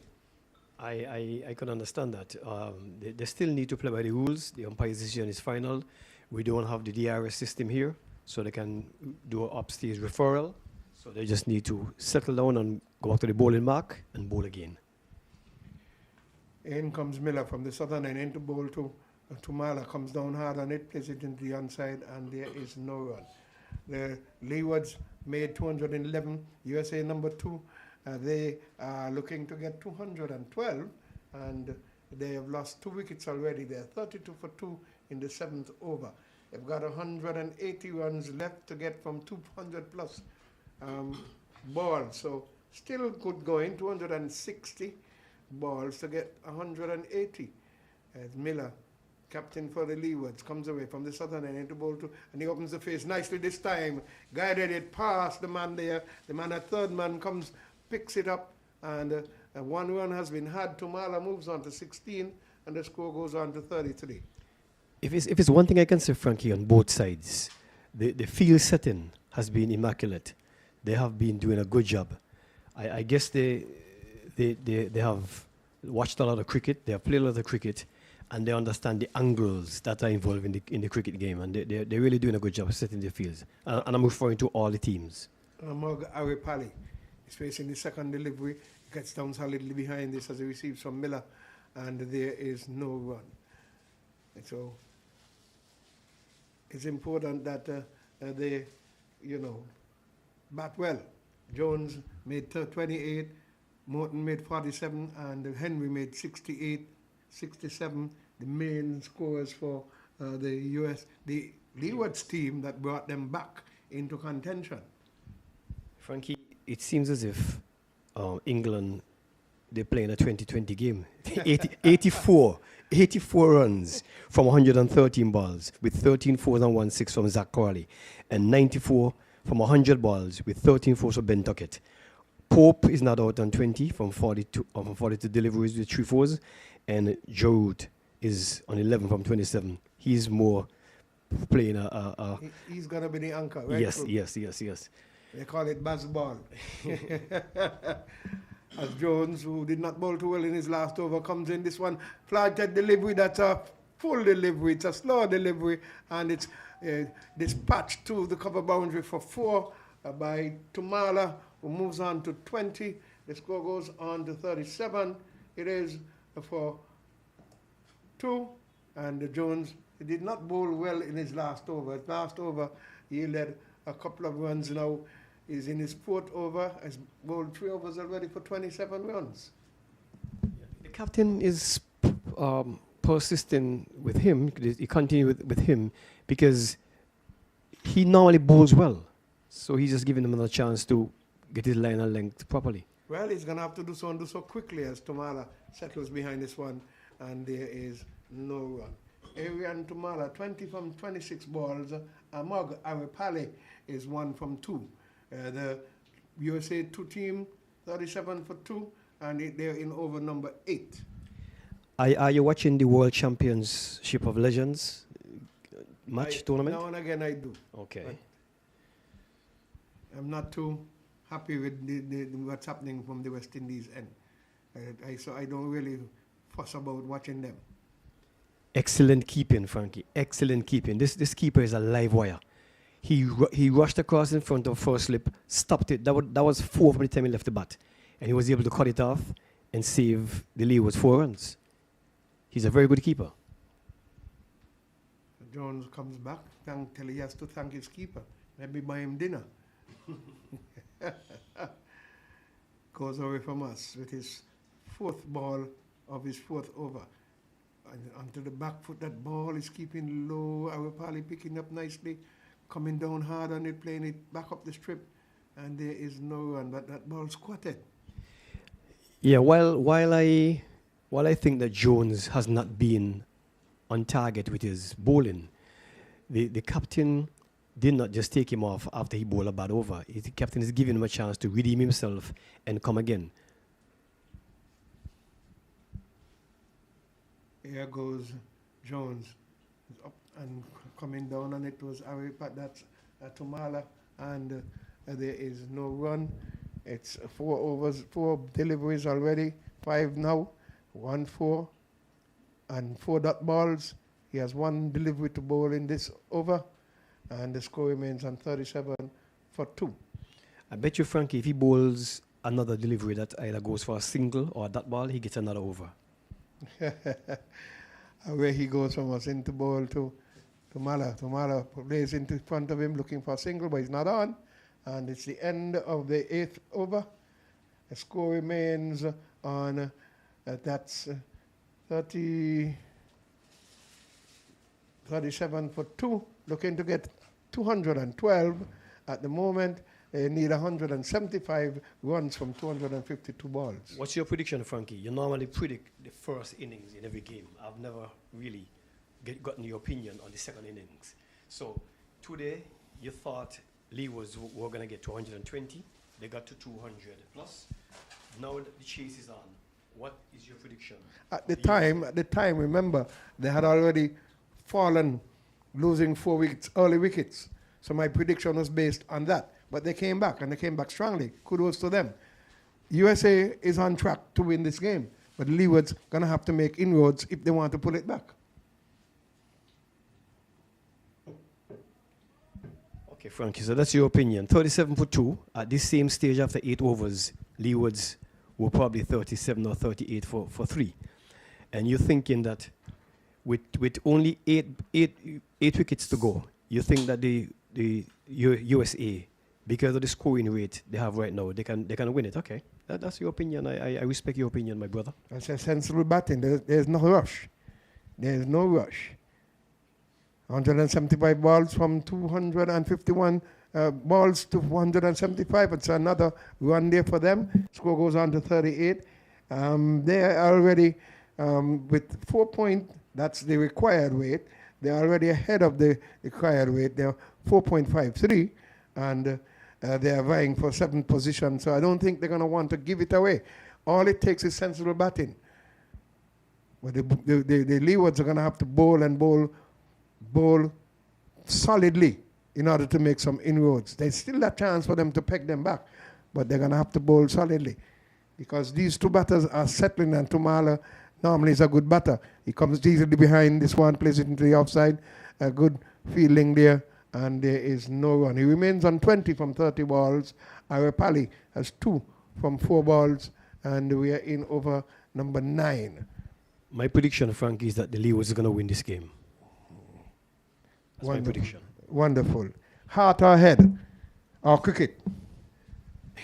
They're going to win this game by playing sensible cricket. Just targeting the pitch, bowling the proper line and length. Captain Miller comes in from the southern end, brings up Tumala forward, and there is no run. And the score remains on 38 for 2 with 2 deliveries to go in the 9th over. It's not how you start, it's how you finish. Yes, I know the anthem. And they started... I know the anthem. Yeah, they're starting well right now. 4.21, they are above the required run rate. Keep on singing. They're above the required run rate, but they have lost 2 wickets. Yeah, Miller with 2 for 11 in his 5th over comes in, and it's played down the leg side. Whether it's off the bat or the pad, we'll just have to wait and see. And it's going to be leg byes. Leg byes signaled by the umpire. And so it's, how many runs they would have gotten? 4 leg byes. 4 leg byes? Yes. Okay. And so the score advances to 42 for 2. And we're in over number 9. 1 ball to go. Captain Miller, who had been warned by the umpires, perhaps making a comment after he didn't get an appeal come his way. And he is coming from the southern end. Into bowl to the right-handed Tumala, who comes easily inside, plays it into the onside. It's the end of the 9th over. It's 42 for 2, looking to get 212, the USA. The reality is, if they were to bat the allotted overs, they will get the runs, especially going at the run rate they have. But the Leeward's bowlers, their strength is still in the spin bowling department. Morton, very flat and fast, and he's not on yet.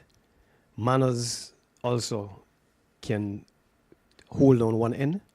And so both teams, they have used their spin bowling to full effect. And whenever whenever the Leeward started quickly, like in the first game, they were able to peg them back with some spin bowling. I see the same thing happening here. That the USA team now, they're after a flyer, 42 for 2. Even though they've lost 2 wickets, they're after a flyer. They are above the current run rate, or the required run rate. I'm sorry, and 170 from 246 balls. They're under no pressure, Frankie. None whatsoever. Jones has been given another over. He runs away from us in his 5th over to outside the off stump wide. Starts with a wide. Score goes on to 43. He's bowling to Ari Pally. And this is what he's going to have to be mindful of. He's going to have to be very mindful of that.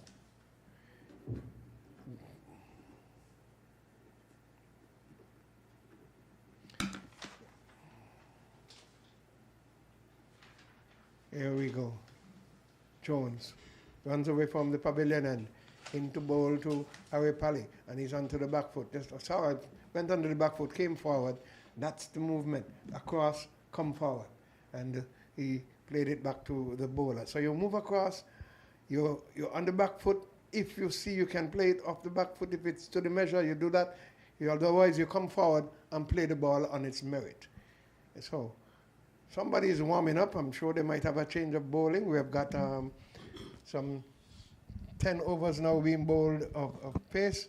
Here goes Jones, and this one slapped into the offside on the bounce. It stopped beautifully there. I think it might be manners, and there is no run. 43 for 2 in over number 10. This is play there, the USA 2. They are playing against the Leeward Islands, and they are here in the West Indies Rising Stars under 19 competition, playing for 7th position. So something's up for grabs as Jones runs away. Into ball to the right, and Ari Pally slaps it, but straight to the man at backward point. He's not getting the gaps. It walks away to the leg side, thinking of it. Why couldn't I get into this gap? And he ushers with his hand that he should have played it forward. That is to the right of that man. I think it's Morton who is in that fielding area. So Ari Pally from 7 balls has got 2, and he will be facing Jones. 1 wide and 3 dot balls. He came back, and can he continue to do that well? And he comes easily forward, Ari Pally, not getting carried away. And there's 1 delivery left, or 2, as the first ball was a wide. 43 it is for 2, and they are looking to see if they can get 212.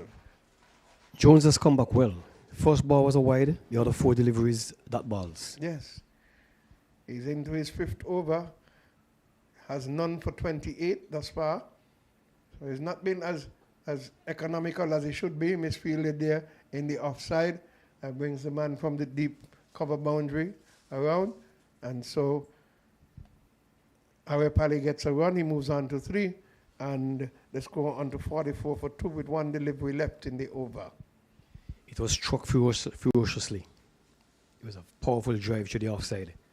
The fielder got a sort of awkward bounce too, so I'm not going to fault him for that single.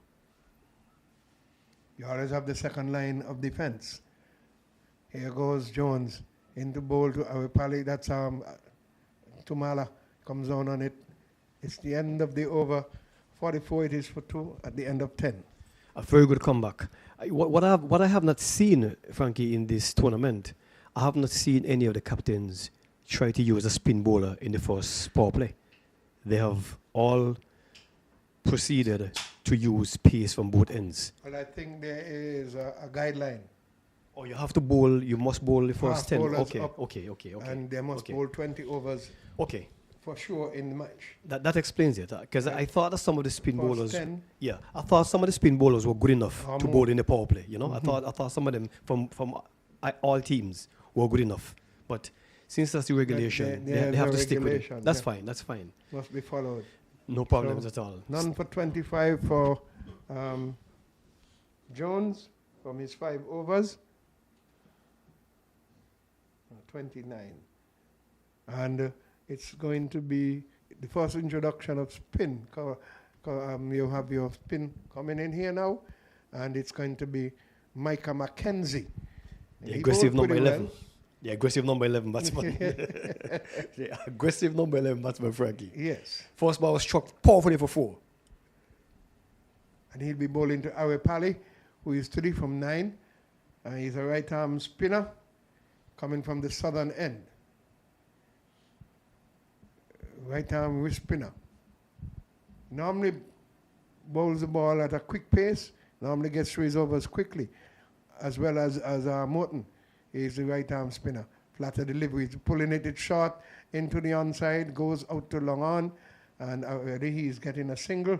So the score goes on to 45 for 2 in over number 11.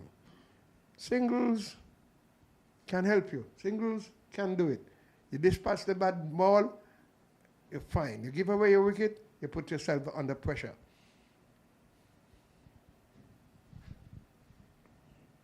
.167 needed from 239 balls. Here he is. Flapped into the offside, didn't get hold of it as he would have wanted to. That's Tumala, and just got it to the straight short cover. In all fairness to the United States team, the win predictor will be showing 55-45 at this point in time. There you go. Yes, flattered down the leg side. And is he bowled? No. He tried to sweep it. It came through and bounced up to the keeper. And there is no run. But a good delivery from him. Faster, and he got the bounce on it. The sweep shot was tried by Tumala and did not come into effect at all. Because he ball from hand to hand. He comes in, this one is up and he trying and missing again. I was looking for that ball in the offside, but he played and missed. It went through to the keeper, and there is no run. Mackenzie is going to be a handful, Frankie. He has been in all the games he has played. He has been. He has picked up wickets. At times he has gone for runs, but nothing too expensive. And this one is down on the leg side. He sweeps it. The man on the 45 fields, and there is no run. It's a slip, a backward point, a man on the deep cover boundary, 3/4 of the way, extra cover, man on the long off boundary, long on boundary, straight mid wicket, man on the 45, and I presume the other 2 players are under us here. And he's pulling it officially, not getting it as he would have wanted it. Tumala, ball slowed up on him, and he's gotten a run nonetheless. Goes on to 21, and the score advances to 45. Right, looking to get some runs here, and it's 46 for 2, and it's the end of the 11th over. Sterling. Yeah, that was in my view, a bad shot. The bowler is bowling leg spin.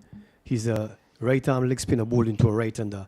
That ball was pitched on the off stump, turning further away, and he tried to pull it into the onside. He should have been able to hit that ball straight back over the bowler's head, because the long on was short and wide, so was the long off. So there was a wide space between both fielders over the bowler's head. You're going to get a double change, and I'm believing it's Morton who's going to be coming on from the northern end. Picked up some wickets in the last game he played, Israel Morton. Had a nice, beautiful knock of 47. Very penetrating. He started off going ahead with his run scoring. He was always ahead. He's flat delivery onto the back foot goes the batter, Tumale, and he gets a run. Misfielded there in the extra cover, and the score goes on to 47 for 2. Don't you think that Singh should drop back a little closer to the end of this edge of the circle? I know he's there to try and save the singles, but no, each time I think that position is good. Okay. You've got to force the batter to come at you. Okay. So he's in a catching position as well. So not to save any runs, he's in a catching position. So a single there by Aripali. He goes on to 6, and Tumala is on 22. Goes down to face Morton. So his first 2 deliveries are 2 singles. There goes Morton. He's onto the back foot, looking to play with the turn away, but goes straight to backward point and there is no run. He starts normally pushing through the ball, and then after a while, when he settles, feels good, he gives the flighter now and again. You know, so with number 37 on his back, lot of deliveries onto the back foot there, that's Tumala, and there is no run. Tumala remains on 22 from 43 balls, Arepali on 5 from 11 balls, and we are looking to see how they would continue with now you would say the power play gone. Did you pick up the signal? I didn't. Yes.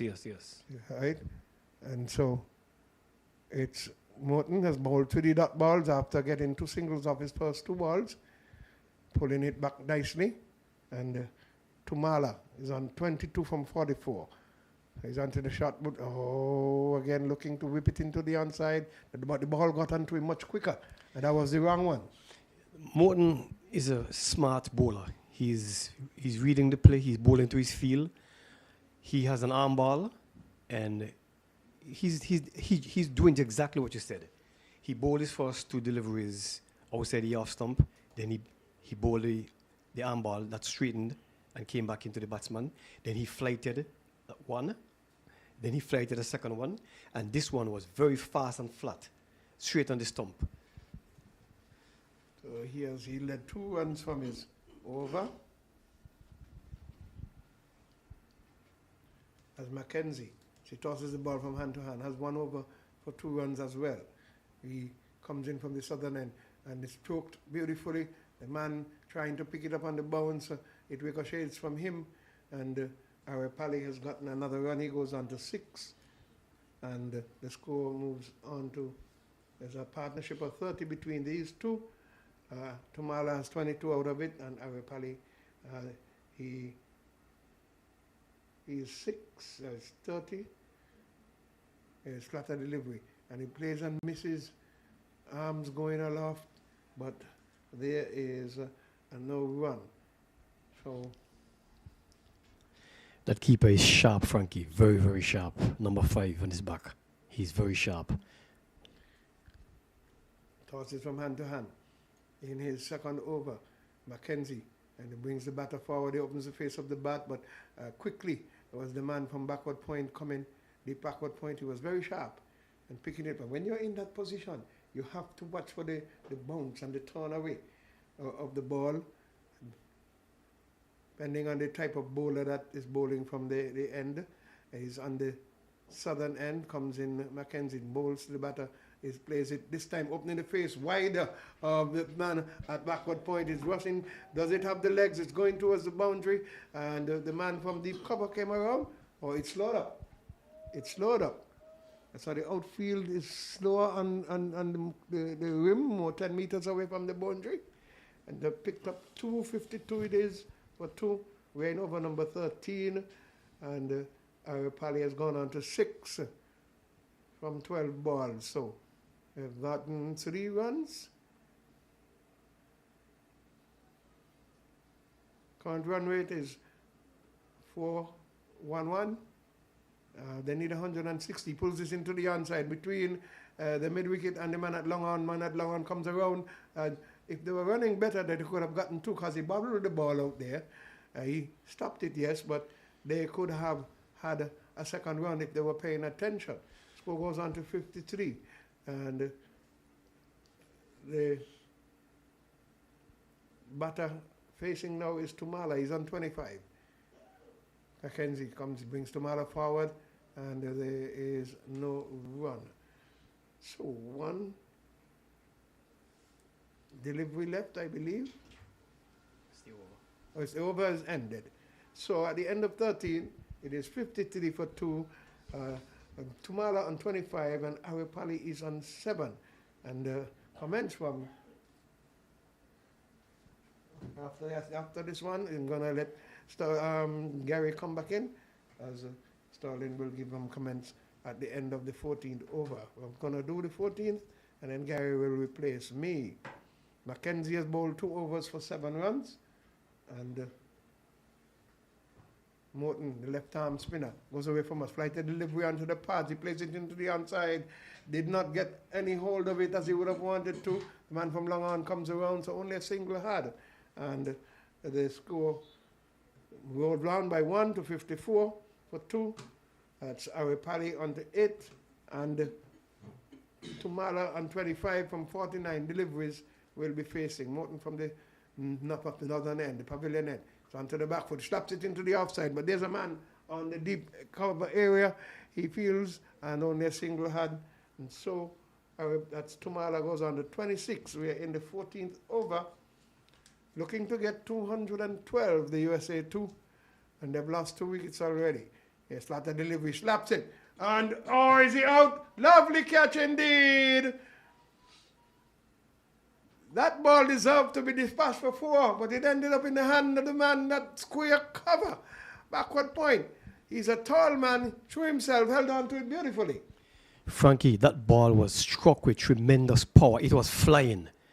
And the right fielder was in the right place. He's tall, and had the Leewards placed a shorter fielder there, he would have gone over his hand, or by full length extension, he may have struck his hand and still go into the boundary. But it was a short ball, deserved to be punished because it was very short, and the batsman rocked back and really punched it hard into the offside. But it was aerial, and it was well caught. So they are now 55 for 3 from 13.5 overs. The current run rate is 4.07. 4.30 is the required run rate. 157 from 219 balls. They are still not under tremendous pressure. But they now these 2 batsmen will have to consolidate, because you only need 7 more wickets to end the game, and that's 7 deliveries. So I think the United States, they may feel comfortable not being under the pressure. They can do like you suggested before, the ones and the twos can get them there. But when it starts getting a run a ball and below a run a ball, then we have a problem. All right, I'm going to complete this over, and then Gary will replace me. So they have lost that wicket. Kappa has replaced him. Kappa is a left-handed batsman, and they're making adjustments to the field. Left-hand, right-hand combination you've got now. Both leg side and offside. Adjustments made. It's one right up, and he's bowled him. He's bowled him. What a lovely delivery. I did say he's going to bowl flat, and he's going to start flighting. This one was a flighted delivery. Kappa, the new batsman, came in, did not pick up the line of the ball. He pushed straight down and played inside of that line. Ball was the wrong one and took the off stump. That was the arm ball, Frankie. He was playing for the ball that would have been turning into him. That one just held his line, went straight on, and nipped the off stump. I can only say smart, intelligent, skillful bowling by Morton. He knew the batter just came in and would be playing his way in, because they're still not on any pressure to get runs quickly, so they don't have to play any aerial shots. They can use singles and still make the runs. It's 157 from 157 from 218 balls. No pressure. But if you continue to lose wickets rapidly, like Leeward did, then you're going to put yourself under some pressure. Now, remember now, Frankie, the Leewards were in a similar position. They had 4 wickets down in around a similar area, and they rebounded. So in the back of the United States management, coach, and captain's mind, if the Leewards can do it, we can do it. So they're going to have to keep on the pressure, keep making wickets in order to restrict these guys from making 212. Gary is going to finish the over. I'm going to let him finish the over because he may well have some 2 wickets. He may well come. Well, Morton, every time I'm commentating and he's bowling, he gives me wickets. So I'm happy with that. Thank you, neighbor.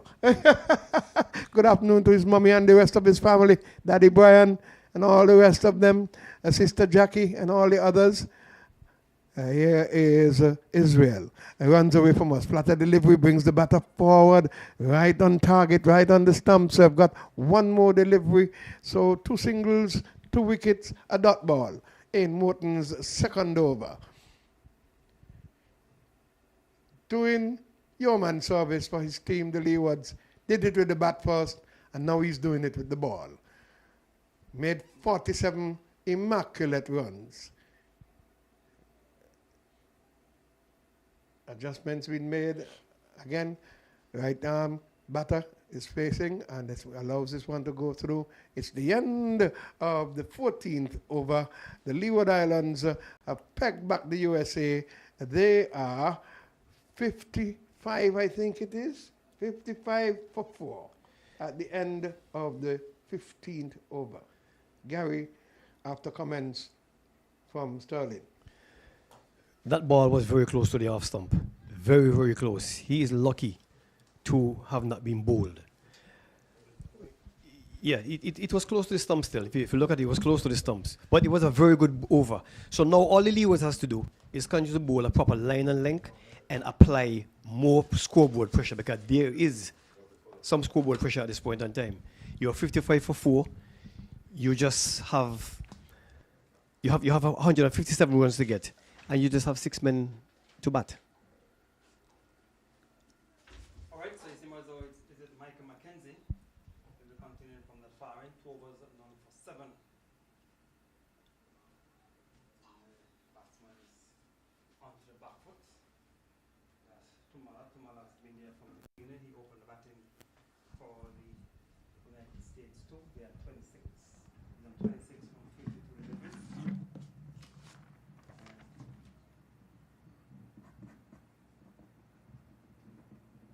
Mackenzie will continue from the far end.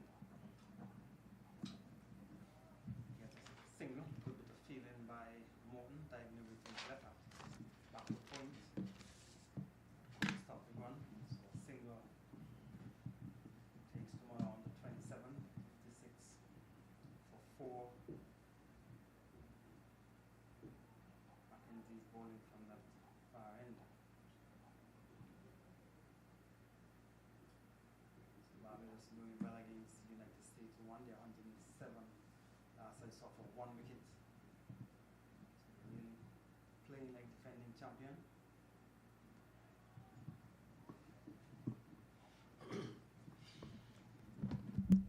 Goes to what I keep saying, Gary. It's not how you start, it's how you finish. I know you got people gonna get fed up of me saying that, but you see, United States started off. They won all their games. Started off with a flurry. Now it's crunch time. They made the most important game of the tournament. They are now under pressure. So another single. So question we ask, you play 7 games and then you go into a final stage of the first place, second. Normally you would have the teams. So that's also 54 single. So normally you have 18 in the competition, you play 7 matches at the end of the 7 round of matches, then you declare a winner. But then you play 7 rounds and then still have to know, say, okay, I play first, play second to see who wins the tournament. Is that the best way to organize a competition? It's debatable. Mackenzie will continue from that far end. Yes, you're probably looking to play more cricket, but you've already played all of 7 matches. Why do I need to play another team again just to determine who will be the champion? I've already won 7 matches. I'm not defending the US, because I'm just looking at the general picture in terms of competition and how it is organized. You play 7 matches, I won all 7 matches, then I just lose 1 game and I would have ended up in the 7th spot. So Well, Gary, I'm wondering how else it could have worked out, because if you have 7, if you have 8 teams, you played 7 games already. If you're gonna say the team that won all 7 will go to the top and sit there and wait for a competitor or an opponent to play in the finals, then automatically number 2 would be in second place. So you're saying that number 2 should play number 3. And No, then, no, I'm just trying to figure that format. I'm saying that at the end of the round robin stage, that is where the It- champion should be determined. it- You don't have to play one more game to determine who come 8. Leeward's already in 7th place. Leeward's and USA already 7th and 8th. Why do I have to play again 7 and 8 to see who comes 7 and 8? To me, that doesn't make any sense. You already played the entire tournament. seven matches. Whoever won, they get the most points. Should have been declared the winner. That is how I am. Well, that's your opinion, and it is a sensible opinion, and nobody's going to fault you for giving that opinion. Maybe the organizers of the tournament will hear you and look into the possibility of changing it. Because I know the US, if they don't win today, they will feel aggrieved that they won all their games and they're not going home with the championship trophy. The question is, how did Barbados become the champion last year? Was it the same format?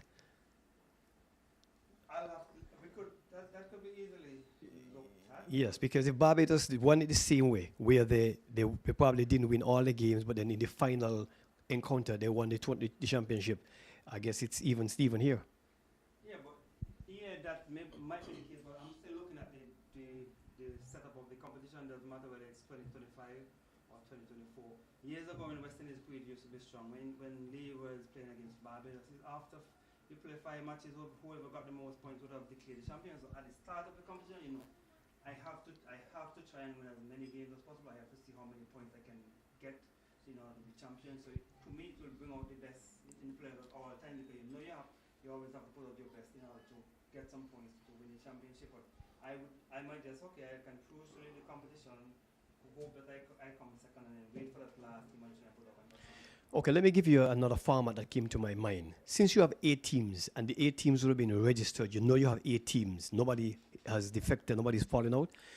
We zone them. So zone A have 4, zone B have 4. So in that zone, again, whoever wins all the matches and have the most points in zone A, they go automatically to the top. And then you have 2 and 3. Play. So if you came last in that zone, you're already last. So no chance of you coming back. So 2 and 3 will play, and the winner of that match between 2 and 3 will play the champion. Yes. Yes. If you zone them, it means that you only play 3 matches. If everybody plays each other, you play 7 matches. That's lots of cricket. So maybe.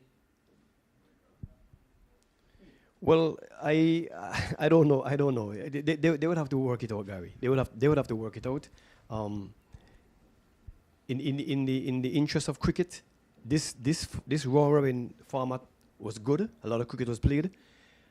But if you think that somebody's gonna be aggrieved because they win all the preliminary matches, and then at the end of it all, they have to play another team which they would have played and beaten before, and then if they lose, all the hard work they did to become number 1 gone on the drain. Well, the game is still not yet over. We tell you that the United States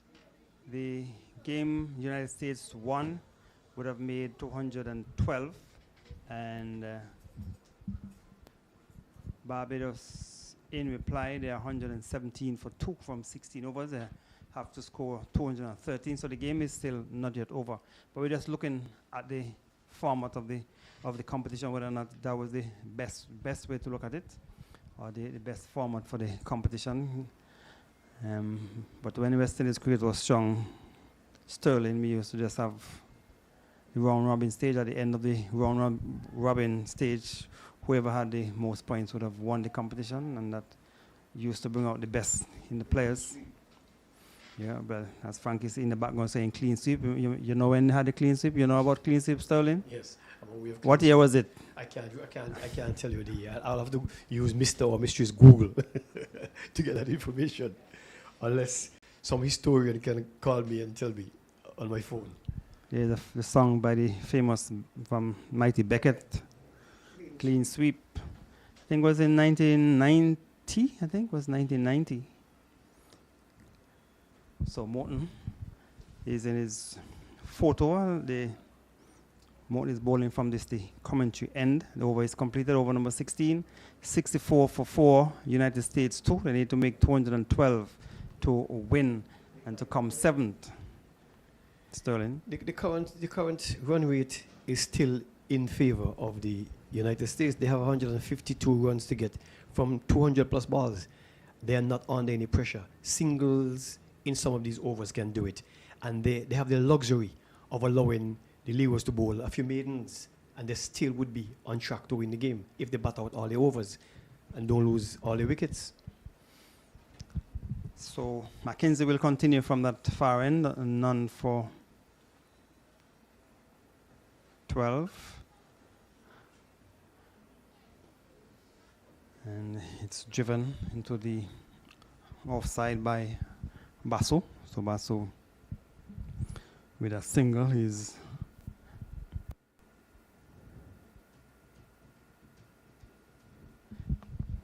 pushed it down into the offside, so he gets a single. So Tumola has been there for some time, has come into strike. Basu is on 128 to Tamola. Gary, the umpires in these games, they have been very professional, and they have done a good job. We must compliment them. Yes, we have seen some good decisions. Nothing, no decision that you had to query in terms of in the air, but he will drop short of the fielder down on the boundary. So Tumola has been batting. He has been there since the start of the innings, so he has gone on to, he come into strike, he's on 30. Basso is on 4. It is 63 for 4 in over number 17. 2 deliveries remaining. 3 runs have been scored so far. Flatter, and he's just guiding it down toward third man for 4. The fielder is giving chase, but I don't think he will catch it.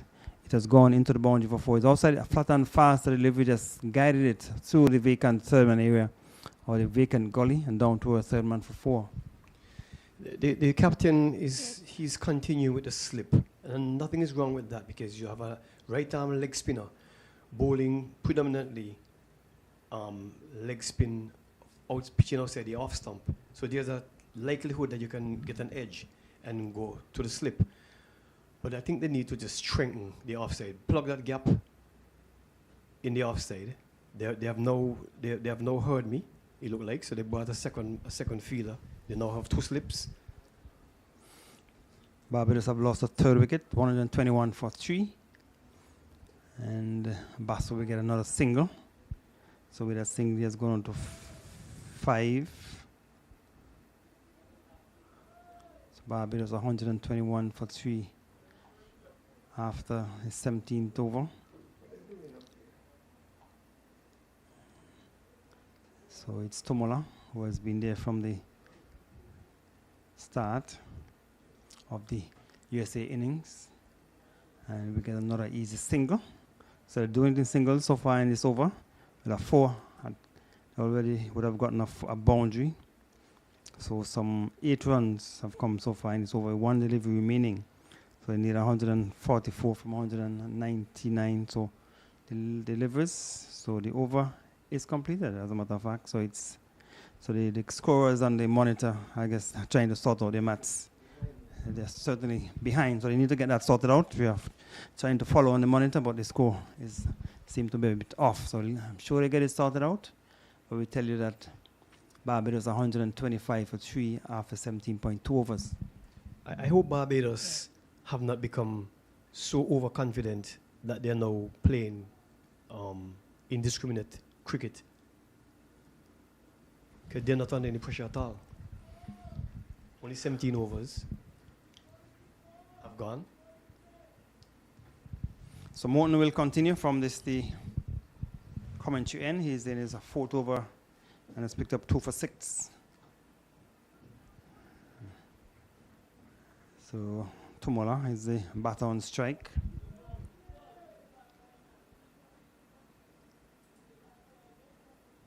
So he's on 31 from 60 deliveries.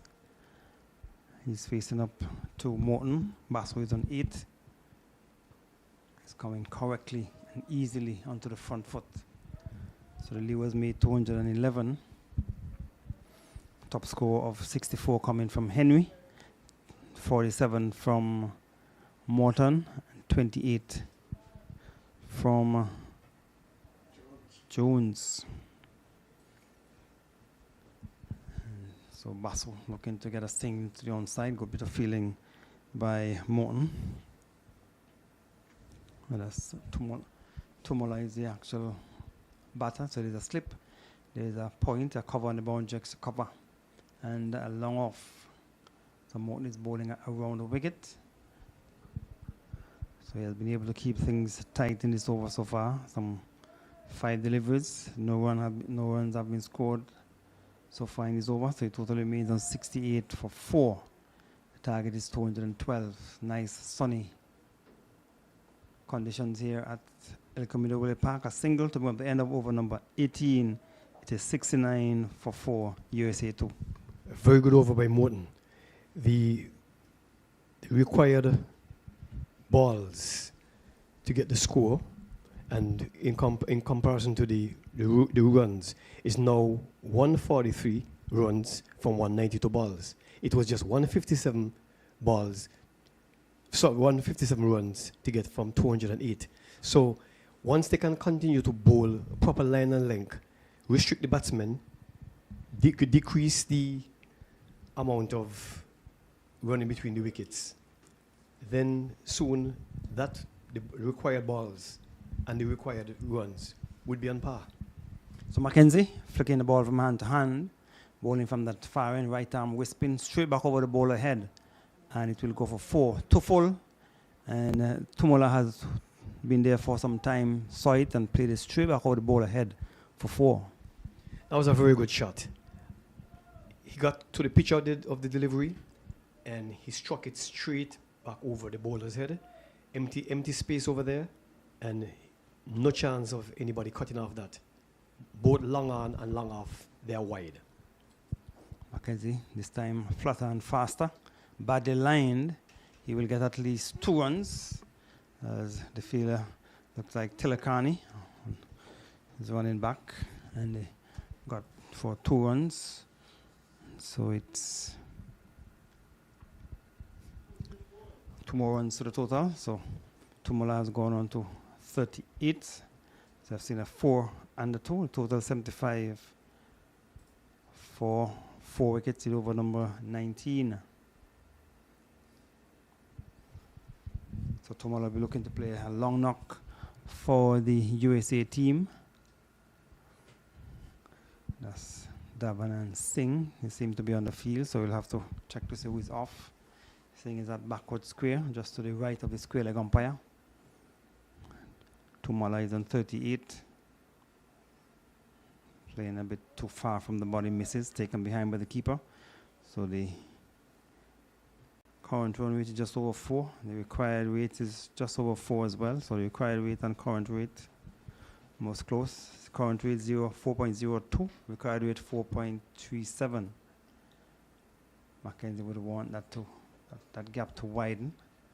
Yes, and Tumola on the other hand would want it to continue to come in the other direction, and so it doesn't get, the required rate doesn't get too high. So a single to the total. 7 runs have come so far in this over. 76 for 4. 1 delivery remaining in over number 19. Mackenzie's in his 5th over, and a diving effort couldn't stop it. That's Singh at backward square. So they get a single to bring up the end of the over. 8 runs coming from that over. Good over for the USA too. Good over for the USA, Gary. That's correct. But if you look at the scoreboard pressure that's building, the required run rate at this point in time is 4.35, and the current run rate has dropped from in excess of 5 to 4.3. So the pressure is building. Even though they scored 8 runs per over just now, the pressure is building, and once you can get this current run rate to be lower than the required run rate, then you're in for a good game. Morton will continue. Bad line delivery, swept away, and it has gone close to the boundary, of course, for 2. They should be looking for the 3rd run, and just 2 runs to the total. Bad line probably came off the glove, went down towards the fine leg for 2. So below 2 runs, the total has gone on to 79.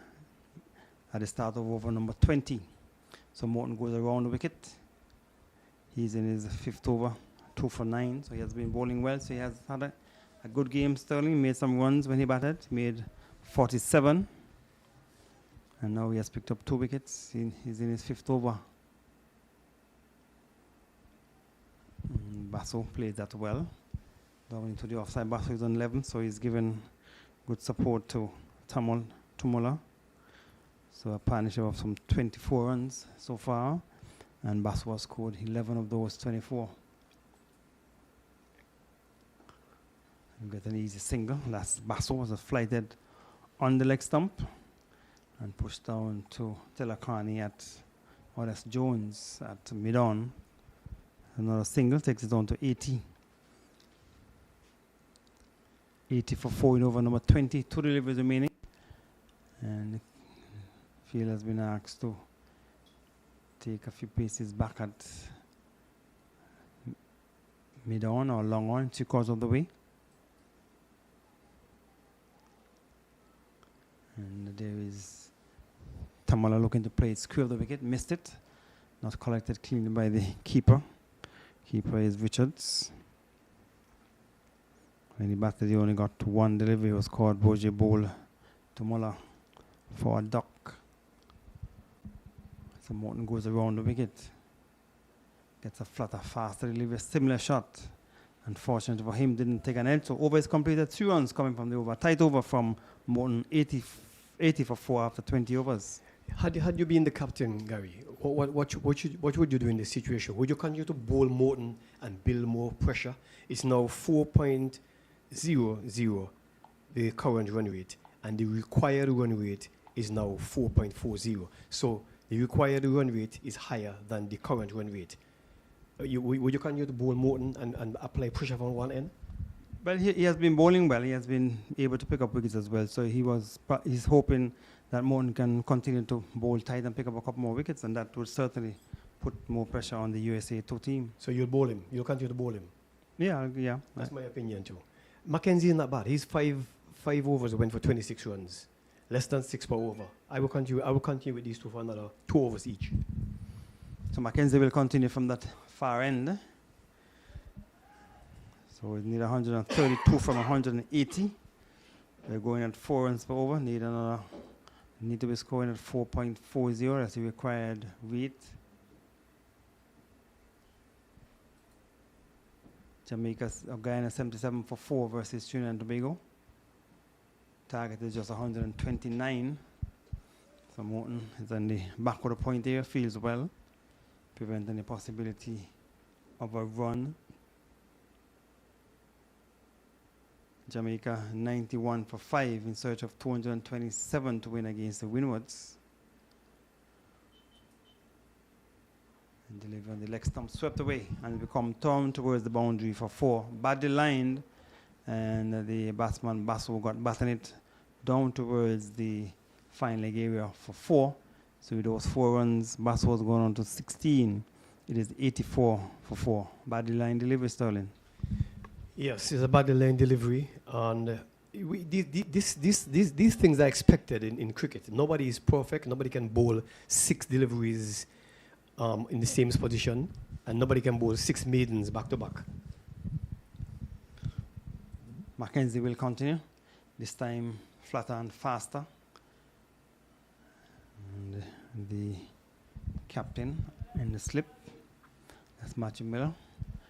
Ball went over his head, and the over is completed, is it? So 84 for 4 after some 21 overs, or is there another delivery to be bowled? Look like they're going to have a drinks break. They're calling somebody. The umpires have converged on the wicket, and they are signaling to somebody. Yes, they're signaling for some assistance. I think the ball, the ball from the captain, when he was fired in, he came off of the hand of the keeper and struck the batsman in his helmet. So they are calling to see. I think they're doing a concussion test, which is required in all formats of the game once you've been struck in your helmet or in your head or in your body. Yes, that's a standard protocol. He has brought on a helmet as well, just in case that helmet will need to be changed or something on the helmet that he's wearing that needs to be changed. But he seems to be okay. And so hopefully play will resume shortly. So the required weight is 4.36. We need 128 from 176. So we have to go back to the championship game, Sterling, because that is where most persons will be interested in to see how that game is going. Tell you that the Barbados team, the 128 for 3 from 19 overs. The target is just 213. So how many runs away, Sterling? 85 runs away from victory, and they still have some 31 overs remaining. 7 wickets in hand. It should be easy sailing for the Barbados team once the last 3 wickets. So there has to be some consolidation. They cannot go out there and bat and go haywire. Otherwise, they're going to lose wickets. They're going to build pressure. And eventually, is the person with the strongest nerves going to win?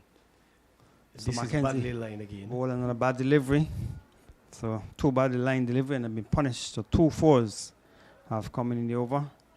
So with us, those 4 runs, the total has gone on to 88 for 4 with 1 delivery remaining in over number 21. Partnership 33 from 43 balls. Basso is on 20 and Tomola is on 39. So Basso is scoring fairly quickly. Mackenzie, 6 overs, of course, some 34 runs, Sterling, so he's almost going at 6 runs per over. So maybe the captain might be looking to replace him at the far end. Well, he has to. He has to replace him because the required run rate, like I said, even though it's 0.2, well, actually, it's almost even now. The current run rate has gone to 4.19, and 124 from 174 balls. They're not under any pressure. So I think it's time for the captain of the Leeward's team to continue with Morton, which he's going to do, but change Mackenzie from the other end. Because the batsmen now seem to be getting pretty custom and comfortable with these 2 spin bowlers. But Morton is proving to be a handful. So he's at the start of his 6th over. And he's driven straight back down to the bowler. He has taken the catch, so a fly to delivery. And Tomola went for the drive, played it straight back to Morton and said, thank you very much. He has taken his 3rd wicket, and the USA took it 88 for 5. I just said that Morton is a handful, and I was correct. He's a handful because if you can bowl 5 overs for 10 runs and pick up 2 wickets, now you have picked up 3. Definitely, you are creating pressure and problems with the bowlers. And as I described his style of bowling, he started off bowling some flighted deliveries in his first over, on about the off stump, turning away. Then by the time he bowled his 3rd delivery, he bowled an arm ball, had it pitched on the center stump, had the batsman looking for a ball to play through the offside, had to come down hard on it before he struck his pad. And then he mixed up his delivery. The last ball he bowled in his first over was a very quick delivery. You can go to the monitor and look at the replay later. You'll see he bowled a very quick ball. And then the delivery that the batsman struck in the outfield that got the wicket, it was not a very good delivery, but it was fast.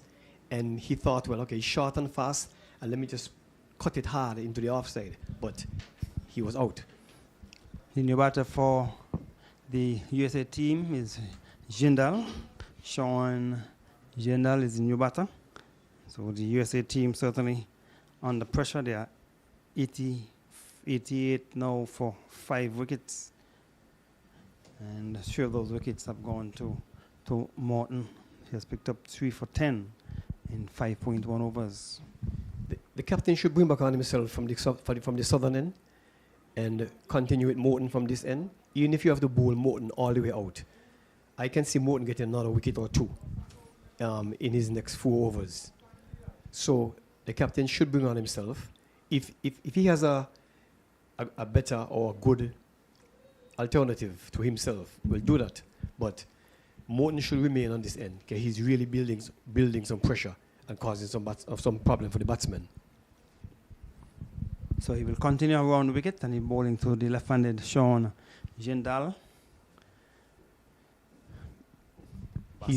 Basso is the non-striker, is on 23. he's ably supported, Gary, by some good wicket keeping. There have been no buys so far. So a slip and a leg slip for the left-handed Jindal, facing his first delivery from Morton. Good flighted delivery, but Jindal is not going to be tempted at this time. Just ease it down into the offside.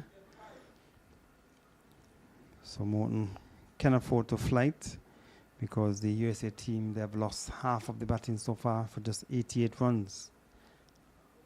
But this time with a wide delivery down the onside, looking to bowl a flatter and faster delivery, but it was badly lined and a wide has been signaled. That's the first of that type of delivery I've seen in this game. That ball almost went off the entire pitch.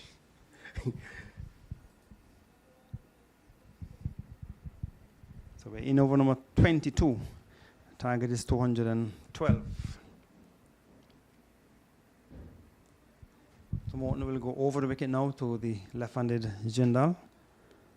He's picked up a wicket with his first delivery of this over. Ball and caught the batsman who was set for the USA 2. And Jindal looking for a big heave, missed it. There's a fielder down at long on. So there's a slip, there is a point, there's a cover on the boundary, extra cover.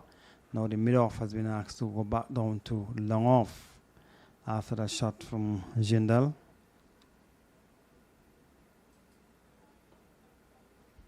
So delivery up in the block hole and just push back down the strip on the onside. One delivery remaining over number 22.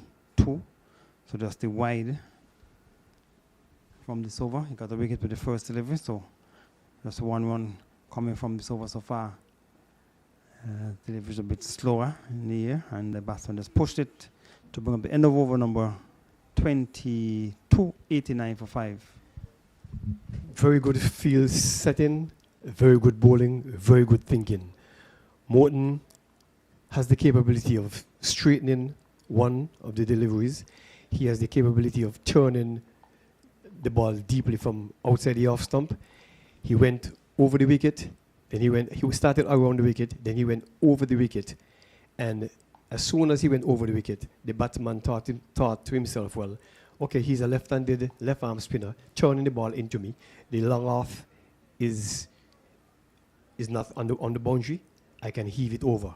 And as soon as he played that shot, the captain from the Leeward team pushed back the long off to all the way to the boundary.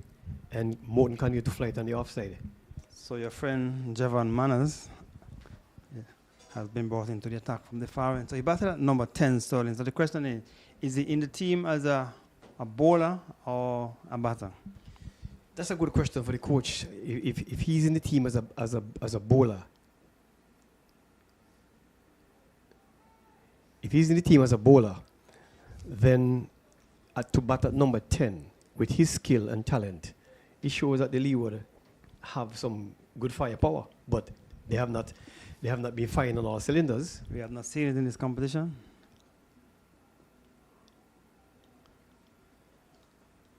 So he has batted 10 in this game, in the game against Trinidad and Tobago, when they needed some quick runs. I think he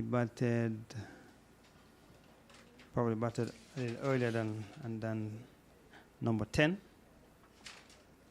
But he's bowling now from the far end. It's first over. And the batsman is looking to pace the offside field. Couldn't get it past point. So he totally remains on 89. 89 for 5 in over number 23. So this time we get a single. That's Basso. And fielder Henry on the boundary. Sends a good return. Now singles to the total. Takes it on to 90. 90 for 5 in over number 23. 2 deliveries remaining. Manners bowling his first over from that far end. Not a bad choice, Gary. A left-hander has joined the batsman Basu, and with Manners bowling off spin, turning the ball away from the left-hander with a slip in place. That's very good. So full delivery, swung away for 4, maybe a no ball too. We'll signal by the umpire. We'll wait and see. But a bad delivery, swung away for 4. Yes, it has been signaled a no ball by the umpire at the far end. So 5 runs have been added to the total. Now we're just back checking. He batted at 9 in the game versus Trinidad. So must be in the team as a bowler, Sterling. Well, he has to prove himself here. The way to correct the issues that we have spotted here, where batsmen who are capable of batting open innings have been batting down the order and the reshuffling. The way to force the coach and the manager to put you in your right place is just to perform. And they have not really done that when they would have gotten the opportunity, whether they're batting at 2 or 7. Not a bad delivery, but fortunately it was not punished. And that was a free hit, right? Yeah, that was a free hit, yes. And it was not able to capitalize on the free hit. So Manners is bowling around the wicket, and over is completed. So some 6 runs coming from that over. At the end of it, the USA 2 having to score 212 to win. They are 95 for 5. It's pretty warm outside, Gary, and I think that ball genuinely slipped from Manners' hand. Immediately he rubbed his hand into the dirt and into his trousers. So I think that's a genuine slip, because we haven't really seen any other deliveries get out of his hands in this over. 6 for his first over. I think he's going to get a second over, definitely. So Morton will continue. 6 overs, 3 for 11. Basoid 21 is in strike. So current run rate 4.13, required rate 4.33. Still gettable. 117 runs required from 161 balls. So another appeal, allowed appeal by the bowler, but the umpire is not interested. Barbados going well. They are inching closer and closer to the target. 141 for 3, and we get an easy single. 163 for 3 over number 27. So they're inching closer to victory. So they just need another 50 runs to win back-to-back championship in the regional, or the Rising Stars under 19 championship here in the West Indies, being played in St. Kitts and Nevis. And speaking of hosting the matches, the Nevis end of it would have done an excellent job, Sterling, from the ground staff to all of the persons associated with the cricket. Swung away, over, wide, long, on, one bounce into the boundary for 4. So the batsman, Jindal, opened up his arms and swung it down towards the straightest mid-wicket boundary for 4. It was a good shot. He attempted that shot in the first over he faced from Morton, and he didn't succeed. But this time it was pitched, flighted outside the off stump. There's nobody in the cow corner region, and he just swung hard. So he goes over the wicket. Similar shot, but Singh has some running to do across to his left, picked it up quickly, and releases it just as quickly to the end of the over. 6 runs coming from that over. Over number 24 have been completed. It is 101 for 5. So the 100 coming up in that over. And Sterling, after some more comments for you, Frankie will replace you. Yeah, it's now going to be interesting to see what the captain of the Leeward's team does. The left-hander seemed to be aggressive. He doesn't seem to be paying any mind to the fact that they have lost 5 wickets. If the ball is there to be hit, he's going to hit it. But let's hope that Morton can continue to vary his line and length and entice him into playing a foul shot and get his wicket. So Manners will continue from that far end, bowling around the wicket. And this time the batsman is pushing at the delivery outside the off stump. That's Jindal. He's on 9 from 12. Manners is in his second over, so the required rate is 4.30. And then we get an easy single. The Jindal with a single has gone on to 10, 102.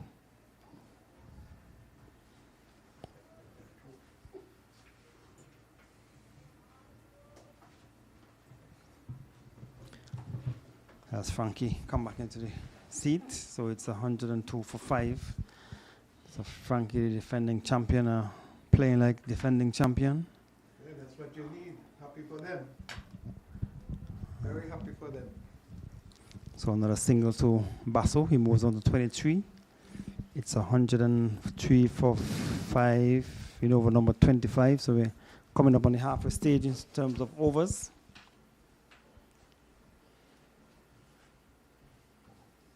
Manners is bowling his second over from that far end. He's bowling around the wicket.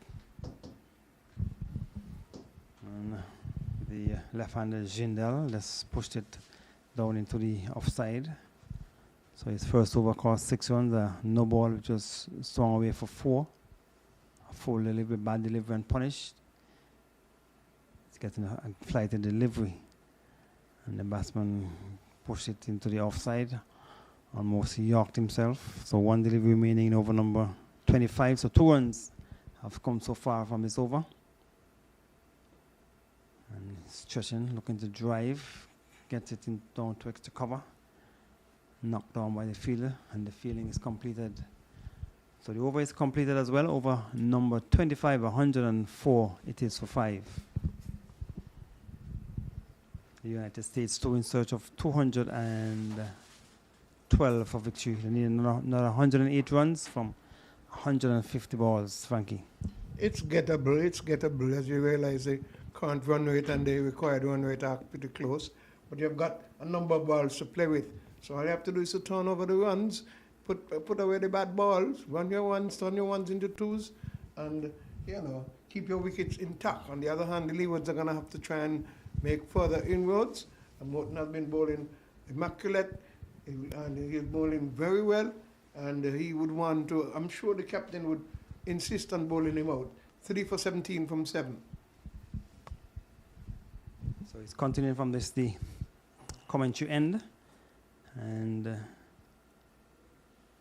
USA 204 for 5. So this is the last round of matches. It is swung away again and down towards the straight mid-wicket boundary. It will cross the rope now for 4 runs. Another shot by Jindal swinging into the straight mid-wicket area for 4. Second time he has done it in 2 overs. Another 4 to the total. So USA 2 hope that Jindal will continue to bat and continue to score runs. 108 in over number 26. So as a result of that shot, we have seen our fielder has been placed down at the straightest mid-wicket area. There's a long on, and there's a fielder down at forward square. And this delivery was floated up on the off stump. So the fielder's out on the boundary. He has a long off, long on mid-wicket, and a backward square. So 4 fielders are allowed outside the circle in this period of play. Flutter fast on the leg stump. Wide has been signaled. Extras moves on by 1, and the total will go on to 109 in over number 26. This time it's flighted, taken a slip off the glove of the keeper. Excellent catch. Good reflex catch by the fielder. The captain, Matthew Miller, had slid the ball, came off the glove of the keeper. He had enough presence of mind to keep his eyes on it, and he dived into it to his left, took it low, and another wicket has been dismissed. So Jindal has been out caught at slip of the bowling of Morton, and Morton continue to pick up wickets here. Frankie. Here I go. Morton gives me another one. His 4th wicket in his 8th over, bowling pretty well. And the batter is Jindal, who has been taking the attack to them. And he has been dismissed, caught in the slips as a reflection from the keeper. And they're taking a break there, Gary. So we can take a break at this time.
Abdul Rahim Zai Muzamil is the new batter, replacing Jindal, was caught at slip. So Morton has picked up 4 wickets. And tumbling save, a chance of a run out, but the batsman is home. That's Basu. He ran too quickly for the single. Hope the fielder has not hurt himself. He did throw himself across. He threw the ball from the ground, actually, which is a good thing. And because they hesitated. They hesitated in the first instance. And they eventually got the run. But he threw himself to his left. Hope he has not hurt himself. He's up walking around now.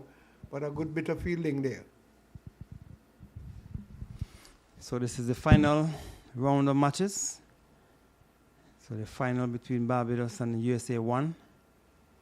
Barbados seem to be in control as Basu gets another single. And in the 7th place playoff, the Leewards appear to be in control with the USA 2 losing 6 wickets after 26 overs. And then in the 3rd place playoff, Jamaica, they are up against it against the Windward Islands. Windward Islands made 226 and Jamaica they're 130 for 7. So the Windwards are in control of that game. And 3rd place that is being played in Keon. And then the 5th place game, which is between Guyana and Trinidad and Tobago. Trinidad and Tobago made 128 and the Guyana they're 115 for 5. So Guyana seem to be in control. So we are coming down to the end of the Rising Stars Under 19 Championship here in St. Kitts and Nevis. So manners will continue from that far end. So we're in the dying stages of this tournament, Frankie. Yes, sir. There's some 8 matches were played right here at the El Comido Willett Park. So delivery was a bit wide, no signal coming from the umpire. So the authorities in Nevis must be happy with the way things would have turned out. Full delivery, swung down to mid-wicket, so hosted 8 matches. Some of the matches were affected by rain. The ground staff did an excellent job to ensure that the square was ready, and even when there was any damp areas around, they got it sorted out and play would have resumed. A couple of games that was rained out. The last game that was played between Guyana and Trinidad, the Trinidad team didn't get to respond because rain came at the break. But this is the last game, no interruptions thus far. Another 100 runs required. Abdul Rahim is on 1. Basu is on 25, so just have 1 delivery remaining. So 1 run coming from over number 27 so far. 1 delivery remaining. And then we get a single to bring up the end of over number 27. It is 113 for 6, the United States 2 team. 113 for 6. It's the end of the 27th over. And they have a required run rate of 4.30 to get. They're going at 4.11. 99 runs from 138 balls. Still gettable, but they're going to have to bat deep and ensure that they utilize the opportunity. Just saw a bad ball, should have been dispatched, but was only played to the straight mid-wicket, 1 bounce, and they did not get a run, but they ended up getting a single or 2 in the eventuality. Manners has bowled 3 overs for 11 runs thus far, and it is Morton who's going to continue into his 9th over. He has picked up 4 for 28 from his previous, and so the score remains on 113 for 6.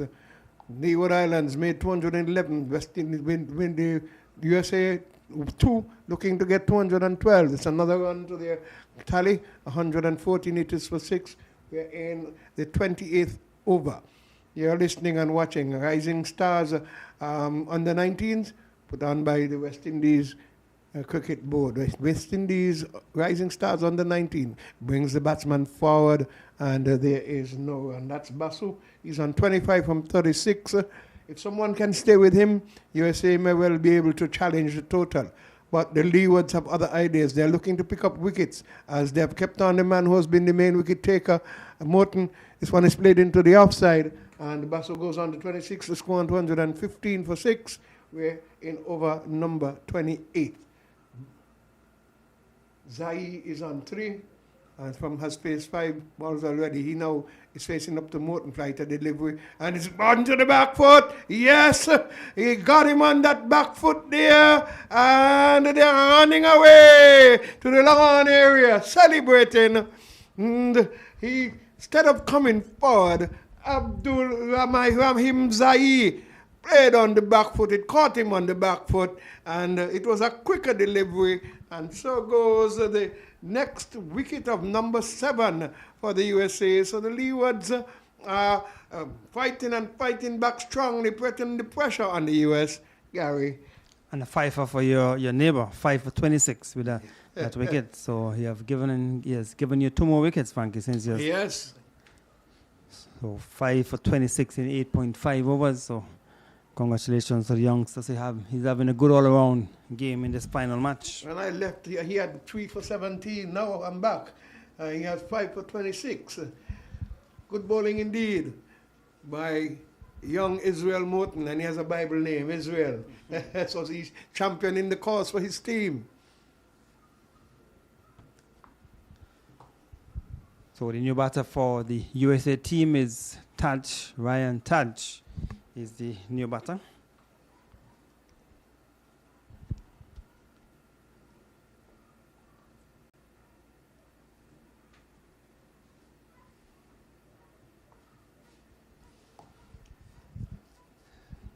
So the USA 2, they're certainly up against it now. They've lost some 7 wickets, and certainly will be remaining in the position that they came in this final round. Looks that way, and the Leewards will remain in 7th position if things continue to go the way of the Leewards. And that just goes back to my point about playing just to see. You're already in 7th and 8th position. You're playing again to see if you're going to remain in 7th or 8th position. In 8th. And I think it should have been rounded off there, you know. And I've been still in question the format, but I think that it should have been rounded off there, Gary. That didn't seem to make sense to have not just one more game, but that is the way the format, the competition was set up. Right, so 5 wickets for Mr. Morton. Congratulations to him. 5 for in his 9th over.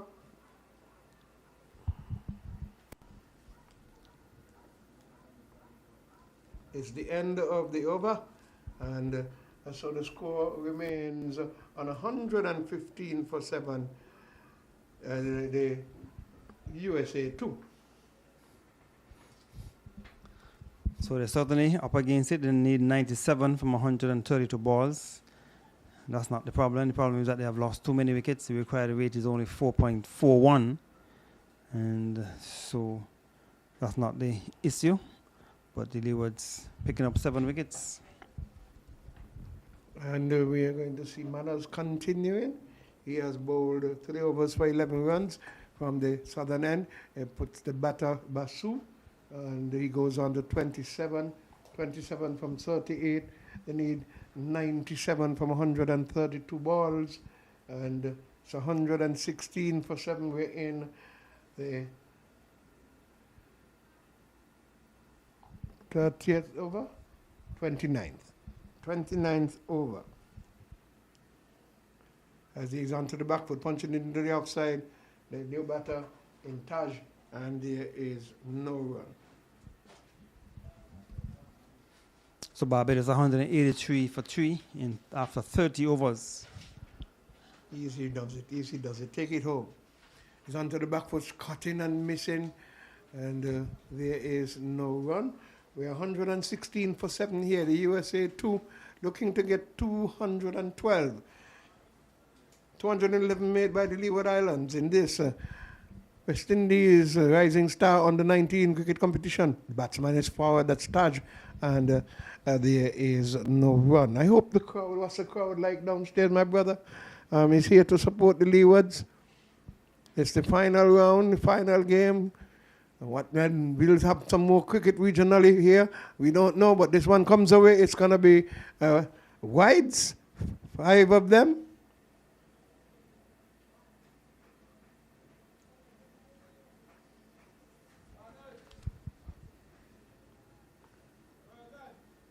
Five wides, signaled by the umpire. The score goes on to 121. 121 it is, and we are looking at, yes, it plays down the inside, another wide, and so it's 122. Excuse me. We are looking for 100 runs here, 90 runs. 90 runs needed from 100 plus balls. So USA with their backs against the wall. The Leewards are going to have to keep the pressure on and not let it get away. This is punched into the offside there by the man, brings it one off the deep cover boundary. Taj gets a run. The score goes on to 123 for 7 in over number 29. Pressure continues to be built. Manners bowling pretty tight, not giving away anything much. And another run has been had by the US team, goes on to 124 for 7. It's the end of the 29th over. 1-2-4 it is. 1-2-4 it is for 7.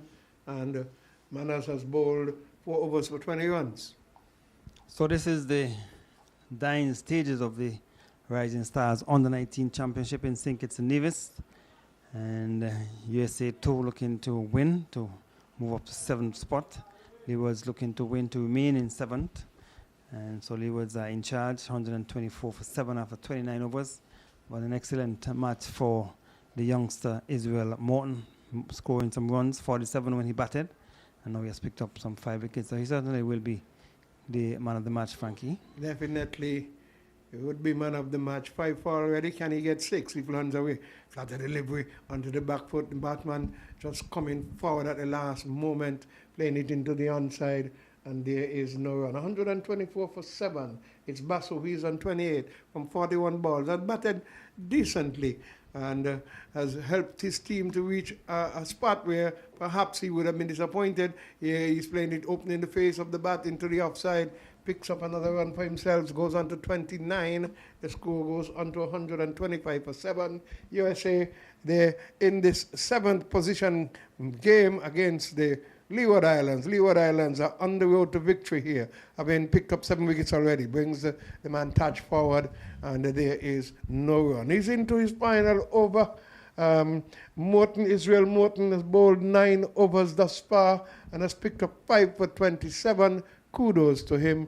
An all-round performance with both bat and ball. Flattered the delivery on the pass this time. The batsman coming down hard on it, unable to get it away. And there is no run. He's bowled beautifully, and I'm impressed with him. He picked up wickets practically in every match that he has played. It's like the delivery, the ball turning towards the offside. The batter just gets easily behind it, plays it into the area. Keeper collects and sends it back to Morton. There's 1 ball left. He has bowled wonderful. 1 run out of this over. Brought the batsman forward again. It's the end of this 10th over for Israel Morton. Congratulations to him picking up 5 for 27 from his 10, and he bowled some 42 dot balls in that. Excellent spell of bowling, just 1 run coming from that last over. And so Pfeiffer, and congratulations to the youngster having an excellent outing in this game. And the Leewards certainly are in charge of this game. 125 for 7, 87 runs required from 120 balls. They have only 2 wickets in hand. Taj is on 1. He's going to be facing. There's a change in bowling at the far end. Who will it be? Will be coming in. It's another spinner, and Taj is on 1. Bergan. Lashon Bergan. Yes. Lashon Bergan. Lashon Bergan.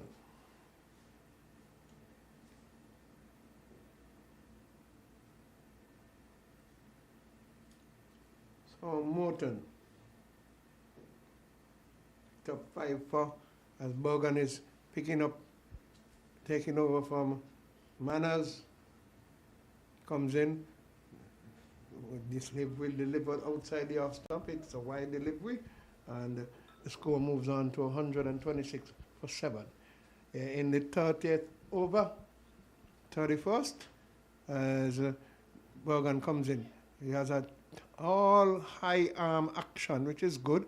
Came down short, played into the offside there by the batter. In Taj, he moves on to 2, and Bergen has 1 run off of his first over, wide on a signal, and another wide delivery here. So 2 wides now and a single, so that is 3.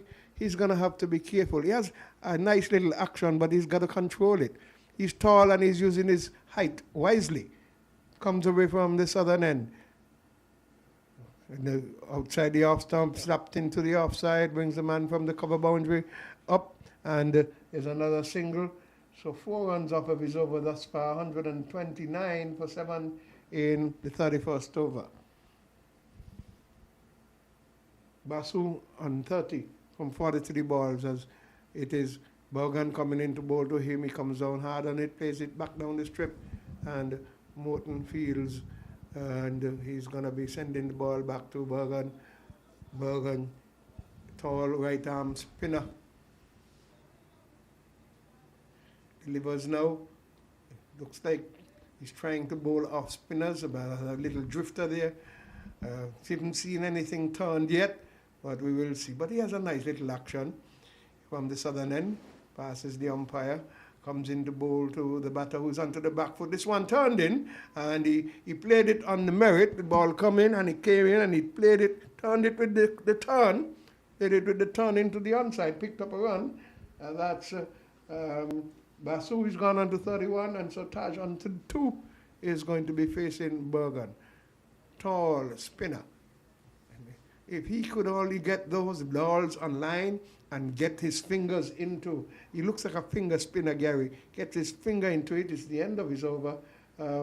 He would make a handful. Yes, so he's over, just 5 runs coming from that over.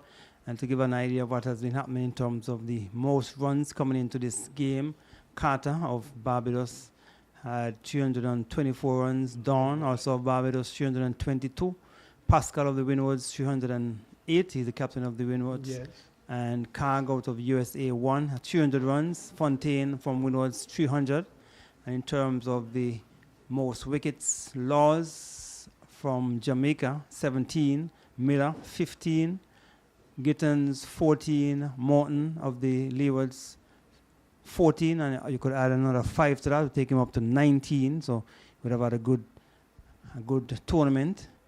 And then Apiri, who is playing this game, came in with 4 wickets. And I'm sure if Apiri would have he got 3 wickets, so he could add 3 to that to take his tally to 17, Frankie. Yeah, so a couple of my bowlers there, Morton and Apiri, in the wickets column. Those batters, I expected that. Have them all made centuries? I know we had a couple of centuries in the early stages. So we had 5 centuries in total. USA would have had 2. Windwards would have had 2, and Guyana 1. Okay, Fontaine I think got 1 for the Windwards. Fontaine and Pascal, so the highest score. Pascal the captain. Shivastava, 124 is the highest score. Pascal, 113 not out. Carg from the USA 111. Dionine 102 not out for Guyana. And Fontaine 100 for the Windwards. Any from Barbados? No, just the 5 centuries. No one from Barbados was scored a century. Okay, this one was played into the outside there by Basu, who is on 31. And we have Mackenzie, who's coming from this end. He has bowled some 6 overs before for 34 runs. He normally spins the ball from hand to hand, play the delivery, brings the batter forward, comes on form on it, finds short extra cover there, and there is no run. Mackenzie 6.2. 2 dot deliveries thus far. 82 needed from 112 balls. Don't see the batters there unless somebody stays with Basu to take it home. Right now, you could say it's 90% towards the Leewards. Is like the delivery plays it back straight to the fielder there, and there is no run. So it's a Mackenzie to extra cover from the batter. That's the triangle.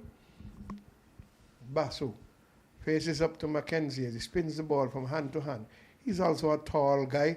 Bowls right arm whispering. This one bounced and turned, and it got the batter there off guard. Basu caught him on the glove, but he was able to keep it down. There's no close infielder except the slip and the keeper as Mackenzie. He gets the ball to spin and bounce nicely. He bowls now flat, short, and it's dispatched. Is it into the boundary? Drop. Henry, and goes into the boundary for My 4. goodness. A fielder number 7, number 17, Henry. After batting so well, puts down a catch. So the 8th wicket should have been had. But a short delivery, which should have been dispatched for 4. He eventually got it, so it went over for 6 or for 4? 4. He went for 4. And so Basso gets a life. He moves on to 35. Mackenzie should have had a wicket for himself. And It was a bad delivery. Should have been very punished. should have been dispatched, yes. Should have gone down to Swanee's bag in centre, but he got it into the hands of the fielder at mid-wicket who didn't hold on to it.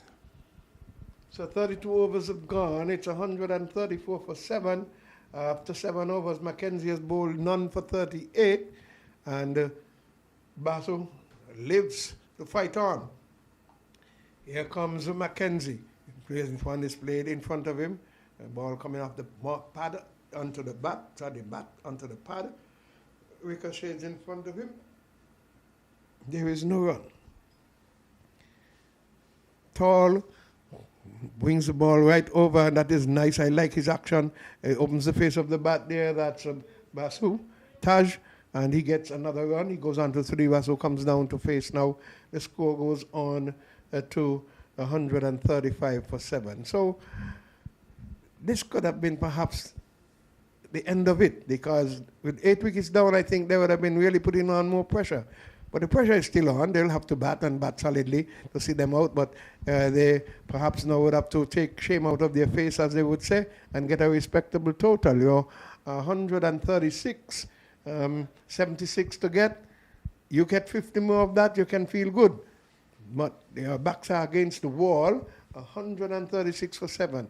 It's flattened, played across horizontally into the offside as a flatter delivery came through from the spinner there in Morgan, and there's another single. So 3 singles thus far. It's 138 for 7. We're into over number 33. We had good weather throughout. Thanks to Mr. Weatherman. Did his research correctly this time. Onto the backward, punches it to the right of the fielder at backward point. Another single has been had, and the score goes on to 138 for 7 over number 33. Bergen has 9 runs already off of his bowling. He is about to complete his second over. Some 4 runs, 4 singles in this particular over, as he bowls, deliver brings, but got a bit of drift, got a bit of turn, beat the batsman, beat the keeper, and by his signal. Lovely delivery. That one went through the legs, beat the batsman and went through the legs of the keeper and down towards the boundary for 4 to bring up the end of over number 33. So let's give an idea of what is happening.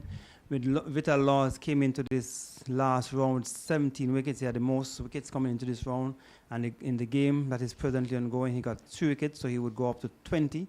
And Morton came in with 14.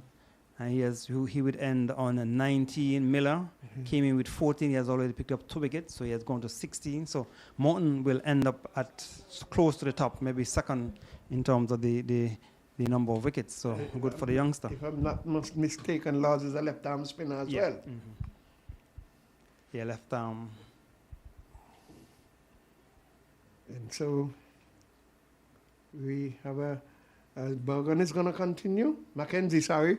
Bergen's over came to an end. Mackenzie, right, the delivery slapped into the offside, brings the man off the deep cover boundary, picks up, and a single has been had. Basu goes on to 38, and the score goes on to 144 for 7. We're in the 34th over. USA trying to get 212. So Winwards have already defeated Jamaica, so Winwards will end on 3rd place. So Jamaica would have Ed Morgan goes in, bowls to the batter who plays it in front of him. That's Taj. He's on 4, and there is no run. Barbados 202 for 4, so they're just some 11 runs away from being crowned champion, back-to-back champion in this year's competition. Mackenzie into bowl to the batter. That's Taj, and he plays it into the onside man, backward of square short fields, and there is no run. Do you think these guys are going to be able to bat out these 50 overs? They're in the 34th. They need 69 from 99 as Mackenzie bowls. Batter allows it to go to the keeper, who does not collect cleanly. He's bowled 4 balls already, and it's 39 runs from his 30, his 8th over he's in. He's from his 7 overs. He has 2 balls to go to complete his 8th. He's onto the back foot, trying to punch it, and it goes through to the keeper. He holds on this time. There is nothing. Getting it into his chest a bit there, and he rubs it. Micah Mackenzie in his 8th over. 1 ball to go. None for 39. Going into bowl to Taj, who is on 4 from 5 balls. He pulls it, and he gets his wicket. He's been bowling tight, and another bad ball, which should have been dispatched, this time is taken. Yes, played it straight down to the fielder and mid-wicket to total catch. So we tell you that the 5th place have already been decided as well. Guyana, they have defeated Trinidad and Tobago, 129 for 5. So there's 2 matches ongoing for the 7th place. And the 1st place, Barbados, on track to win against the USA. So Barbados on track to win, just need another 11 runs to win. And Leeward just need another 2 wickets to remain in 7 positions after. So that over is completed, so Sterling Marshall will be joining you, Frankie. Yeah, we'll take a break. And Sterling comes, he gives his comment. It's 143 for 8.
Signal comes from the umpire to restart after the 8th wicket. They took a short break. We're 143 for 8 after 34 overs. 69 runs needed from 96. 2 familiar numbers as we go here to see the bowler in Bergen coming in to bowl to the batter, Basu, who is on 38. Sterling, it's a win on the slate here for the Leeward Islands to take the 7th spot.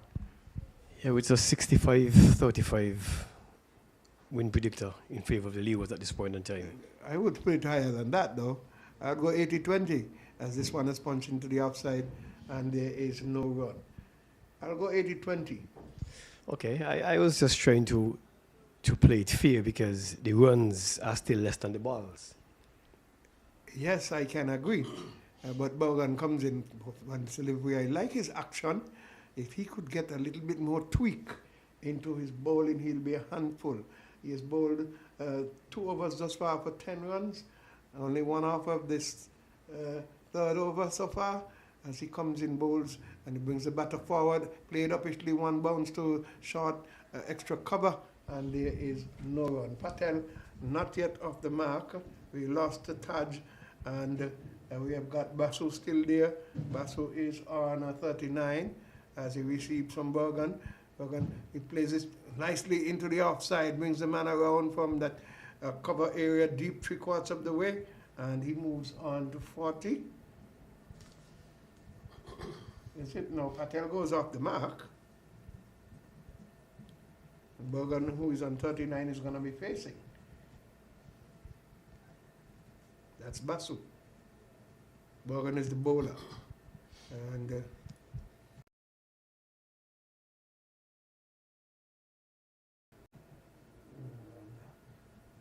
Rahul, we lost Bergen. No, Basu is on 39. It's Bergen who is bowling to Patel. And he's bowling. He's bowling. 9 wickets are down. Bergen on 39. Patel, who had won, been bowled by good bowler in terms of the arms. I like to see his arms up there high. And I said if he could get some tweak on the ball, he would be able to. So he has picked up his first wicket. That's Bergen. And Patel goes bowled by Bergen. So now, Frankie, I'm going to join you at 80-20 with the win predictor. I'm going higher. Okay. It's 8 wickets. 9 wickets are down. 145 for 9. I am positive, Frankie. I'm still an optimistic person. Yeah, I with so many balls, 67 run. I know you heard the word poker. You know, a poker. Somebody who just poke. They just push the ball around. You know, once these guys poke their way out of this game, they're still in it. 67 from 90. You have 90 balls to poke it around, push it around. Don't give up your wicket. And you'll be surprised how close you can get to it. How many times have we seen number 11 batsman hold on with an accomplished batsman or middle order batsman and win a game? But anyhow, that's like let's leave that for another time. It's 145 for 9 in 35 overs, 67 of 90. 40 overs slated in my book here. Let's see what the bowler in Mackenzie will do. He picked up a wicket the last over he bowled, and he is going to be bowling his. He's supposed to be his 8th or 9th over. Bergen has bowled 3 overs, 1 for 11, and it's going to be Mackenzie who's going to continue into his 9th over, 1 for 39, played into the onside. There is no run.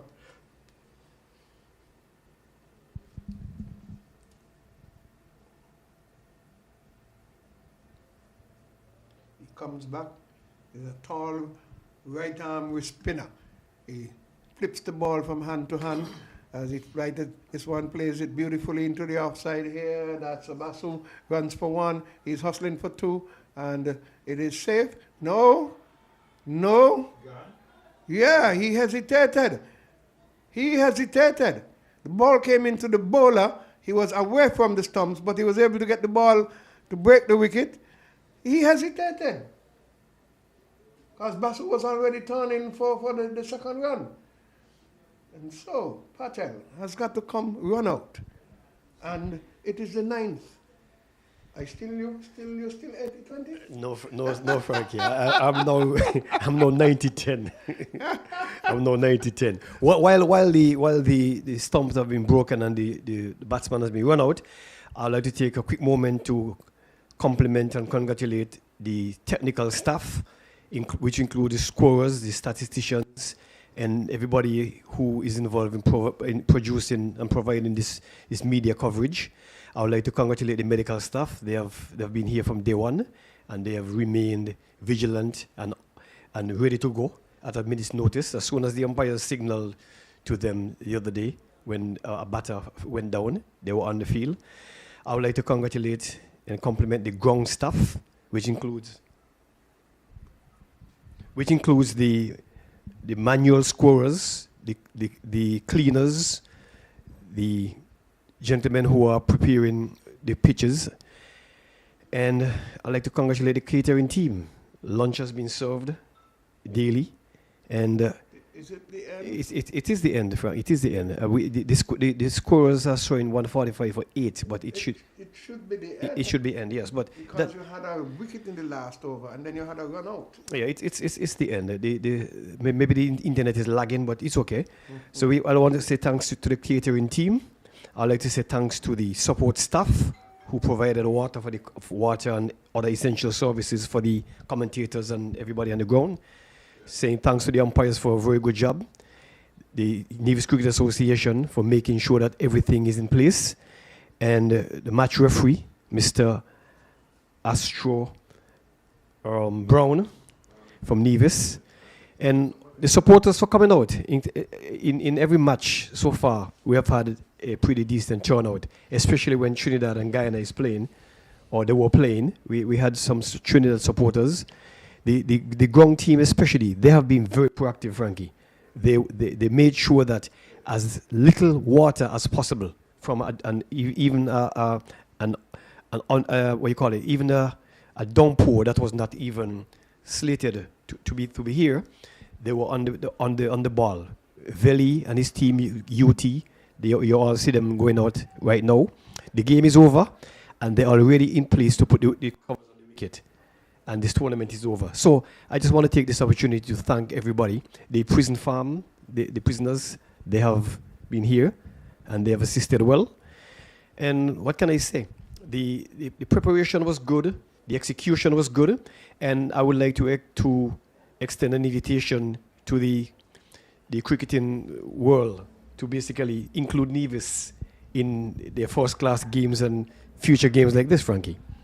Well, years ago, we used to have teams from England come to Antigua. I think they've been there once or twice to St. Kitts. Clubs come down and do preparation for their upcoming season. Nevis is now another opportunity to come to. You have the right climate, you have the facilities here. It'll be good to invite even the US to come and prepare themselves here for tournaments up and coming that they want to take part in. So we issue that invitation to all and sundry out there in the international area to take Nevis on as a venue to come and prepare yourself for your upcoming seasons. But what I would want to see is regional cricket returning to Nevis. We are happy we had the under-19 regional tournament here, and we would want to see regional first-class cricket coming here to Nevis and St. Kitts, and they could play matches both islands. As it was done with the under-19s. We have come to the end where the USA were bowled out for 146. 146, the Leewards winning by 66 runs with some 89 balls to spare. Congratulations to the Leewards for coming 7th. We must also give kudos to Carlisle Powell and his team for putting on a good show here, not only of cricket, but a good show in terms of taking care of all and sundry. Mangoes, tamarind, guinea, everything. People were treated. And the good food that some complained about, it was too much, they say. But we are known to be hospitable people here in St. Kitts Nevis. I know I can talk for Nevis for sure. And the comments coming back from the managers, they were quite happy with that. So kudos to Carlisle Powell and his team. The catering staff, good job. The technical staff, as you heard. And I must big up those ground guys out there. Leeward, Macy, Eveli, Skidder, UT, and all the young youths that came out, the prison farm guys that came, and all the youngsters that operated at the scoreboard.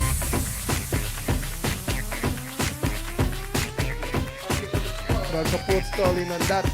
People have come out. And for those who were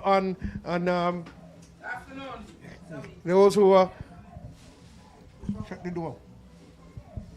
Those who are actually viewing and watching, listening, we are happy to have that. Gary Pemberton is back, did a wonderful job of heading up this commentary team. Carl Tuckett came in, had a stint with Carlisle, but he was busy otherwise in the front and the back of the works. And I want to say thank you to Hughie Sargent and his team and to the West Indies Cricket Board for allowing us to bring the West Indies Rising Stars on 19th competition. Gary, any final words? Well, I just want to say, Frankie, that it's good to see the Minister of Sports here and the Minister of Education and see the Director of Sports upstairs. And I would just want to urge the government to do whatever they can in their power to further enhance and upgrade the facility so we can have more cricket here. So at this point in time, the appeal to them is to get the youngsters here when matches are being played. Primary and secondary. That is key. Whether it's an age group above you, same as you, or otherwise, they need to get the youngsters out to see what is happening. You mentioned this morning the females. They're playing quality cricket. And right now, people have been touting for Haley, what's her name? Matthew, to play with the West Indies big team. People have been touting for that. They need batters. Those women out there from India, England, Australia, even South Africa, and our West Indians, Haley and Dutton can play for the West Indies. Well, Frankie, I just wanted one quick note before we go. I want to encourage all the youngsters in Nevis and around the Caribbean to get involved in cricket. Because if you don't make it as a cricketer, you can make it as a sports commentator, you can make it as an umpire, you can make it as a match referee, you can make it as a scorer, you can make it, there's so many avenues in cricket, technical areas that you can make a career out of. So I just want to extend that invitation to the parents who have some children who are undecided. Male and female. Male and female, both male and female. And I just want to once again, before I leave, just say thanks to Gary Pemberton and the commentating team for having me on board. I look forward to working with you guys in the future. I don't know how much you know of handball tennis, played on the septic tanks or in the streets.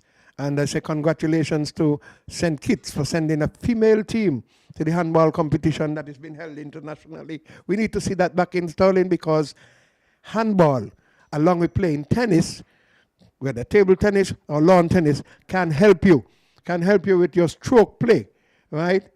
Can help you with your stroke play in terms of getting into cricket. Your hand-eye coordination, very key. Congratulations to all and sundry out there. Get the males and the females in. Send them to Micey, send them to Adelvin, send them to Keith Atherton, send them to Carly Tuckett, Stuart Williams, whoever are running competitions, preparations of children, send them to Derek Parry, whoever else is around, try and get the youngsters involved with them. And we say bye from the E.T. Willett Park, from the West Indies Rising Under 19 competition. Thank you for being with us. Have a wonderful time.